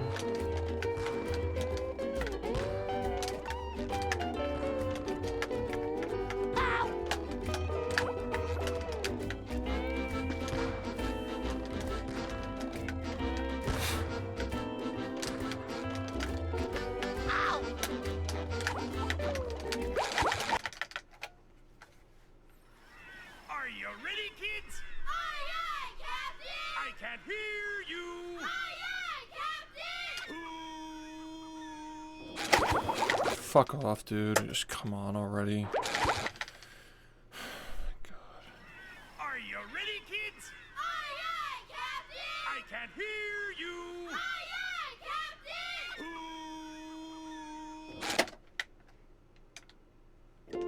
Well, Yep. I make myself a snack, but there's no time!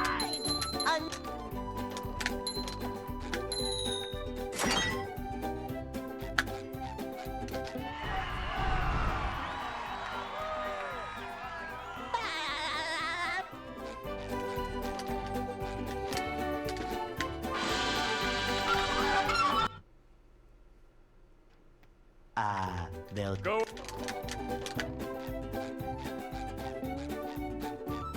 Hey.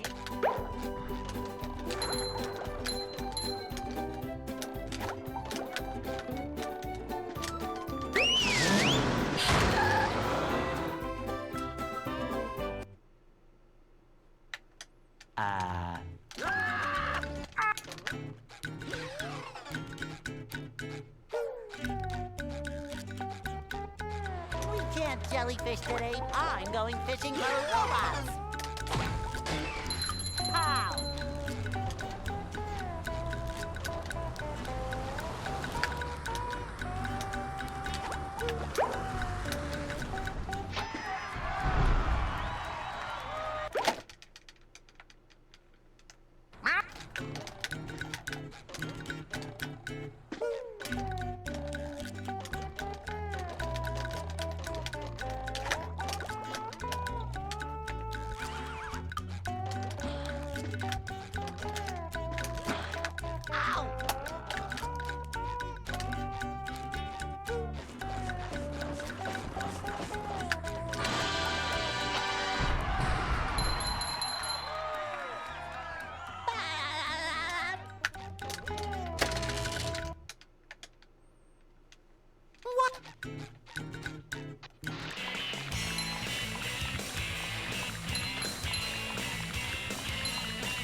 That was a ton of fun. I should do it again sometime. Yeah, what's up?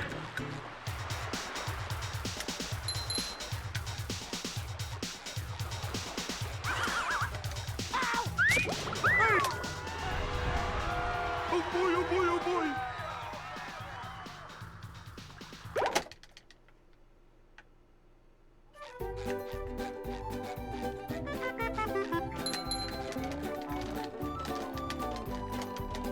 Now I can wear 4 pairs of underwear. This is great.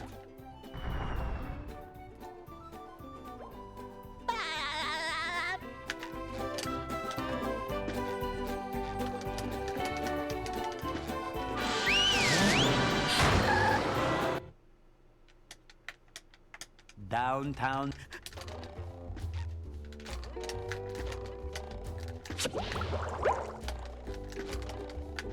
Number 1 in the Bikini Bottom scavenger hunt, 3 years running.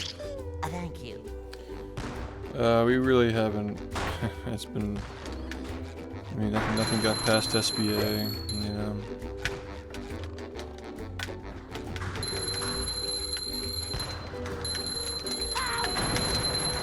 You've just met It's the hard when your sponge controller's brand new and it's moving around and shit. Like, you can't line things up well.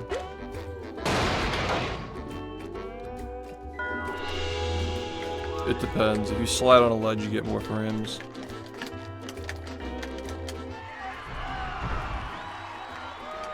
Midair is frame perfect, but if you slide across an edge, you get like 3 or 4 frames. Something like that.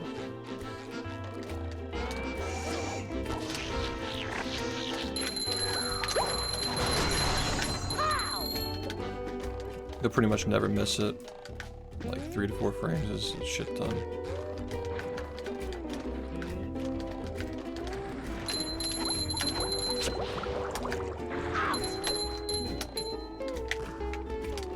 Number 1 in the Bikini Bottom scavenger hunt, 3 years running. Thank you. Ow!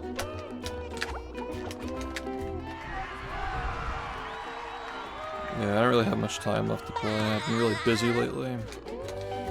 A lot of stuff going on. What's...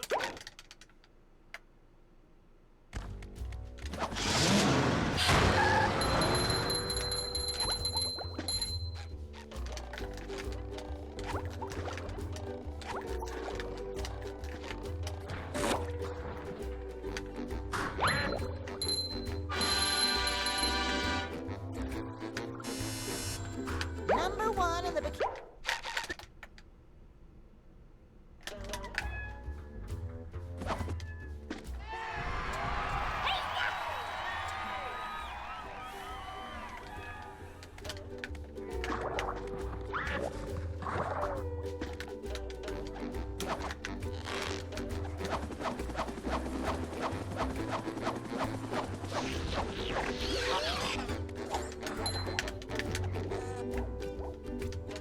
There's another one. Hi, squirrel, coming through.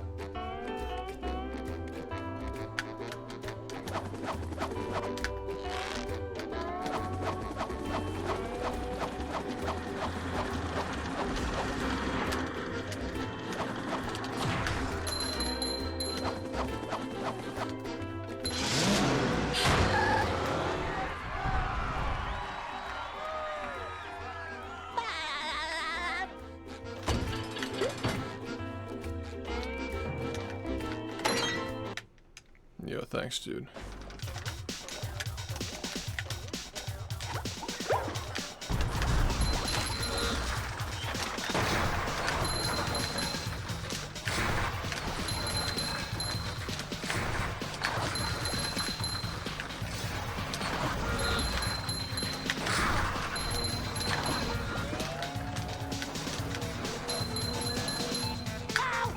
Number 1 in the Bikini Bottom scavenger hunt, 3 years running.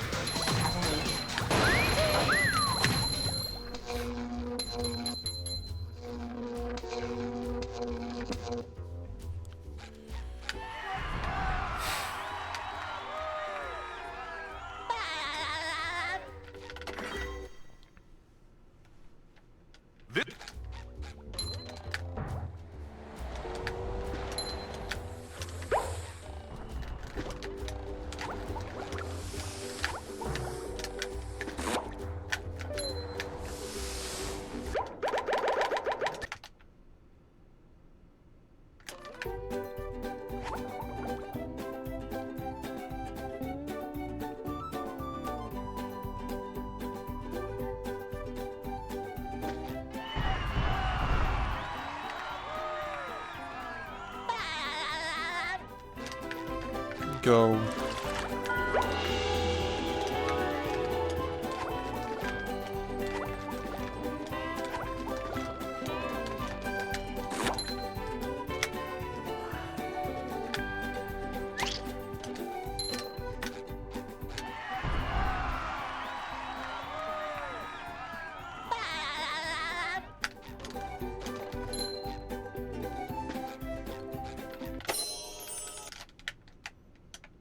With sleep, dream.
Are you ready, kids? Aye, aye, Captain! I can't hear you. Aye, aye, Captain!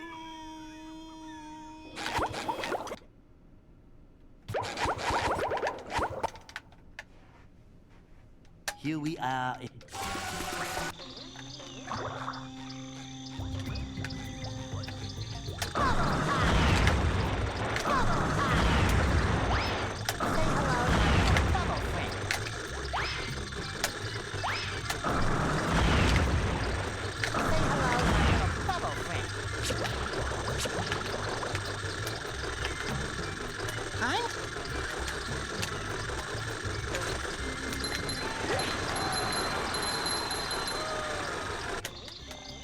This is bad. I don't like this strat. This strat's stupid. I don't like it. Are you ready, kids?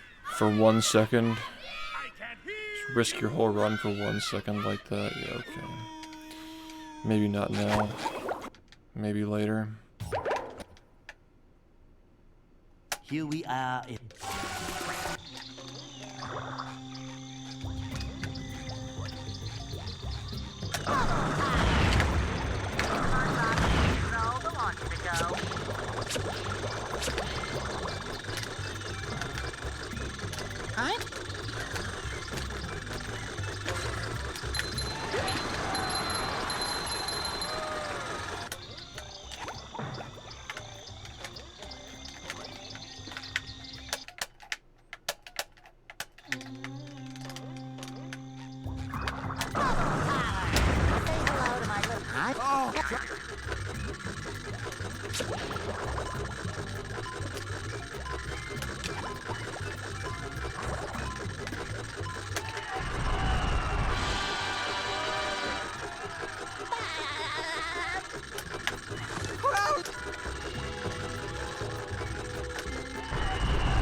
Hey.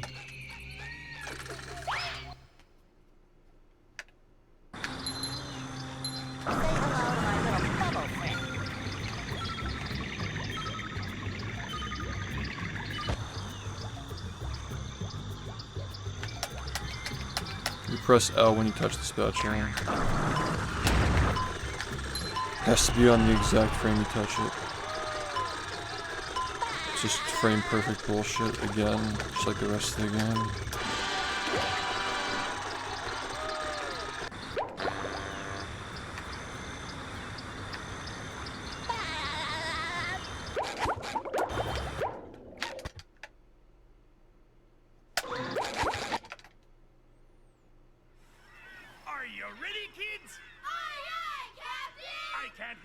Oh, well, you're asking like why it works? I mean, I assume it just unlocks the camera. Yeah, not sure exactly why. Here we are. Because the camera has to like move because of the cruise bubble, right? Like the camera moving because of the cruise bubble is like interfering with the spatula camera moving. So it just like causes you to maintain control. It's like my assumption.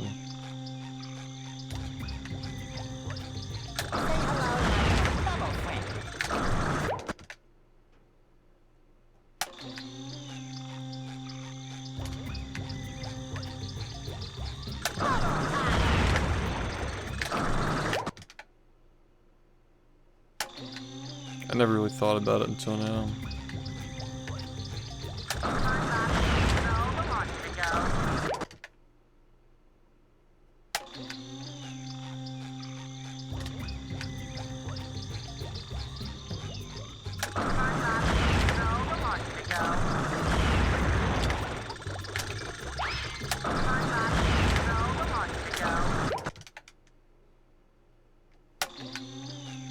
I think that practicing for 5 hours straight and then going into runs cold is a bad idea. I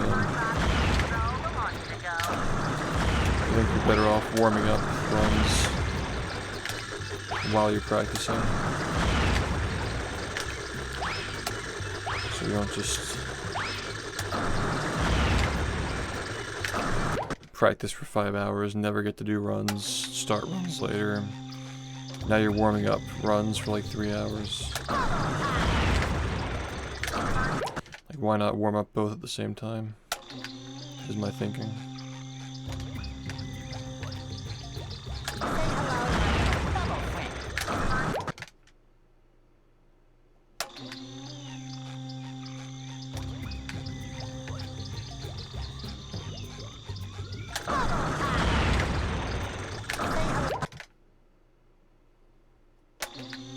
Bottom line is what I was doing wasn't working.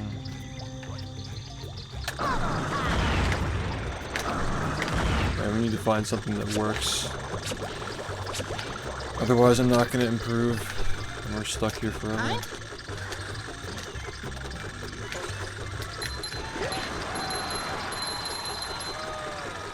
We'll see.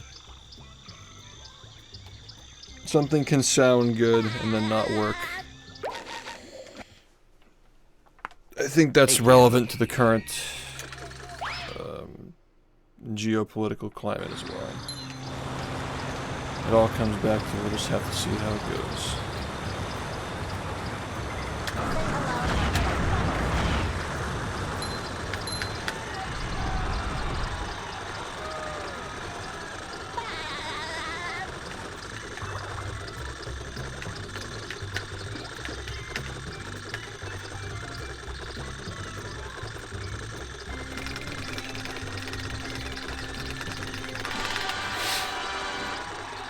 Controller fucking sucks, dude. There's like nothing redeemable about this thing. It just sucks. The graveyard.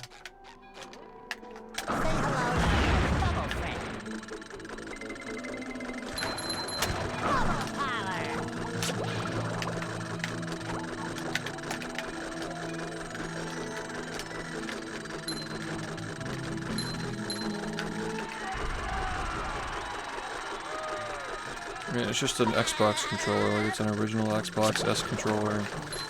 I'm not saying that the brand is bad, I'm saying that the specific one that I'm using is worse than the other ones that I've, like, it's not good in comparison to the other ones I've used.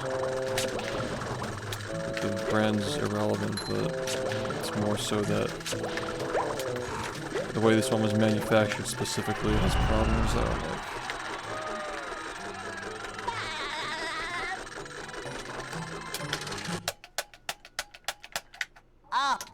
Whatever it is. fucking.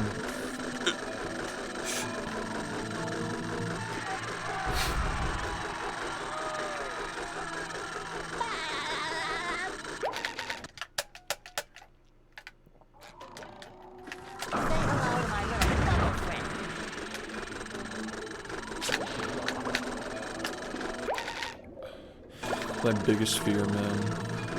My biggest fucking fear. We get a run and then that happens.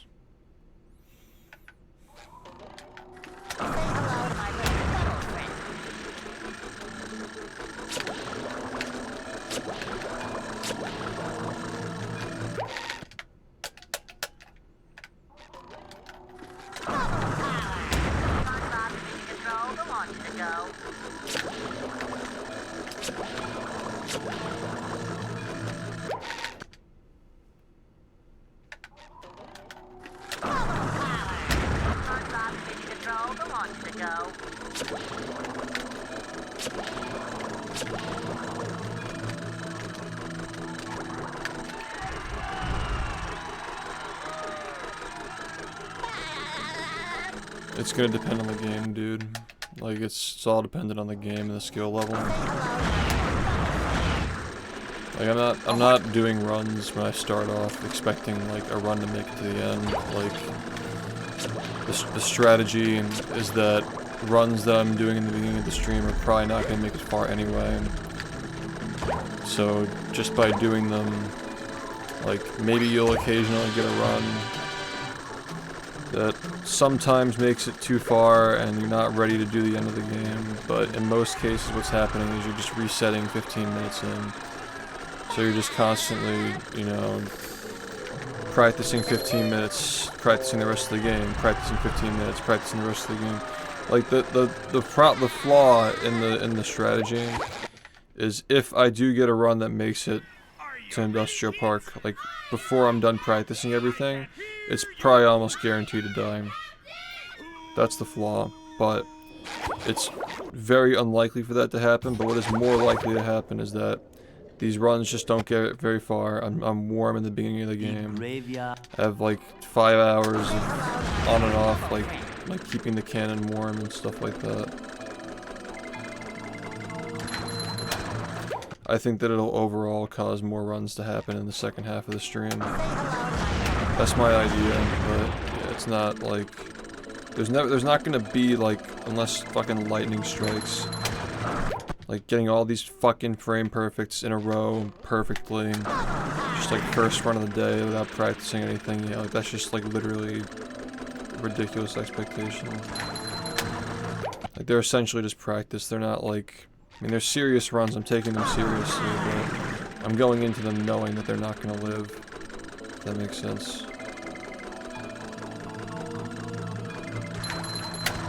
I mean, this alone, this will be my 5th attempt trying to get this once, and like, you literally can't mess it up a single time your run's over. And you have to do this 4 times. And every other fucking thing in the game comes before it. All the fucking frame perfects, all the SBA, all the fucking nonsense. Like,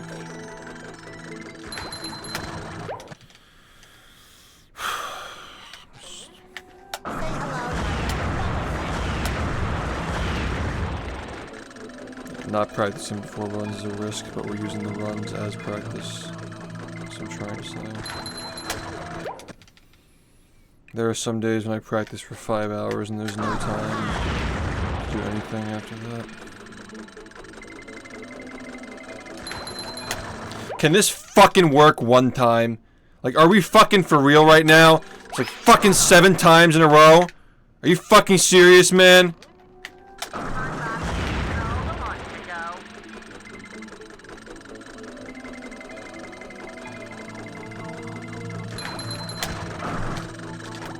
Fuck's sake, dude.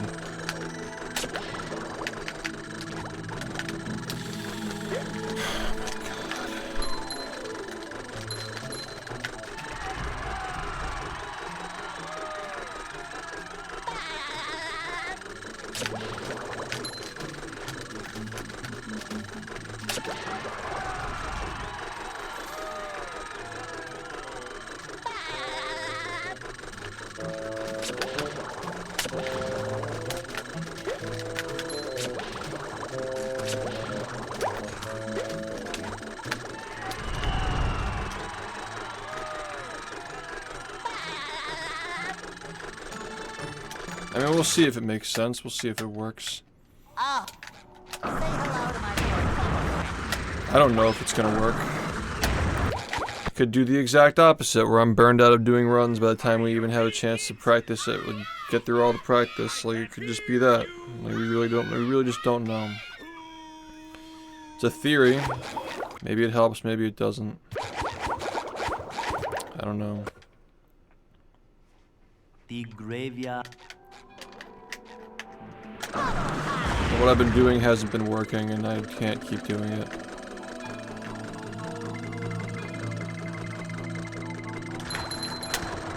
Why is this being so fucking stupid?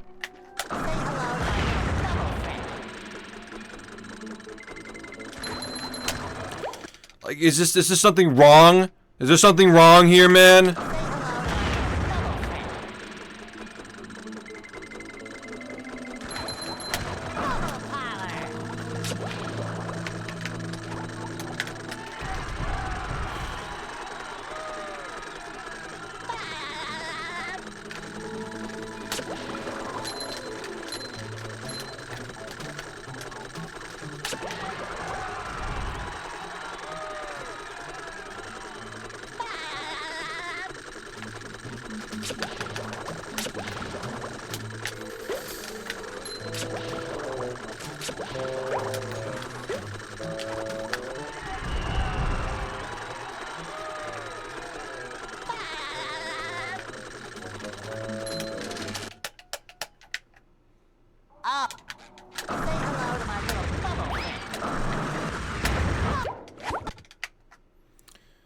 I just, like, why, dude?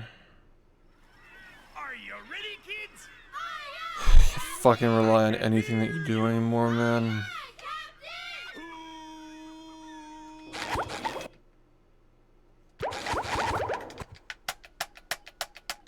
The graveyard.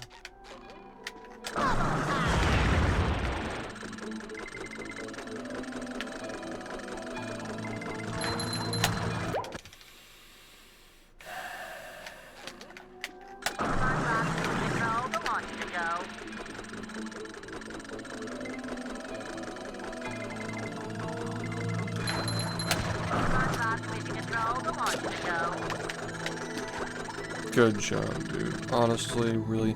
Yeah, practice makes perfect. Yeah, fucking cap, dude. Have you ever fucking speedrun before? That is the hardest cap I've ever heard in my entire life, man. If you've ever speedrun anything, you know that's not true.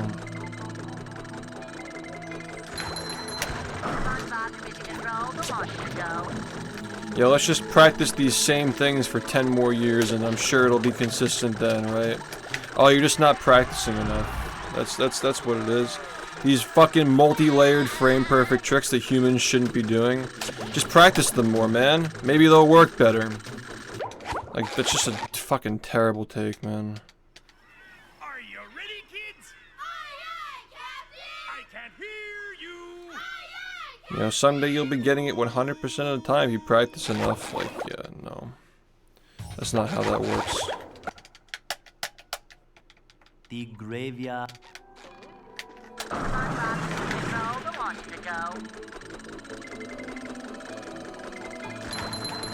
Say hello to my little bubble friend.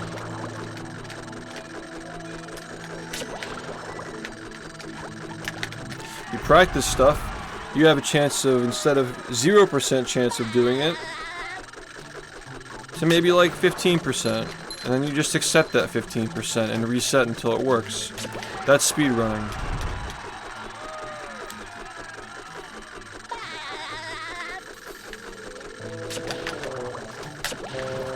You accept the 15% and you just reset for fucking months. That's what you do.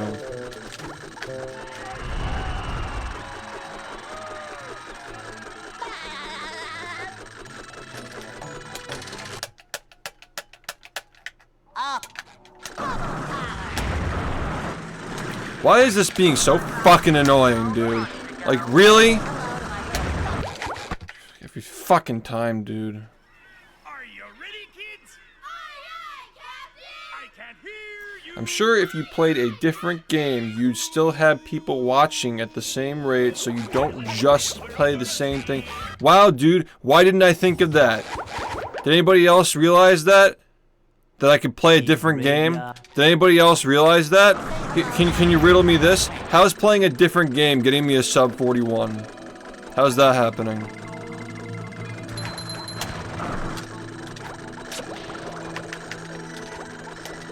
I mean, what a stupid comment.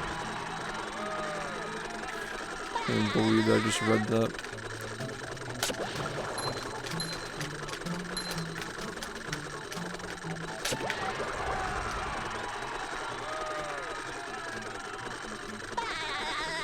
Everything's about clout these days, man. It's gotten to the point where even the average viewer like watches this and questions why I do it, because it's not hunting for clout.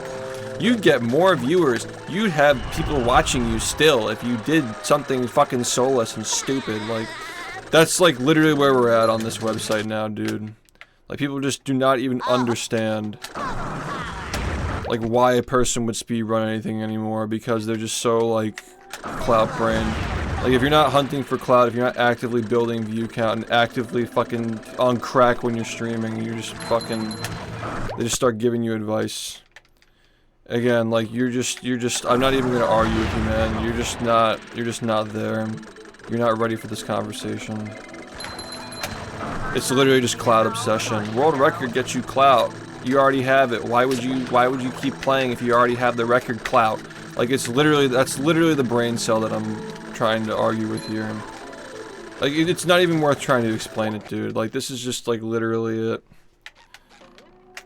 Yeah, do you think I need more motivation, man? Do you think I need more motivation when I've been improving this record for the past 9 years?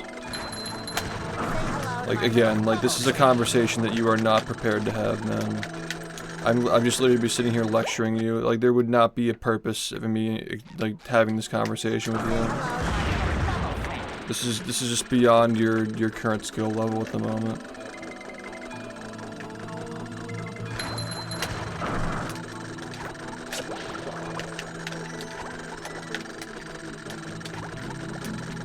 It just sounds like you watched the Summoning Salt video and you're projecting what he says about speedrunning onto me, an actual speedrunner. That's kind of what I'm hearing at the moment.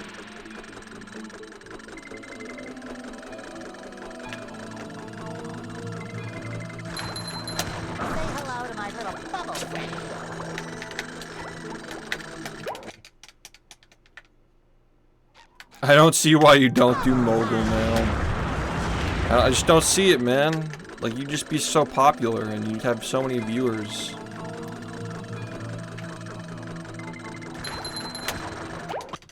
You just have so much clout, dude. Yeah, I don't really care about what you want. I really don't care. Is that required? That I play a game that doesn't stress me out? Like, would you say that to a fucking professional Counter-Strike player? No, you wouldn't say that because you actually have respect for them. Now, let's be real here. There's just a matter of disrespect between you and me. You don't actually have respect for me, and you wouldn't be telling me these things if you actually did. You see this as just a content. Like, if it's not fun, don't bother thing. But if you were watching a professional, any other thing you actually give a shit about, you would not be saying these things. You would actually understand it. But because you have no respect for this shit, you just think that. Yeah, I mean, I know I'm not the only person who feels that way about those videos.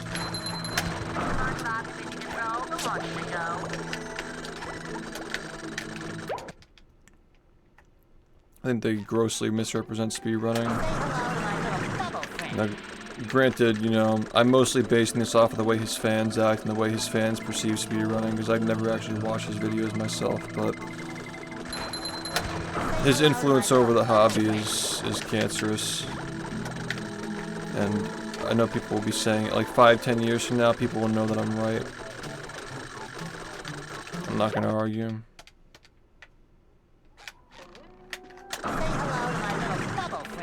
Big problem with speedrunning, people just thinking that it's all about clout and being an Olympian, and the only thing that matters is world record. But like, why don't you just quit, bro? Like, just do something that makes you happy, man. just do something that makes you happy, you know? It's stressing you out, just don't do it. And like, if everybody had that mentality, we could all just be living in a third world country. You know? Yeah, that's just not even, like, addressing my argument. Like, you're not alright, professional athlete, like, oh, like, you know, like, fucking, like, Tiger Woods is stressed out doing golf, dude. Like, maybe you should take a break and just stop letting it stress you out, man. If it's such a stressful sport. Like, do you watch any sport? Do you follow any competitive thing? Like, not just gaming, anything. You unironically think that, like a professional player at something should just give in to the stress and just quit because it stresses them out. Like, you don't think that, like, professionals at anything, like, not even sports, just even, like, a career, even just somebody who's studying, feels the stress of how difficult these things are? Like, is that really, like, what we're at the moment? Like, if anything bothers you, if anything stresses you out even a little bit, just stop. It's really just amazing. It's fascinating. This is like where we are now, dude. This is like literally where we're at with Twitch. It's like, this is where we're at, dude. At the slightest hint of emotion. Why do you think the world's gone to shit? Because of participation trophies, dude. Like, come on. It all started with that.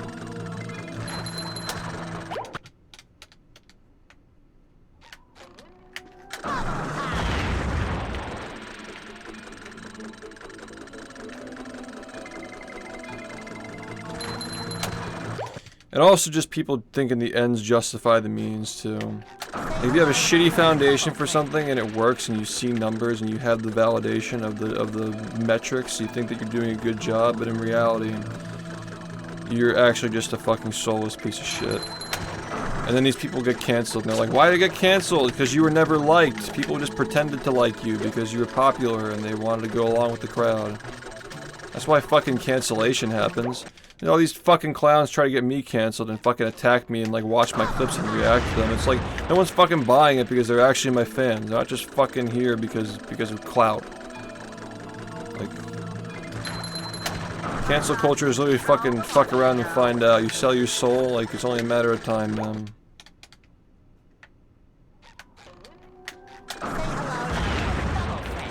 Yeah, if you're becoming unproductive, you reevaluate and reroute. That's literally what I've been doing for the last 3 days. Like, the past 3 months have not been productive for me. At least I personally feel I'm not getting the results that I want. So I'm rerouting. I'm rerouting things and I'm figuring out what can I change in my regime, my practice routine, to potentially see better results.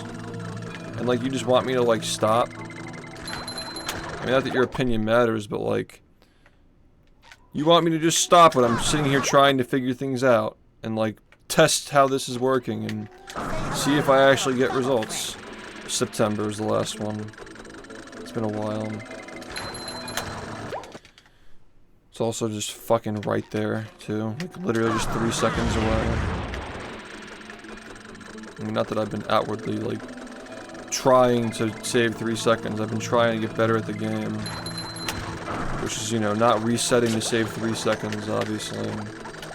If I continue every run that could potentially save 3 seconds, I'd be getting way more runs. I think that's obvious, you know? But that's not what we've been doing for the last 4 months. And I want results. I want to start seeing runs that can beat this by like 30 seconds. How do we get there? By fucking quitting? By not paying attention to the habits that are causing these things to...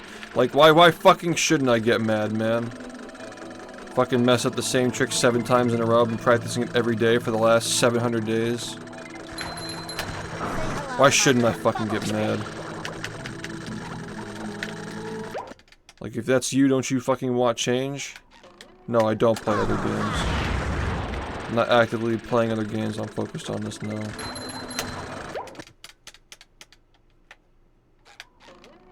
play enough video games. I'm going to play more.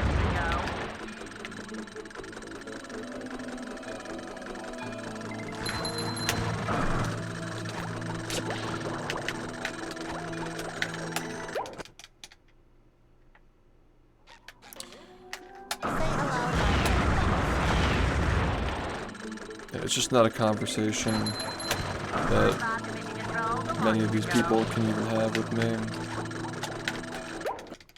It's hard to understand if you've never done it. Yeah, people, again, like, there's a reason why people who speedrun aren't telling me to quit. I'm just saying. The best speedrunners that I know, this motivates them to push harder, you know? Like, we motivate each other. Doesn't even matter if we play the same game. That's why this whole, like, fucking Olympic bullshit that people project onto the hobby is all garbage, it's all trash. Especially now, during this era of, like, players in each game that are so good they can't be touched by anybody. Like, regardless of whether we play the same game, we have to motivate one another now. That's the only way this hobby lives. We're rapidly approaching a time where world record competition is not going to even exist anymore. Does that mean that speedrunning is boring? I mean, the way that people like Salt like farm engagement off of other people's accomplishments, maybe if we keep down that road of thinking that people need to have like artificial competition to actually justify speedrunning or make speedrunning stories interesting. Yeah, if we stick at that mindset, like, yeah, it's just gonna end up being fucking... It'll be dead. It'll be more dead than it is right now. That's the real problem, man, is people have lost sight of the hobby. The fact that I have to answer this question, dude. What's my beat with Salt? I think he lacks tact, and he's actively just profiting off other people's accomplishments without contributing anything himself. I think that, again, like the fact that, like, it's not so much the fact that I dislike Salt more than I dislike the fact that somebody like him has to exist when there are plenty of communities that are capable of learning intermediate video editing skills who are capable of doing these things themselves in a superior way than somebody who's never played these games before. Because essentially what Salt is doing is he's going to these communities, asking for their research, their time explaining how these things work. He puts it together, he makes a video on it, and then he gets millions of views and profits off of it. And it doesn't really do much for the communities other than just giving them 15 minutes of fame and being part of an episode of his show that validates their accomplishments, and then they just move on to the next town after they're done with it. That's my problem with it. Yeah, I don't think you know what ignorant is, man. I've been around here way too long. I see the effects of this in real time. And yeah, when I say he lacks tact, I'm talking about his social media posts where he's like, oh, it's really hard to come up with new ideas for content after making it for so many years. Like, dude, the people who literally make the subject matter of the videos that you create are the ones who are making the content for you. They're the ones who are finding the strats, they're the ones who are spending thousands of hours trying to get these runs, okay? Like, you're somebody who's just merely reporting on this, you're a journalist. Like, please just have the tact to realize that, like, it's not that hard to come up with ideas when you're the guy who's just farming the creations of people who literally sit and do this shit for no pay. That's the problem I have with... It's just his attitude. He talks like he's so much more important than he actually is when he's just a messenger, essentially. And I do think that these speedrun videos would be much better if people who actually understand the essence of their games were the ones telling these stories of their community instead of like somebody just projecting the Olympic Games onto every single fucking game. Like, there's more to it than just like, and then this person trained really hard to beat that person. Like, I'm telling you, this is not what motivates the best speedrunners.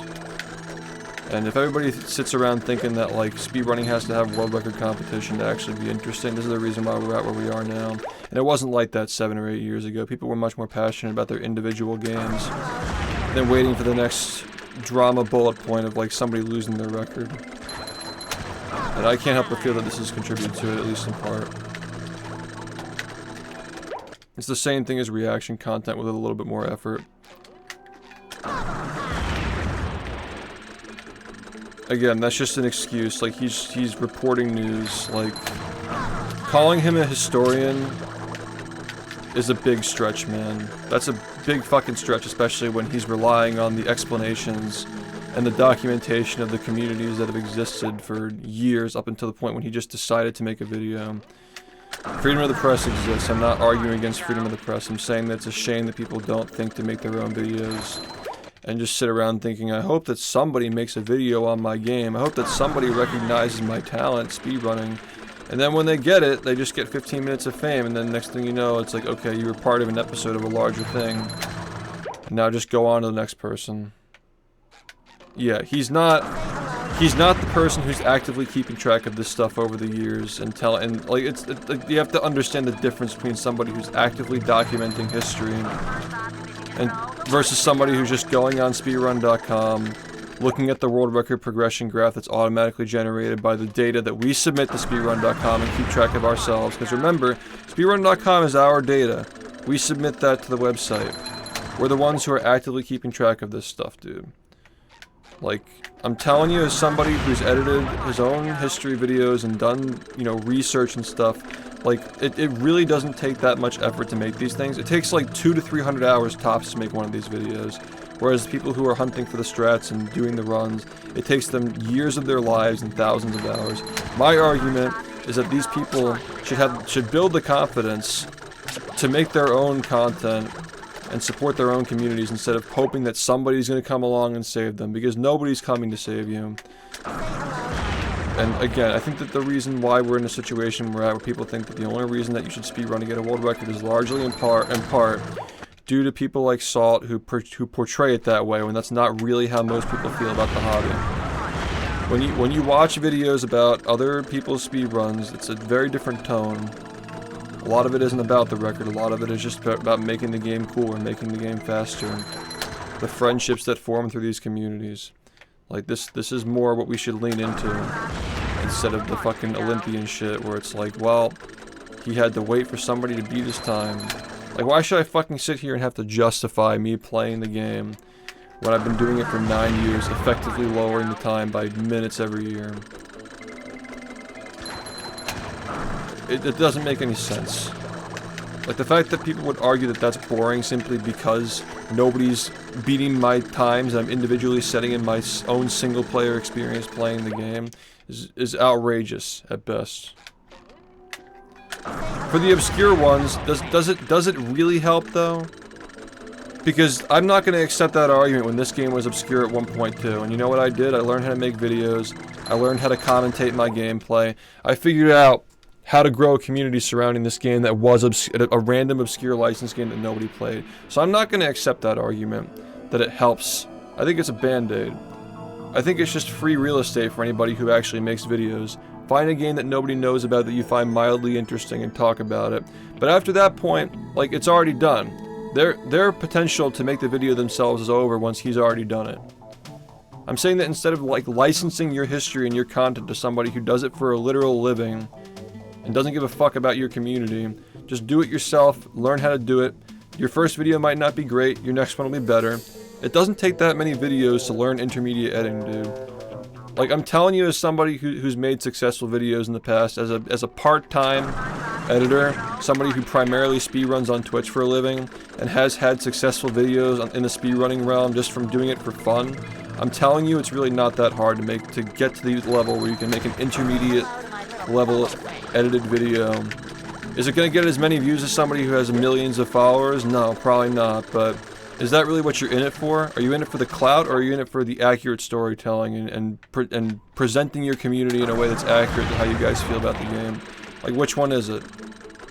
It just all goes back to the clout chasing. I hope this guy who has millions of views on his videos makes a video about me so I can obtain clout. Instead of, I want a documentary that is accurate to the feeling of my game, and I want to tell the story the way that we feel it should be told. That should be the sentiment. It shouldn't be about clout. It shouldn't be about viewership. None of that shit. That's all bullshit. That's my argument.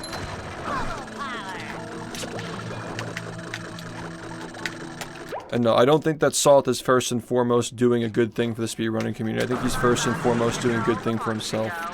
The fact, and again, I'm not saying that he's being selfish, but here's the thing, man. Like, speedrunning has been declining and his channel's been growing, so there's no correlation between Salt's videos doing better and speedrunning doing better. So I'm not gonna fucking be hearing that shit. Salt's shit is entirely separate from speedrunning.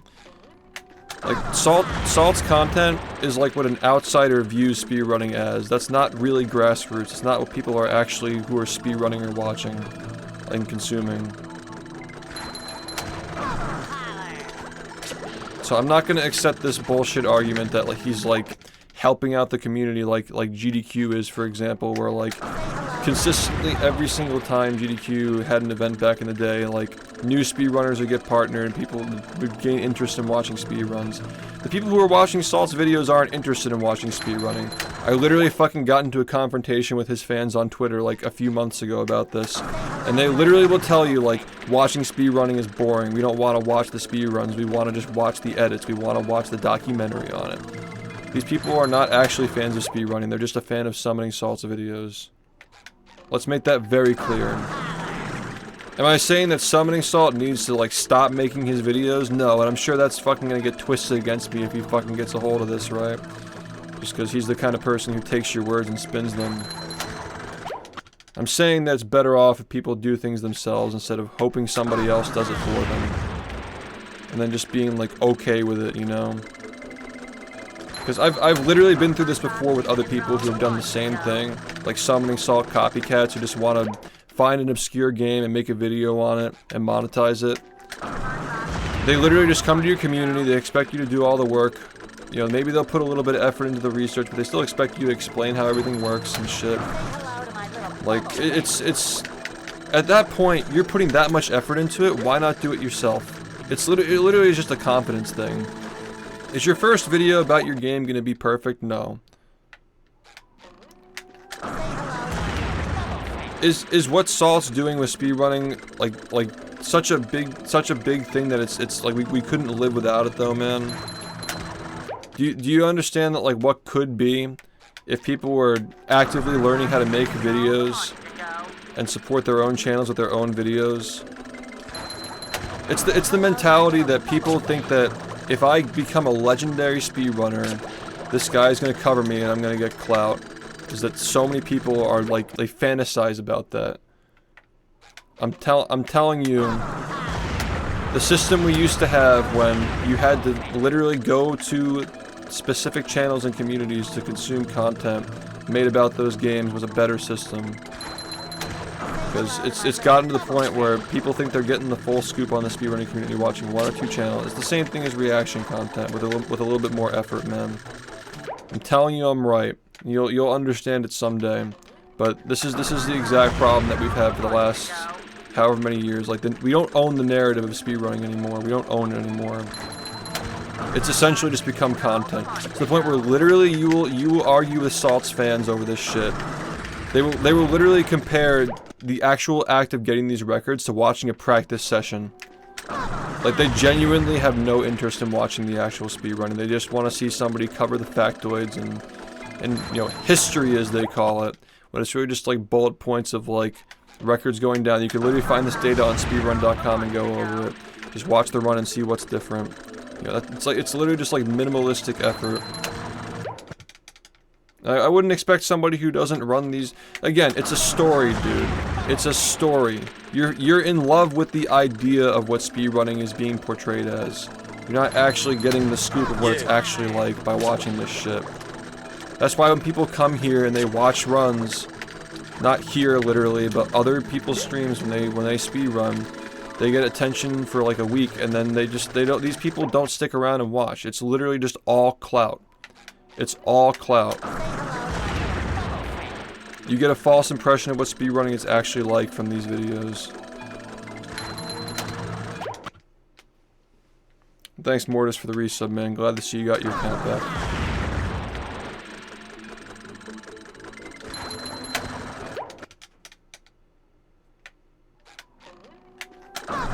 Someday you'll know I'm right, man. I'll be looked at as an asshole right now for having these opinions, but someday you'll know that I'm right. And when you realize it, I'll be right here speedrunning, just like I always have been. If you spend years and years of your life trying to master something, you at least owe it to yourself to try and portray it in the way that you see it, okay? I think that's just the ultimate laziness, is just spending years of your life practicing something and mastering it, and mastering the craft of even just like talking about it when you're streaming it. Like just the art of like encouraging people to even watch you play this shit. Because alone, without the commentary, it's not interesting at all, no matter how good the game is. You spend all this time mastering these interpersonal skills and the game and the knowledge, and then you're just not gonna fucking even try to make a video about it? Like, I just don't understand that. Like, you know how much effort it takes to get these records? How many thousands of hours it does? Like, it's not it's just people are just scared. People are scared to try making their own videos. And I know that a big part of that is thinking that nobody's gonna watch them, but I'm telling you, man, first off, the YouTube algorithm is really, really good at recommending niche content to people who actively seek it out. I still get daily people who just actively seek out Battle for Bikini Bottom speedruns, and they land on this, they land on the history videos. They'd otherwise be following on somebody else's channel who just does general speedrunning content. Next thing you know, they're not falling into the community, they're falling into the hands of somebody who's just a career influencer or content creator, just reporting on this stuff and not actually a part of it. And that's why these communities are shrinking, but the people who are making the videos on the communities are getting bigger. Look. People can just like talk nice and be like, we're doing a good thing for this and we're helping this, and otherwise people wouldn't be seeing this, but look at the results. Look at what's happened over the last 9 years of speedrunning. It's only gotten smaller, and these people who claim to be helping speedrunning by putting more eyes on it are just getting bigger. Look at the results and it'll speak for itself. Like, sometimes you just can't take people's word for it, man. But I think the people who are making these videos on speedrunning are malicious. No, they're just trying to make a dime and they gotta support their families or whatever it is, but it's not the same as it used to be, where you had to go to the exact source to understand what's going on. And Moist Critical has said this in a much more polite way than I have, that he prefers watching documentaries and videos about speedrunning and gaming and whatever based on, like, made by the source, the people who are actually playing it. He literally said that while watching these videos on this game, that he appreciates that it was made by the people who actually play the game, and he finds it much more interesting and intriguing to hear it from people who actually play the game. It's not just being reported on by somebody else. He understands it. I know people understand this shit. I'm just not being nice about it. I don't really care whether I sound nice at this point, though, because everybody fucking knows me for who I am anyway. Like, you know, I'm not exactly known as the nice guy around here, but I'm just gonna tell you the way that I see it. And I know that people are gonna fucking know that I'm right, like 5-10 years down the road. Yo, Hans, thanks for 28 months, man.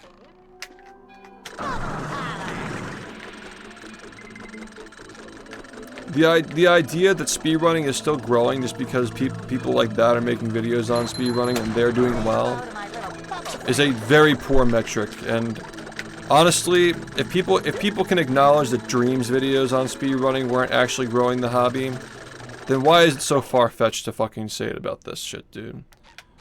Like, putting on some fucking anime narrative for something that is a grassroots hobby that people do out of the soul of the game is just so wrong, and it does not translate well to the actual communities that play these games.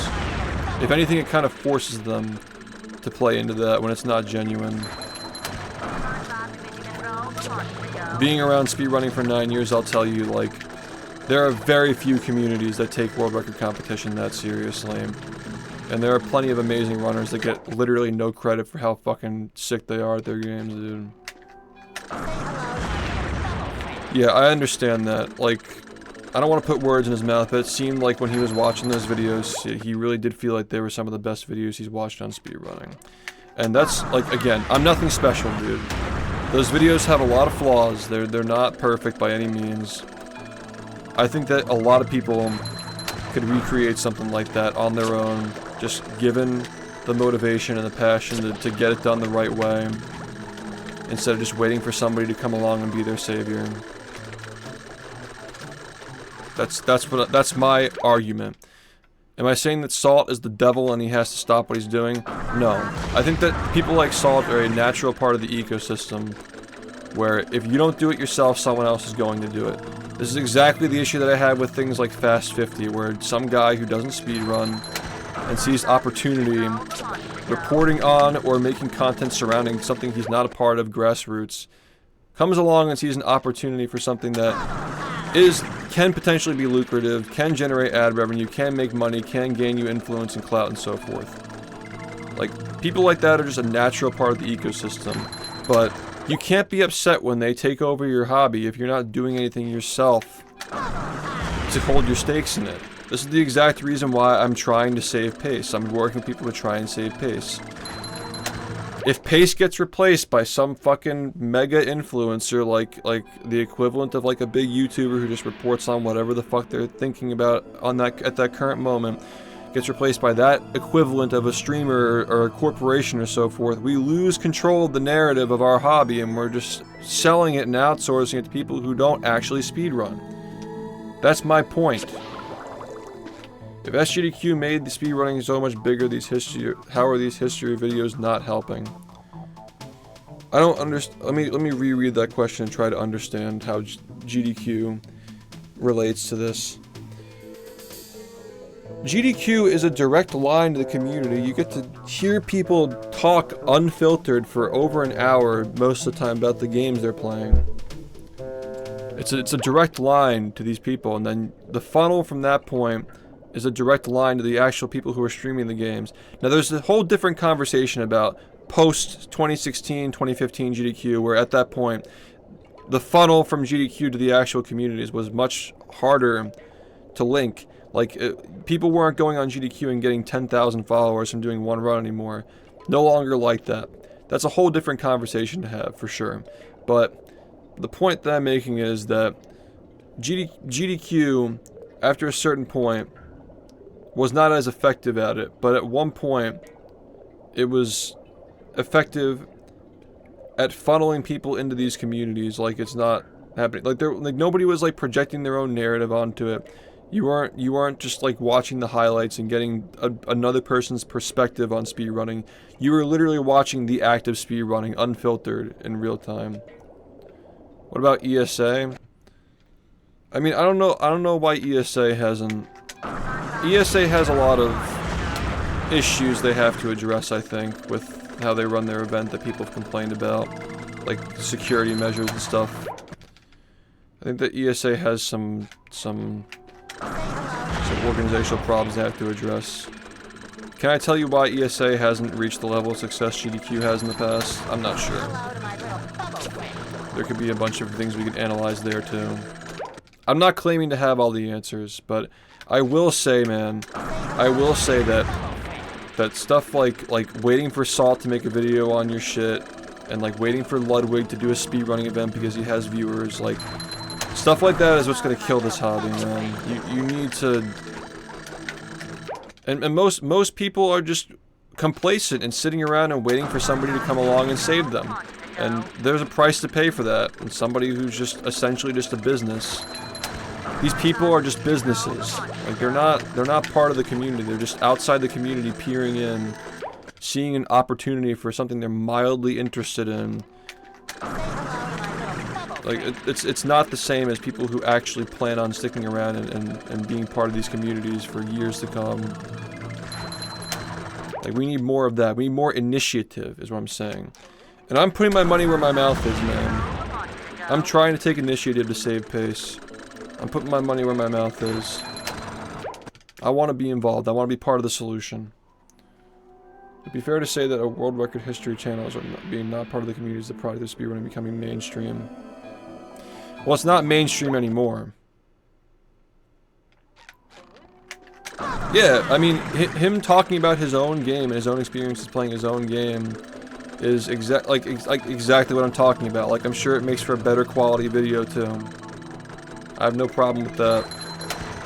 My problem is with people who are already doing the majority of the work, just saying, okay, like, make the video for me. That's my problem. It's not even necessarily with him making these videos. The problem that I have is with the relationship that the speedrunners have to this kind of content. Like, waiting for somebody to do it for you is the problem that I have. The complacency.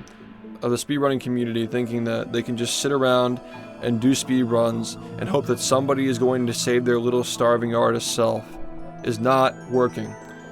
Okay, like a lot of these people who have that mentality are people who are just adult children who when they were 19, 18, 17 years old, somebody else who is our age now was doing these things for them. These people were running GDQ, these people were making videos on their games, right? This is not always going to be the case, and people have to be willing to step up and do it themselves, otherwise their hobby is just going to get hijacked by people who don't truly understand the nature of it. Just because it's called a speedrun doesn't mean it's the same story that everybody else has. Like, my experience playing Battle for Bikini Bottom and what motivated us to push the game this far is going to be different than the motivations of, say, the Luigi's Mansion community, for example. We all have different perspective.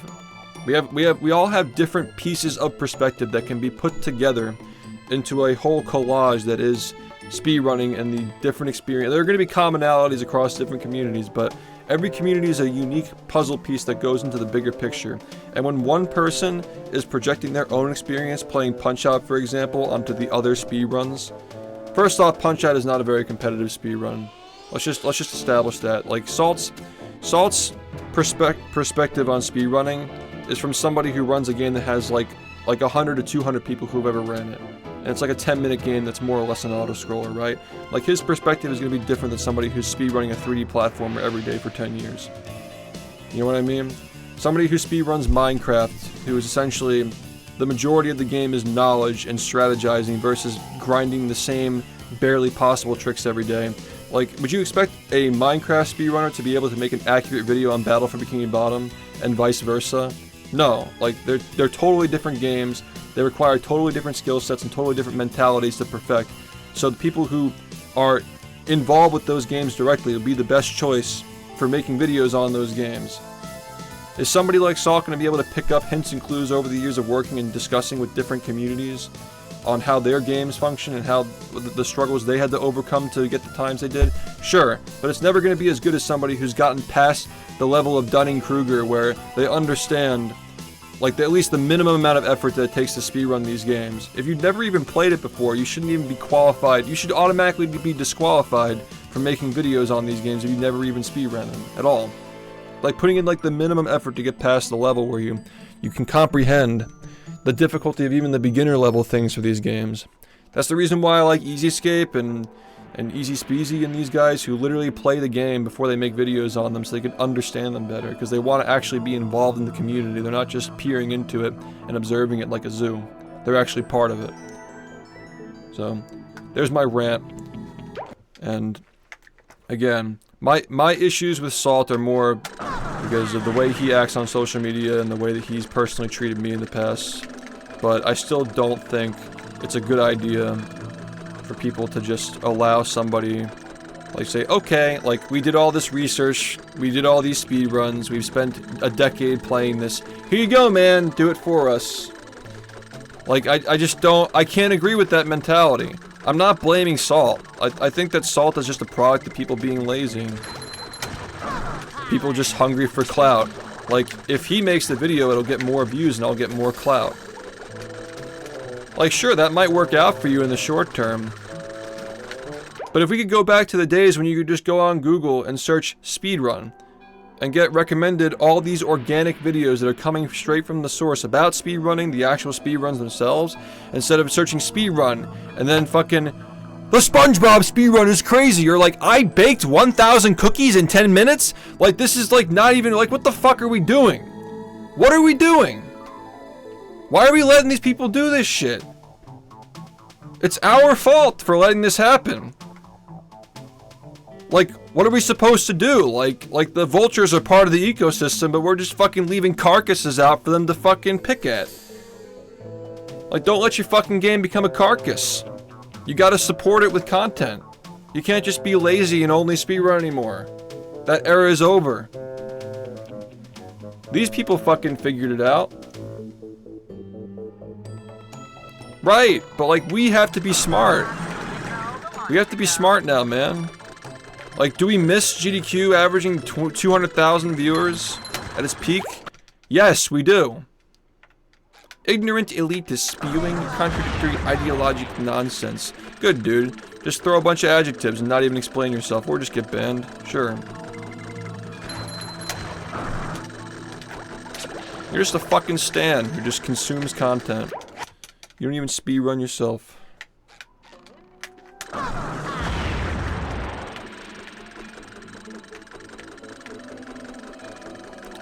What are we doing, man? Like, seriously. This all fucking started with speedrunner versus hunter bullshit, dude.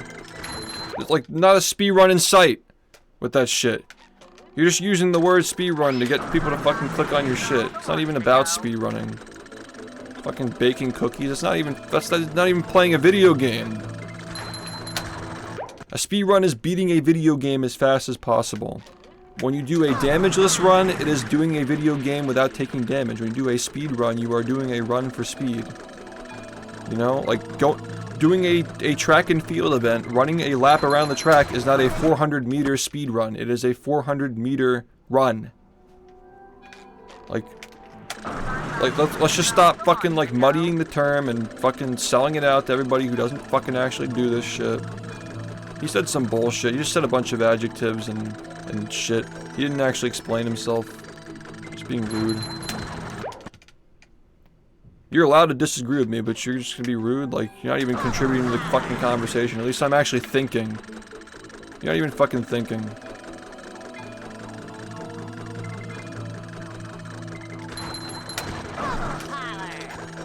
The problem is that people are not fucking doing anything for themselves. The problem isn't that people are making videos on speedrunning, it's the fact that the people who... It's the problem is the people who aren't making videos on speedrunning, people who aren't doing this, who aren't trying to maintain a presence outside of Twitch. And I'm not the best about it either, but I fucking tried, dude. Like, I really hope that I can get that explained video done this year when I have a chance, when I finally get a run that's worthy of explaining. Waiting for somebody else to do it is the exact reason why we're in the spot that we're in now.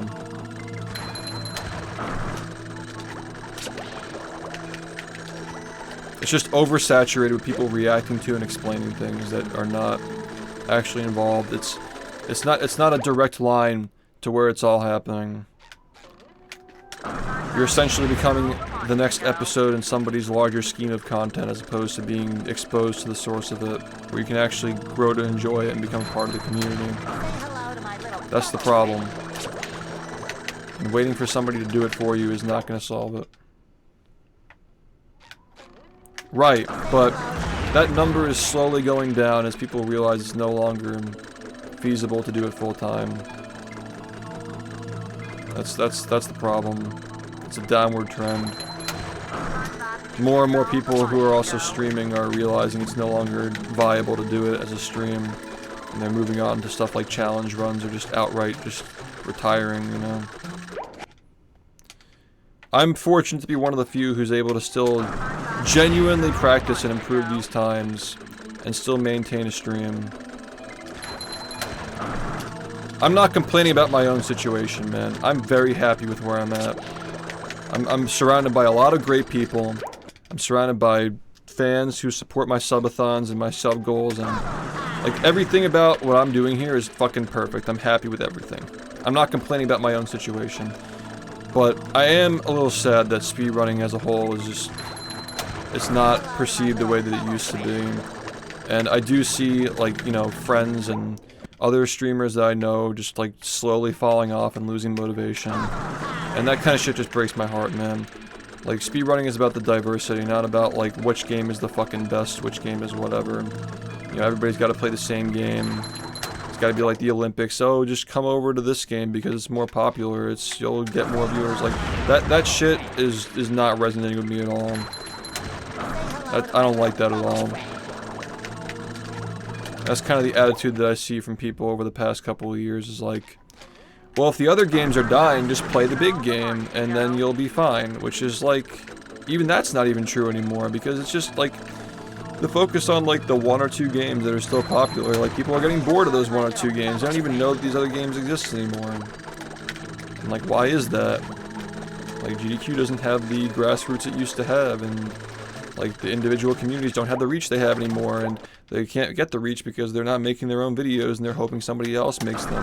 Just so somebody who's a fan of the guy who makes the videos can just look at it and say, oh, that's cool. Continue eating their cereal and just click off and watch something else. It's not impactful. Well, I'm happy you feel that way, but again, that's not my point. My point is that even somebody like me, who's hardly, I make like one video a year. Like, I'm not a YouTuber. I'm not a professional editor. I'm saying that somebody can still make something adequate with very little experience and just a little motivation to learn. That's all I'm saying. You know, it's a little scary at first. It takes time, it's tedious, but like, it's nothing that these people aren't used to.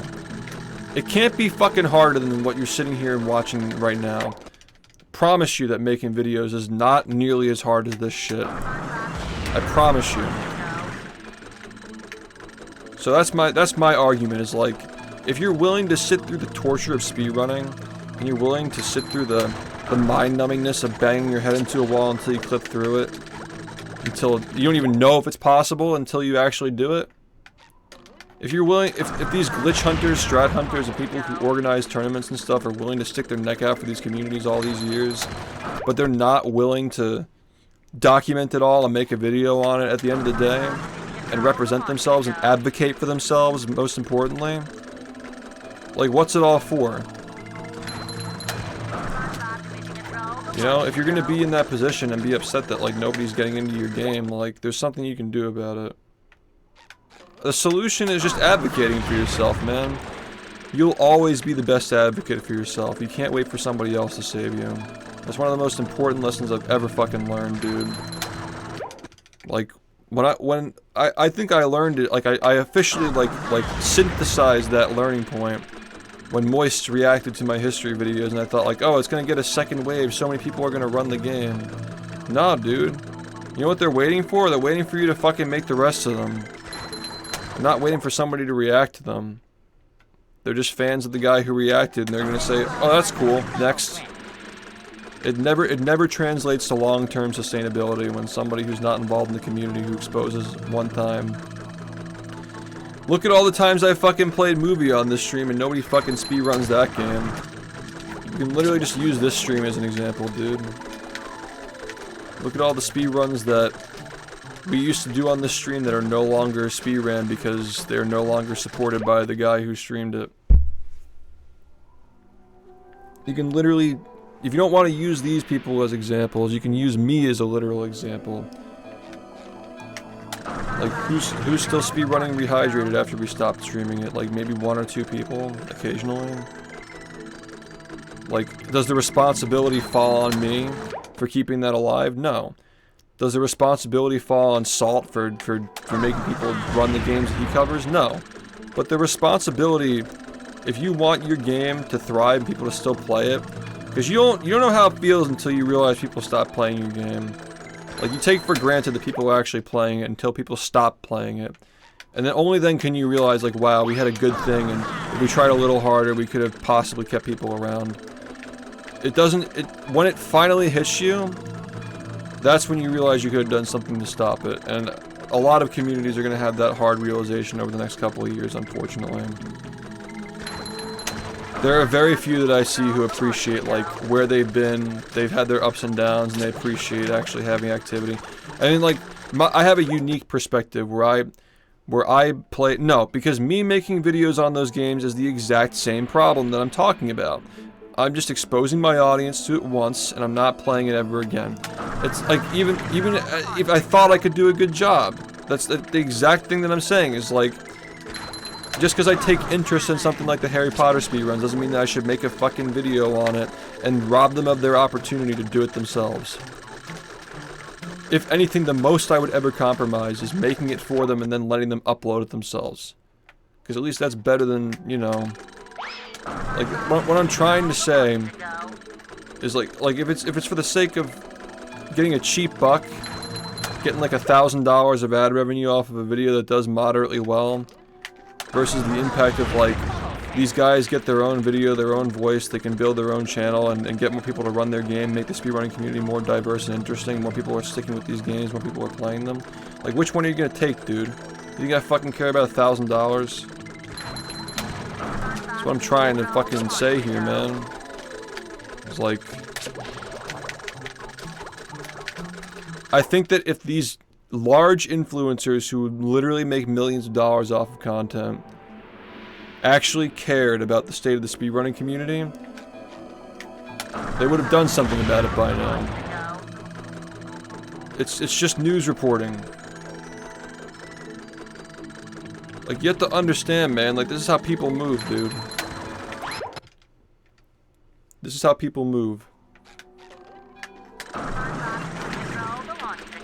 There are people who stick to their roots, and there are people who never had the roots to begin with. That's what you need to pay attention to, man.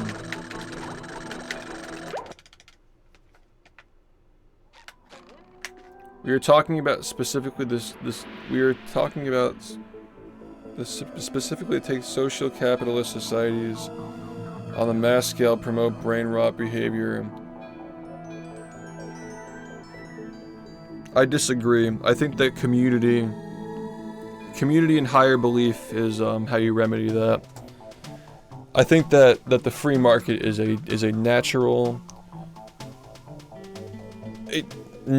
conclusion to human motivation to place people into hierarchies and classes of this is a good thing, this is a bad thing, this could be better, this could be worse. Like this, I don't think that the problem is the fact that like the free market has allowed Twitch to get to the point where we literally have multi-millionaires who have full-on studios and production teams running their streams. I don't think that's the problem. The problem is that people they place their faith and their allegiance in clout and money. And it's a short-sighted thing because they don't realize that it's all just emptiness. I've been there. I've literally been in a subathon where I was fucking making, like, what, $3,000 a day for 80 days or something like that? Before taxes. I've been there. I've averaged 4,000 viewers streaming speedruns on this fucking website. I've been there. It doesn't feel more fulfilling than actually being involved with the real people who do this shit and like dedicating yourself to something that is not bound to just like a fucking like a value in your bank account, you know? Like you need to have a sense of community, belonging, and a belief in something that is higher than just something earthly like money. Like your spiritual development that you express through something like a hobby like speedrunning. But too many people, again, like this is what Trihex says about like the pre-2014 era where people were not partnered speedrunning. Once it became about getting partnered, more and more people were just milking speedrunning for the money. This is the reason why when I first started streaming, people thought that I was one of those people. Like I just came out of nowhere, started streaming, within 6 months I was partnered streaming fucking SpongeBob. And people thought, oh well, SpongeBob is a gimmick account and like he's like fucking doing SpongeBob and it's not a real speedrun, he's just using it to get clout and he's using it to build a stream. Obviously, like, I can't tell you how you should view me, but I feel that the way I've portrayed myself over the last 9 years, people probably look at me as not being that anymore because I didn't have time to prove myself in the 6 months it took me to get partnered. But over the last 9 years, I think that I've demonstrated that I care about speedrunning beyond the level of just building a stream. I got into streaming because I wanted to speedrun, and I became partnered because I wanted to make a living able to speedrun full-time. Like, I intentionally tried to build my stream to the point where it is now for the sole purpose of being able to dedicate all of my time to speedrunning instead of some of my time. Do you make a pretty good living off of without doing anything for clout? Yeah, I've built a good community that I've been honest to, that I've built the trust of, and that I make an effort to get involved with and in person and out of person on the internet. Like I value the numbers that you can't see more than numbers that you can see. If you have 3,000 viewers and they don't give a fuck about you, you are just one step away from getting canceled by people who were looking for a reason to hate on you in the first place. But my viewers aren't looking for a reason to hate on me. They know that I'm not perfect. They don't agree with everything that I say.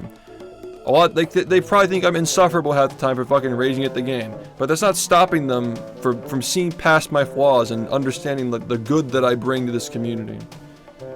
That's at least my interpretation, because I've made a lot of fucking mistakes and people still trust me at this point. I think the way I've chosen to portray myself over the last 9 years has come off in a way that feels genuine to people. So, you know, I may be lucky to have people, but I've also done the right things to gain that trust anyway. Free market's not the problem, it's prominent. A Russell proponent of the free market, it's the regulations on the free market that eventually create problems due to the incentive scrambling. I mean, I think you're kind of almost there. I think the real problem is that money at this point is like there's something beyond money that people are striving to. There's a currency beyond money that people are worshiping now, and that is attention. Like, attention is like above money now for these people who like they've become so rich doing this that the main currency is their influence, their step into celebrityhood, politics, like the next step. People like Mr. Beast aren't still doing YouTube for the money, they're doing it for the power. Like, you can be so wealthy in the United States, or any like westernized country for that matter, that you can reach the point where you have so much money that all you want to do is just influence culture. That's where we're at now. But this is kind of getting off topic now. So yeah, like, worshiping money is the first step. Money without purpose, that's what I'm talking about. Because, you know, the older you get, man, like, you do have to worship money to an extent. Like, I don't want to fucking rot. I want to fucking have a family someday. You know, I deserve that. I deserve the opportunity to do these personal things in my life. For all that I've given to this community, I deserve to at least have that opportunity. You know, I deserve to take the steps in the right direction to set myself up for having that. As opposed to just fucking speedrunning until I'm 50 years old by my lonesome. That's not happening. And you know, I think that everybody else who dedicated their 20s entertaining people and growing these communities, inspiring the next generation to pick up these games and continue playing them, they deserve those opportunities given to themselves as well. But the key is you have to give it to yourself. You have to give it to yourself. You can't wait for somebody else to notice you or validate you. Okay? Like, I'm not fucking hearing this shit, okay? I'm nothing special. I just fucking found a game that I thought had a lot of potential, that I believed in, not unlike anybody else who's playing these random games with 17 runners on the leaderboard. And I was able to grow a community around it that became one of the biggest speedruns at one point. It got fucking remade, and it's still alive, it's still played, it's still respected, it's still loved, even 9 years later. So I'm not hearing this bullshit that, like, it's good for the small communities for a big person to talk about. No, bullshit. Do it yourself. Show up to events, meet people, network with people, stream, be personable, get involved. There's no secret to it, man. Just belong to something. You will get a positive response from the speedrunning community just by just belonging to something. People are longing for it, dude. People miss the old days when this felt more real, not just a front for content. People miss that.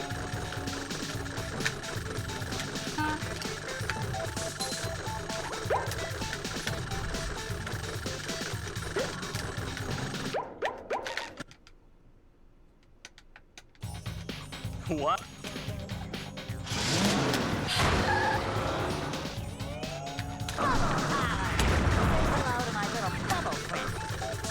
Wait, that's actually interesting.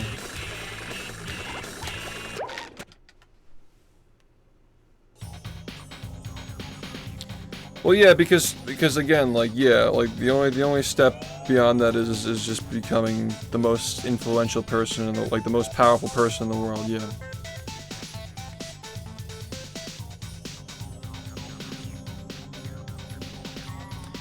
Yeah, no, definitely. Like, that's just the next step for everybody. You want influence, you want power. It's like when Elon bought Twitter, it's like... It's such a stupid business decision. He lost $44 billion, like, not seeing that, like, if you're worth, like, $300 billion, and you're spending 1/6 of your net worth to have the most influential platform in the entire world and literally be able to influence an election and install a president, essentially. Like, you think that's not worth 1/6 of your net worth? You think that I wouldn't be willing to spend 1/6 of my net worth right now, regardless of how much it is, to be the most influential person on the entire planet? It's just insane. And then as soon as he won, people were like Elon is Hitler and he planned all this. Like, these are the same people who were criticizing him for buying it 2 years prior. It's just such a reactionary thing. Like, it's a symptom of a larger problem. People just react to everything. People just react about everything. What do you mean? What are you accusing me of? I don't understand what you're saying. Saying that if I could use 1/6 of my money to become the most influential person in the entire world, why wouldn't you fucking do that? See if SpongeBob goes for it. You think that influence is a bad thing? It's when you sacrifice quality for influence is the real problem. You think that I don't want to be recognized for what I'm doing here? No, the problem is abandoning your root values to seek the clout.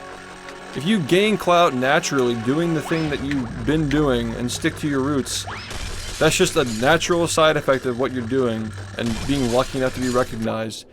Germa, Donkey, Moist Critical, these are people who have done this without seeking it.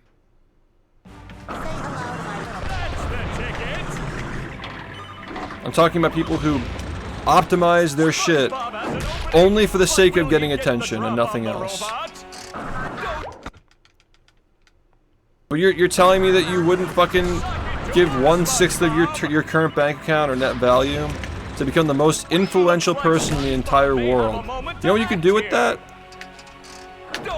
If I were the most influential person in the entire world, you'd be able to fucking play this game on every console. We'd have the fucking source code unpacked from the vault at Heavy Iron Studios. Speedrunning would be like the fucking Super Bowl. You understand? I'd spend 43 bucks for that. That's my point. Not every person who has influence got it in shady ways, man. It's rare, but it's out there. It's like I just said, the streamers I mentioned earlier, like, there are some people who organically got to that point.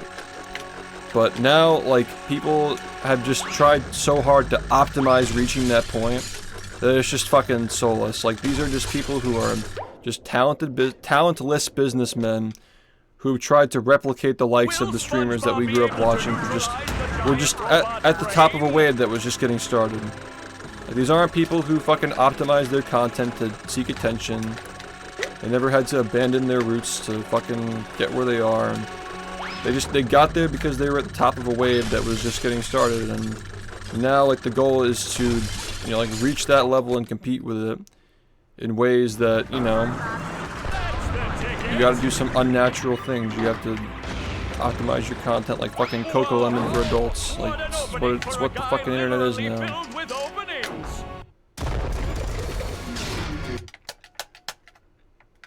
Will SpongeBob be able to neutralize the giant robot's brain?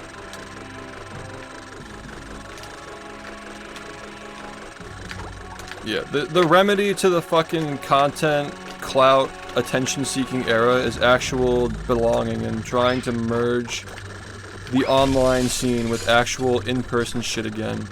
Like I just said earlier, the same thing's been happening with Melee for a long time, where, like, yes, Slippy was a good remedy to a problem they had where they couldn't show up in person and do events, but now they're starting to have issues getting people to actually show up because Slippy exists as an alternative, and people feel so distant from the community that there's not much of an incentive to actually show up, especially when a lot of these people don't pay rent and they don't actually work and have, like, real world bills and shit. Like, it's easier for them to just sit at home and play online. So again, like, there are a lot of false positives that we experienced over COVID that made us think that these hobbies are getting bigger and these communities are getting stronger, but they were really just falling apart the whole time. And this is what I fucking tell to the numbers Andes who think that like numbers are everything and like your view count is everything, and like how can this person have a subathon that got 68,000 subs while averaging 500 viewers? He must be cheating. He must be doing this and that. No, dude, there's more to it than view count. Anybody who's streamed for fucking 10 years knows that shit. Like, we still have something special here, but we just have to do it the right way, man.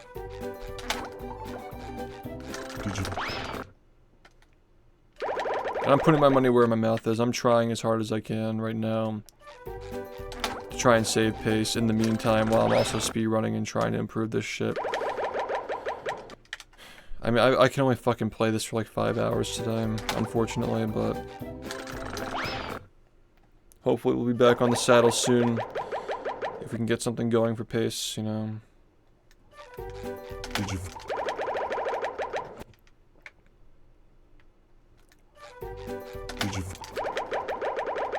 People, I think the cycle is people become naturally upheld socially, like people become successful by will of the crowd, then people in the crowd see that success and try to replicate it synthetically, and then more people realize like, oh, this person was able to replicate it, now we all have to try and do it, like a multi-step process, like literally like fucking Mr. Beast says, like you can just like tell somebody who's never gotten a single view before what he knows about the algorithm and boost them to a full-time YouTuber just off of that knowledge of how to exploit the algorithm, right? It just becomes like a fucking flowchart. This is exactly what you're saying about the businessmen, right?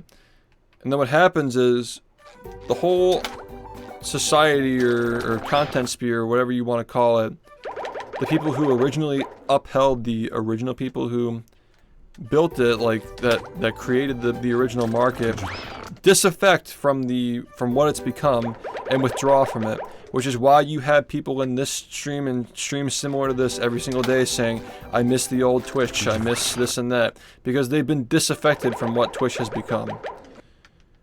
And then like it's just a matter of like, I don't really know where we go from here. Like, does the platform die? Do these people go somewhere else before somebody else colonizes the next thing? Like, is that what's going on? Like, what happens next? Even the Sunshine speedruns are dead. As far as viewership, yeah, it's a fucking shame, dude. Like, the fucking, like, sheer level of talent and grit on display in Inkstar's stream is like some of the most underappreciated shit on this entire website. And like again, man, like I feel so fucking lucky to still have what I have, but like it just breaks my heart, dude. Like I want to see this shit the way that it used to be. I used to fucking watch back in the day when Sunshine had like 6 or 7 like massive streamers who were all averaging in like the upper hundreds every single fucking day. Literally there was a time when Sunshine was a bigger speedrun than Mario 64. Not even close, dude. There were like 6 like fucking heavy hitters for that game who just like, they championed that shit hard, man. It was like Bouncy Boy, some guy who's not like us that I'm not gonna name anymore. Pangea Panga is another one. Fuck, Average Trey. Like so many. That's bad. I instinctively try to push my glasses up because I'm not wearing them anymore. That's crazy. But that's actually so fucking cringe, dude. Oh my god. Yeah, so like Nindide is an interesting piece of this conversation because like Nindide is somebody who like he wasn't really part of that group. He wasn't really part of that like circle of streamers, and a lot of guys who were like fans of those guys and part of that group didn't really like the fact that Dide was getting as good as he was getting, and kind of like showing the game had way more. Yeah, that's what I'm getting to. He showed that the game had way more potential than these guys had let on, with like a game that seemed competitive because the leaderboards are very close. Just totally got exposed by this guy who genuinely put the time into the game and grinded every fucking strat and perfected it basically. And yeah, what happened is, you know, people were very focused on staying competitive, and when they realized they couldn't be competitive anymore, they just dipped. Just to put it as bluntly as possible. Obviously, there are other factors, like B-Boy had hand issues, and just in general, like, I feel like the drama that came from, like, people, like, comparing him to Nimdide was just annoying to deal with. Like, the viewers are definitely part of it, you know. The hate that Dide got from, like, some of the runners and also the viewers is also part of it. But, yeah, that's how communities crumble, dude, is, like, people aren't on the same page. It's a shame, but... Did you? Yeah, he was a fucking Giga Chad, exactly. He just didn't give a fuck. Did you? He'd still be speedrunning if he could, you know. Did you? See, I'm not the kind of person who just like fucking shouts into the sky and says life isn't fair. Like, I'm saying, like, we need to like really actively work on solutions to these problems, and like I said, I'm working on it too. I'm trying, you know. Did you? Saying it's not fair that nobody wants to watch my stream where I sit here and practice is not a level-headed take. But saying that it sucks that people feel like they can't be part of these communities anymore, they're no longer interested in being part of these communities, or like people who otherwise would have been interested in this stuff, but like their first impression of speedrunning is like clout shit. Or like, it's like, it's unfortunate, you know? Like, we need to take back the narrative here. Make it an appealing thing to be a part of again. Yeah, who... Dide had a lot of stuff going on, but I think those hands are part of it.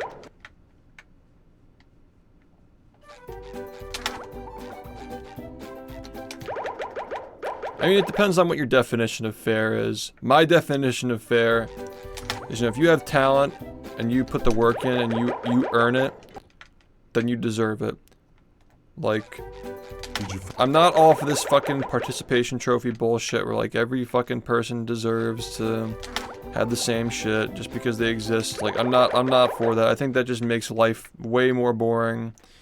And you know, we can't have nice things like for example speedrunning if everybody's being rewarded the same for just merely existing, you know? Like, we need to have people to look up to and aspire to be so we can all grow, you know? But I just feel like that's just an aspect that's kind of been lost on the internet over the years because people just relate to mediocrity now. It sounds like super elitist to say that, but the fact that people feel more comfortable, just more comfortable, like relating to somebody who's just like average at a game and dicks off and doesn't give a fuck anymore. Just, like, I don't know. There's gotta be people who still feel like the level of admiration for speedrunning that they used to feel back in the day. Because it used to be like, oh man, like this person's so good at the game and they're also mildly entertaining. I enjoy watching this and I'll watch their runs. But now it's like, this person is like too sweaty, too many resets, you know, like whatever. I'm gonna watch the person who's more relatable and like doesn't take it as seriously. Which, like, I think there's a place for both, definitely.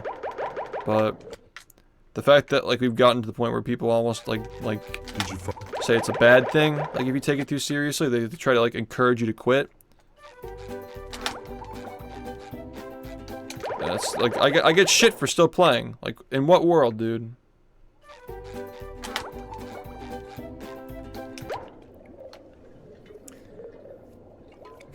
Kids that I teach want extra credit all the time because they've been given extra credit in their other classes. Yeah, it's like, well, it's not fair because this teacher's doing it. Well, like, maybe that teacher isn't teaching you as well. Maybe they're not doing as good of a job teaching you. Like, isn't the goal to get better? Not to get a better mark. It all reflects what we're doing here, man. Like, isn't the goal to fucking improve at your skill? And not just get more viewers doing it? A little bit of a stretch there, but like, you know what I'm saying. If I just fucking came on here every day happy and smiling like SpongeBob SquarePants, comparing against average splits and not doing any frame perfect tricks, like the chat be fucking popping, making jokes about penises and shit. Like, it's like literally fucking half of this website now is just that. Did you? And, like, I'd make more money and I'd be more rewarded and validated by more people. My question is, was it always like this? Did you? Has it always been like this and we were just naive to it because we were too young to see it? See, I don't even know what the current jokes are because I just don't watch these streams. I literally only watch people who average like fucking 2-digit viewers. Because that's like the only thing that feels like Twitch anymore. It's just, none of it's just the same, man. I'm such a fucking boomer. But I do think there's validity to it, man. Speedrunning is a meritable thing. There will always be a place for it.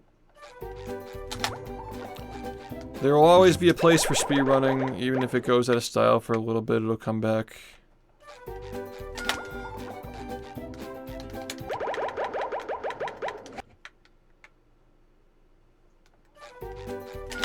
I still think that teaching kids math is good for encouraging problem solving. But yeah, like you could tell there are some people who took math a little too seriously in high school where they think like their problem solving is like a very like linear like problem solution. You could tell who the English kids were and you could tell who the math kids were. That's like there's a different they're both valid problem solving, but I find that the people who are more like tangential, like abstract thinkers, abstract problem solution guys are the ones who should be in charge of shit, and the people who were successful at like math and science are better at like serving specific roles under the person who's more of an abstract leader.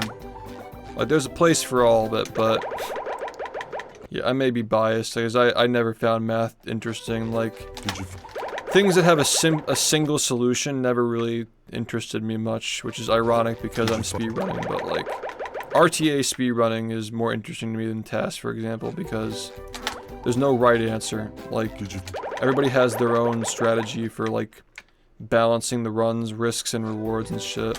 Like, it's a balancing act. A lot of it's based on feel and vibes, and, like, I just resonate with that a lot more than just, like, problem-solution type stuff. It's like, for me, it's like looking at the big picture and, like, moving things around and figuring out patterns and stuff like that.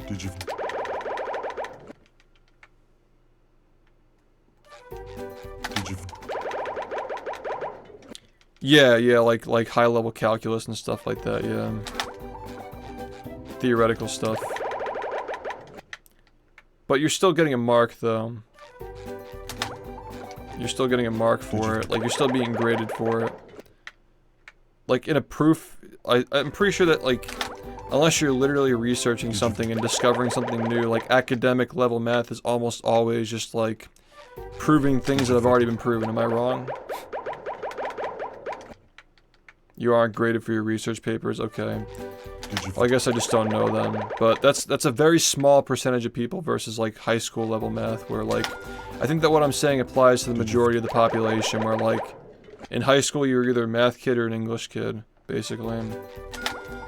Like, higher level math is going to be different, obviously, but a very small percentage of people are going to actually reach that point, versus somebody who's just taking, like, pre-calculus in high school, or like Calc A or Calc A, B, or BC. You know, even that's like a tiny percentage of people. There are just some people who strictly only look at like statistics to like. There's no like feel to it. You know what I mean? As I'm trying to say.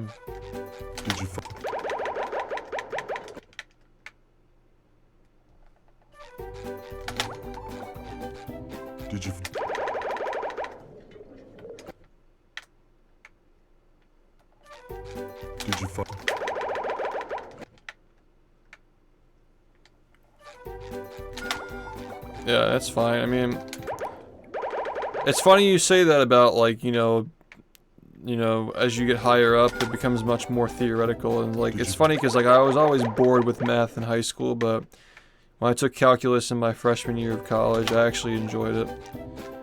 Like, literally the only math class that I ever enjoyed was calculus, and, like, pre-calc and everything before that was just so fucking mind-numbing to me. So it is kind of funny that you mentioned that.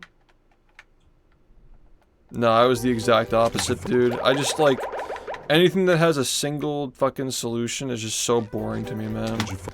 I can't stand, like, especially like when people act like life has a single solution.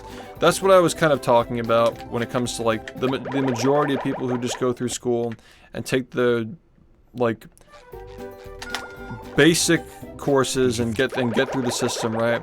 Like either you were like somebody who gravitated to math or something more, you know, like English, right? And like the kids who gravitated to math, like at a high school level at least, like they tend to be like very like black and white the way that they think. I notice. Like there's a right way and a wrong way. There's nothing in between. There's no like gray area.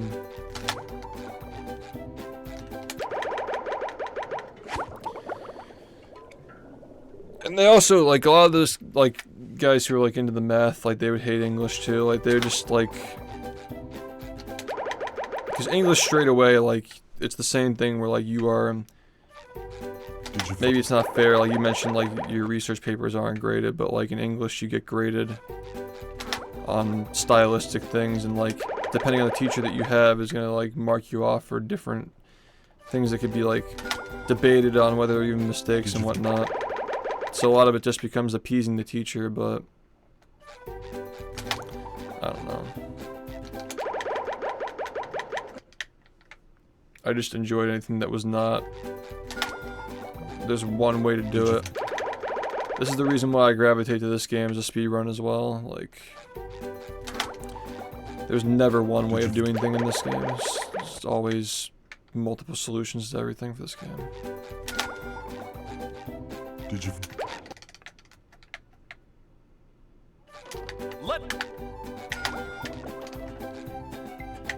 Bubble, bubble, bubble. Bubble.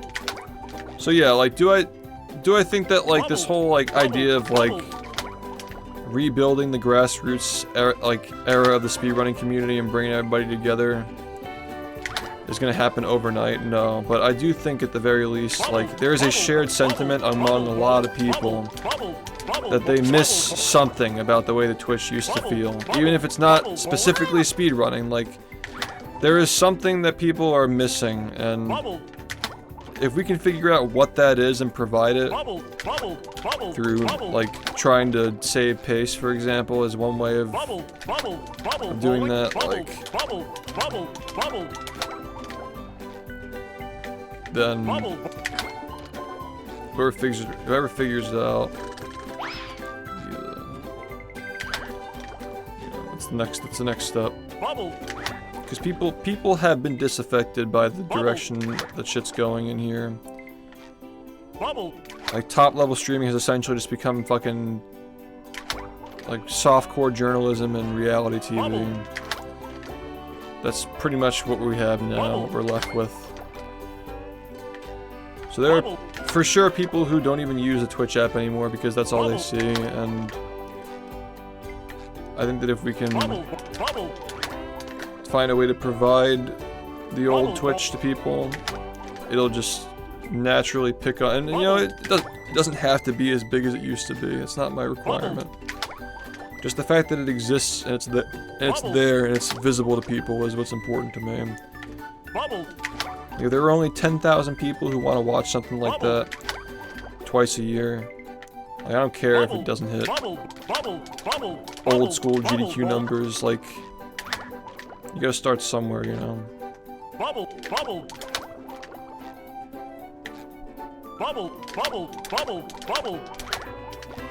You can't have the dominant narrative. There's no narrative to even go off of.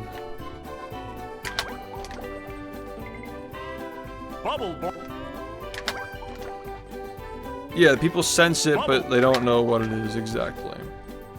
But that's, again, like, that's, like, the reason why I became successful as a streamer is because I sensed a need.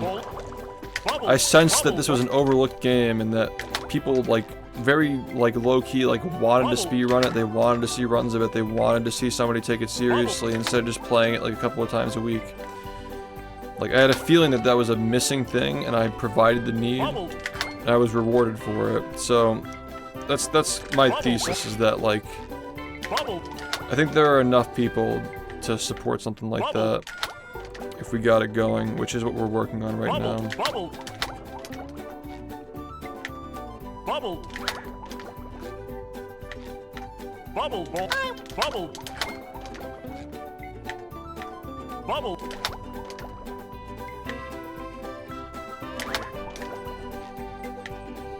Bubble. Bubble.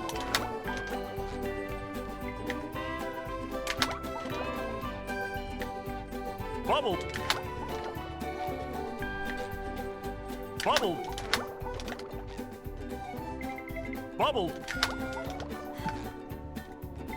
Bubble. Bubble. Bubble. Bubble. Bubble.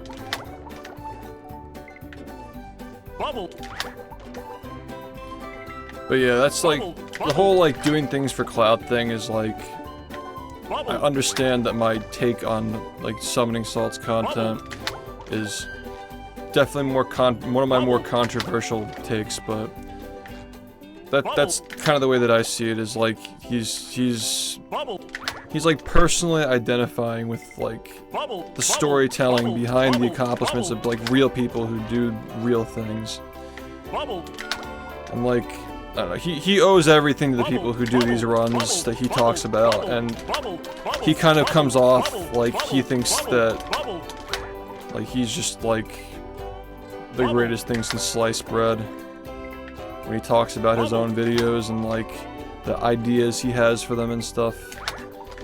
Like, you're just talking about other people's stuff, man. Like, it's really not that deep.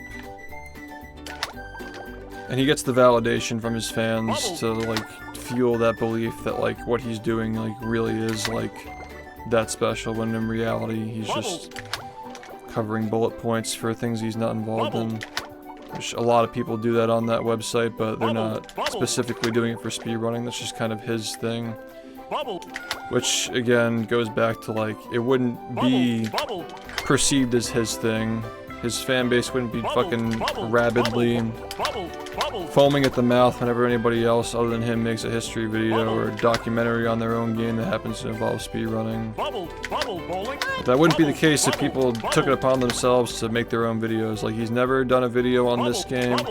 He's never done a video on Sunshine, to my knowledge. Like, he's not stepping on people's toes. He's not a bad guy necessarily. I just think that he lacks tact, and a lot of the stuff that he makes, like, if somebody else made it before him, it'd probably be much more heartfelt than, like, somebody who's just essentially just, like, a career YouTuber looking for the next topic that he's mildly interested in talking about.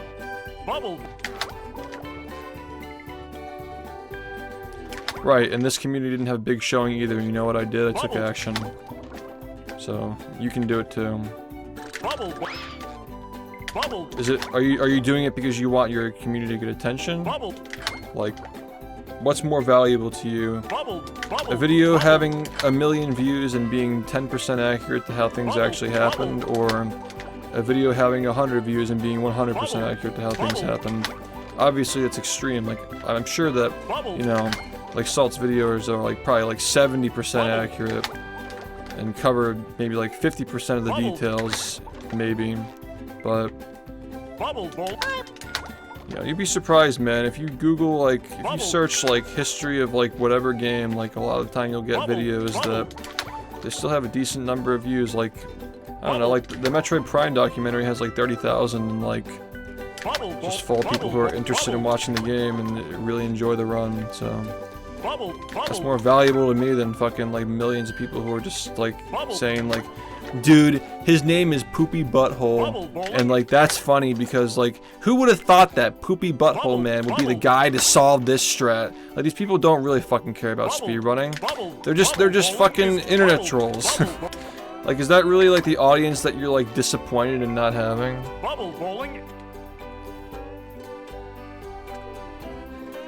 To say that he's purposefully taking advantage of a system is like accusatory, which is why I won't go there, but I do think that people should really take accountability for the, like, they should really feel more responsible for telling their own stories, instead of like thinking that like somebody making a video on them that gets a few million views is gonna like change their life or some shit. if anything, forcing yourself to learn a skill to portray something that matters that much to you. Bubble bowling. Bubble. Like, you know why I made the documentaries on this game in the first place? Couple of reasons. I was worried, first off, I was worried that somebody else would do it and do a shitty job, which, like, there was already somebody who was looking to do it. Like a Summoning Salt clone who was just trying to make a 15-minute video on the entire game's history. Literally, it was just gonna be fucking bullet points of the records that I got or some bullshit. And you just watch it over your cereal and say, oh, that's cool. Well, now I know everything about this game, so I don't have to watch content on it anymore. Could have just been that. Instead, you got 2.5 hours of, you know, you guys have seen the videos, you know how you feel about them. So, like, that was one of the driving factors that made me do it, is because I was afraid somebody was going to cover it and do a shitty job. And take advantage of us and so forth. But the other reason why I did it is because Rehydrated was coming out. I didn't want some fucking streamer or influencer to be like, yeah man, Battle for Bikini Bottom speedrunning, I'm the one who came up with it. We're doing this, it's our thing. Like, no it's fucking not. Like, we built this community up and we ought to be the ones who tell you how it fucking happened. So I was afraid of the community getting hijacked by some fucking influencer douchebag, and I was also afraid of it getting the history getting hijacked by some career YouTuber who just makes videos for a living. And like back then I was way less like open to talking about these things, but I've always felt this way, man, that like streaming for a while and YouTube for a while has just been people taking advantage of things like this if you don't do it yourself first. They're not gonna step on your toes and fuck you over if you do it yourself, so just by virtue of doing it yourself, they're just gonna leave you alone. So it falls on us. We're the ones who are responsible. I know that like my takes on like Salt's content are gonna be skewed and spin to make me to look like I'm saying he should stop making videos or some shit. That's not my position at all. My position is that he wouldn't have to even make them in the first place if people just made their own shit. Like, it's just, him making videos on this shit is a symptom of the problem, not the actual problem itself. The problem is that the speedrunning community is too lazy to make their own videos and learn how to edit shit.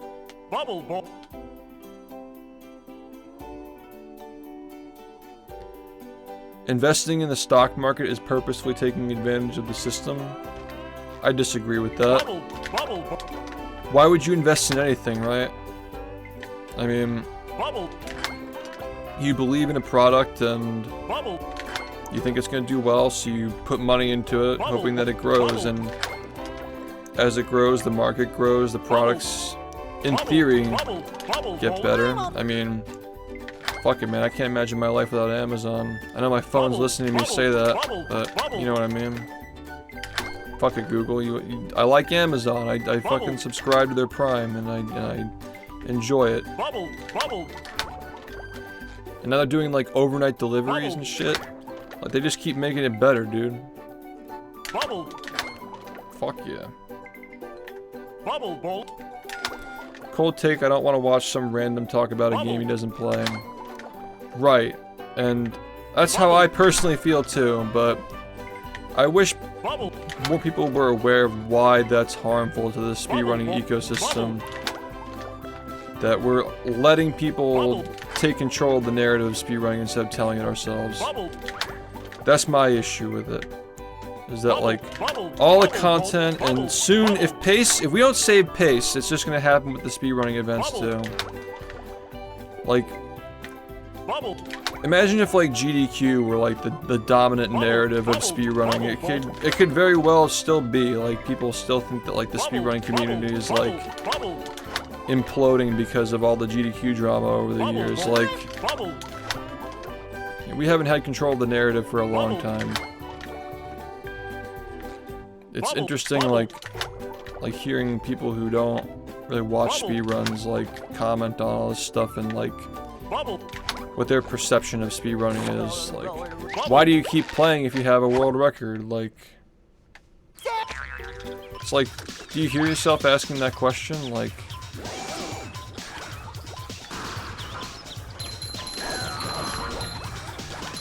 they're like laying it out. Like, the dude in my chat was literally laying it out. He's like, well, what you're supposed to do is get a world record and take a break and then have somebody beat it and feel motivation to beat it when they, like, they're literally fucking going play by play like it's a fucking, like, world record history video. Like, they're like mapping out the story in their head. like attributing like that mindset to every fucking speedrunner. Like I'm gonna go call up Inkstar and tell them to stop running Sunshine. Like guys, they figured it out. We gotta stop this shit right now. Like it's just such a stupid thing, dude, that we have to explain that. The fact that people like unironically come in here and tell me that I'm washed up when I'm the literal world record holder is fucking crazy, dude. Like, I don't understand, like, where that fucking comes from. Like, you're a washed-up speedrunner because, like, nobody beat your record and you didn't have to take it back because nobody beat it. Like, what the fuck does that even mean? These people are getting their ideas from somewhere, dude.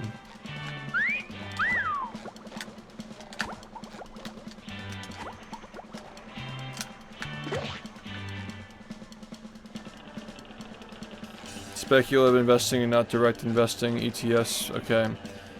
I mean, yeah, that's fine. That's a fine position to have, sure.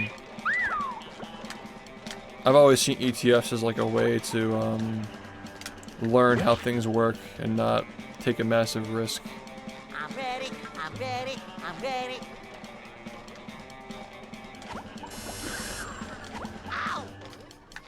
All those things motivated you to make the 2 best videos you probably ever made. Sure. And that's my point. Like, it sounds corny, but like drawing from like the energy of like, fuck, I've spent so much time on this thing. And the last thing I want is for somebody to fucking portray it the wrong way and like paint the picture. Like, I know that I'm the best advocate of myself. So, therefore, I trust myself to handle these things. Like, I know I can learn any skill that I have to advocate for myself. Within the creative space, at least. Like, I know how to advocate for myself, and, like, I'm saying that, like, I know a lot of people feel like they're not creative, but, like, put yourself in a situation where you're forced to create something, and you'll be surprised, man.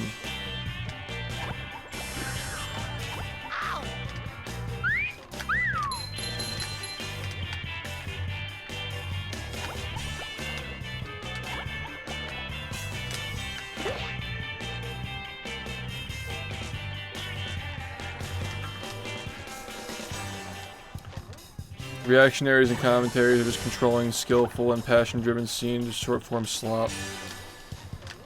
Exactly, dude. Exactly. And, like, it puts us in a weird position because, like, if I go out and make short-form slop for my stuff, like, will those short-form slop get the hits and get viewers? Sure, but, like, what do those viewers actually mean? All I'm doing is contributing to the problem, and these people aren't gonna come and watch my shit, like, for what it is anyway. They're not gonna, like, be interested in being involved in the community or whatsoever. Like, it's like, either you contribute to it and lose, or you don't contribute to it and you lose.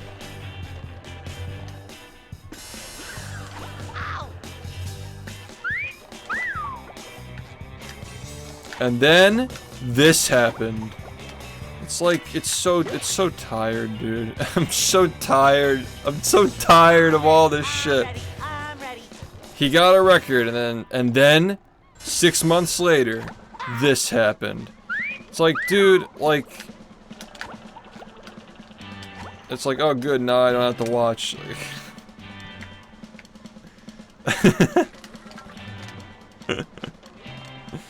Is there nothing else to talk about but the literal bullet points? Like, what happened in those 6 months? Anything going on with the community? Any, like, technical developments? Are they working on, like, new tech for the run? Are they working on, like, a website? Like, new people, like, learning the game? Like, what's going on, dude?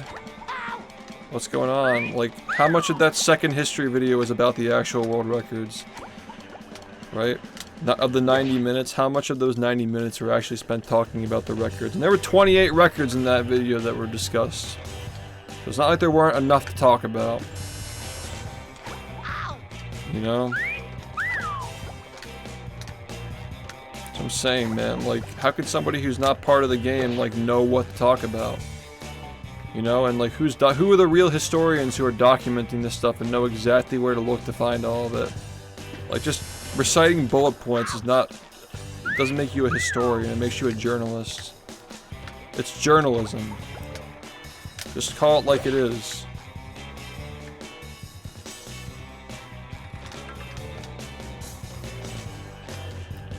Yeah, but you don't know me, dude. You don't fucking know me. You're looking out for my mental health. It's a parasocial viewer who thinks that you know me because you're looking at a human face through a screen in a limited fucking 4x3 box in the upper left corner of a screen with another 4x3 box next to it. You don't know me. You know nothing about me. Okay? So, like, don't pretend like you're looking out for my mental health with some fucking virtue signaling bullshit. Like, if that makes you feel better, you need actual people in your life to care about, and actual hobbies. Okay, like, just like projecting your own insecurity onto a streamer by like pretending you care about somebody you don't know. Like, you gotta just go touch grass, man. You gotta just find some grass and just fucking touch it. That's crazy. I don't buy that for a second. I think a lot of people just want to feel good about themselves, thinking that they care about things, but they don't actually care. And like, the sooner you recognize that you don't give a shit, I'm just here for your entertainment. You know, I want to be treated with respect, but like, that's just weird, bro. Like, you don't care about my mental health. You don't know anything about my mental health.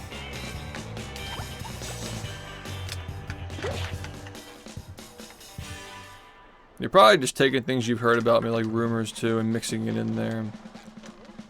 Like, I guarantee you just heard crazy things and people who pretend, again, the same thing. They pretend like they know the first thing about me and just like spin these fucking narratives to chase clout. It all goes back to the clout, dude. Yeah, and you started watching me 2 days ago and you want to tell me you're concerned for my mental health? Like, fuck off with that shit. That's crazy. That's like actually insane. That's like some of the most insane shit that I've heard. Actually, that's not true. I've heard a lot of insane shit on here.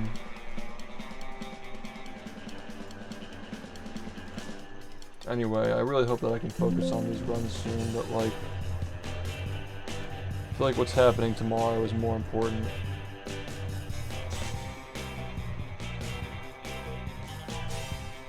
We gotta focus on that. His mental health! He's getting mad at a speedrun! Oh my god! I've never been mad before! Like, it's just such fucking manufactured outrage, pearl clutching garbage, dude. It's all garbage. If you fall for that, you gotta touch grass, man. And you seem unstable because you get mad at a speedrun and you have strong opinions. Boo-hoo.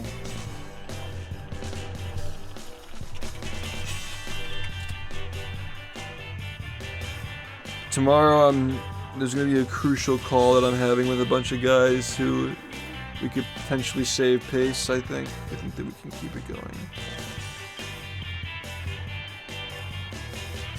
Bro shows up within 2 days and thinks he's got it all figured out. Exactly, dude. And meanwhile, the people who've been watching for 9 years are reading your shit and rolling your eyes. Like, you're the one who's coming off like you're unstable. Fucking projecting that onto a streamer that you've been watching for 2 days.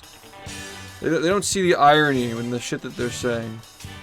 I applaud you for taking this much of a beating and still sticking around though, I'm not gonna lie. Like, most people by now would have just fucking raged and like called me a slur or some shit. But I'll see you later. I'll hopefully be back tonight. Probably late again because I'm gonna be up all day, but yeah.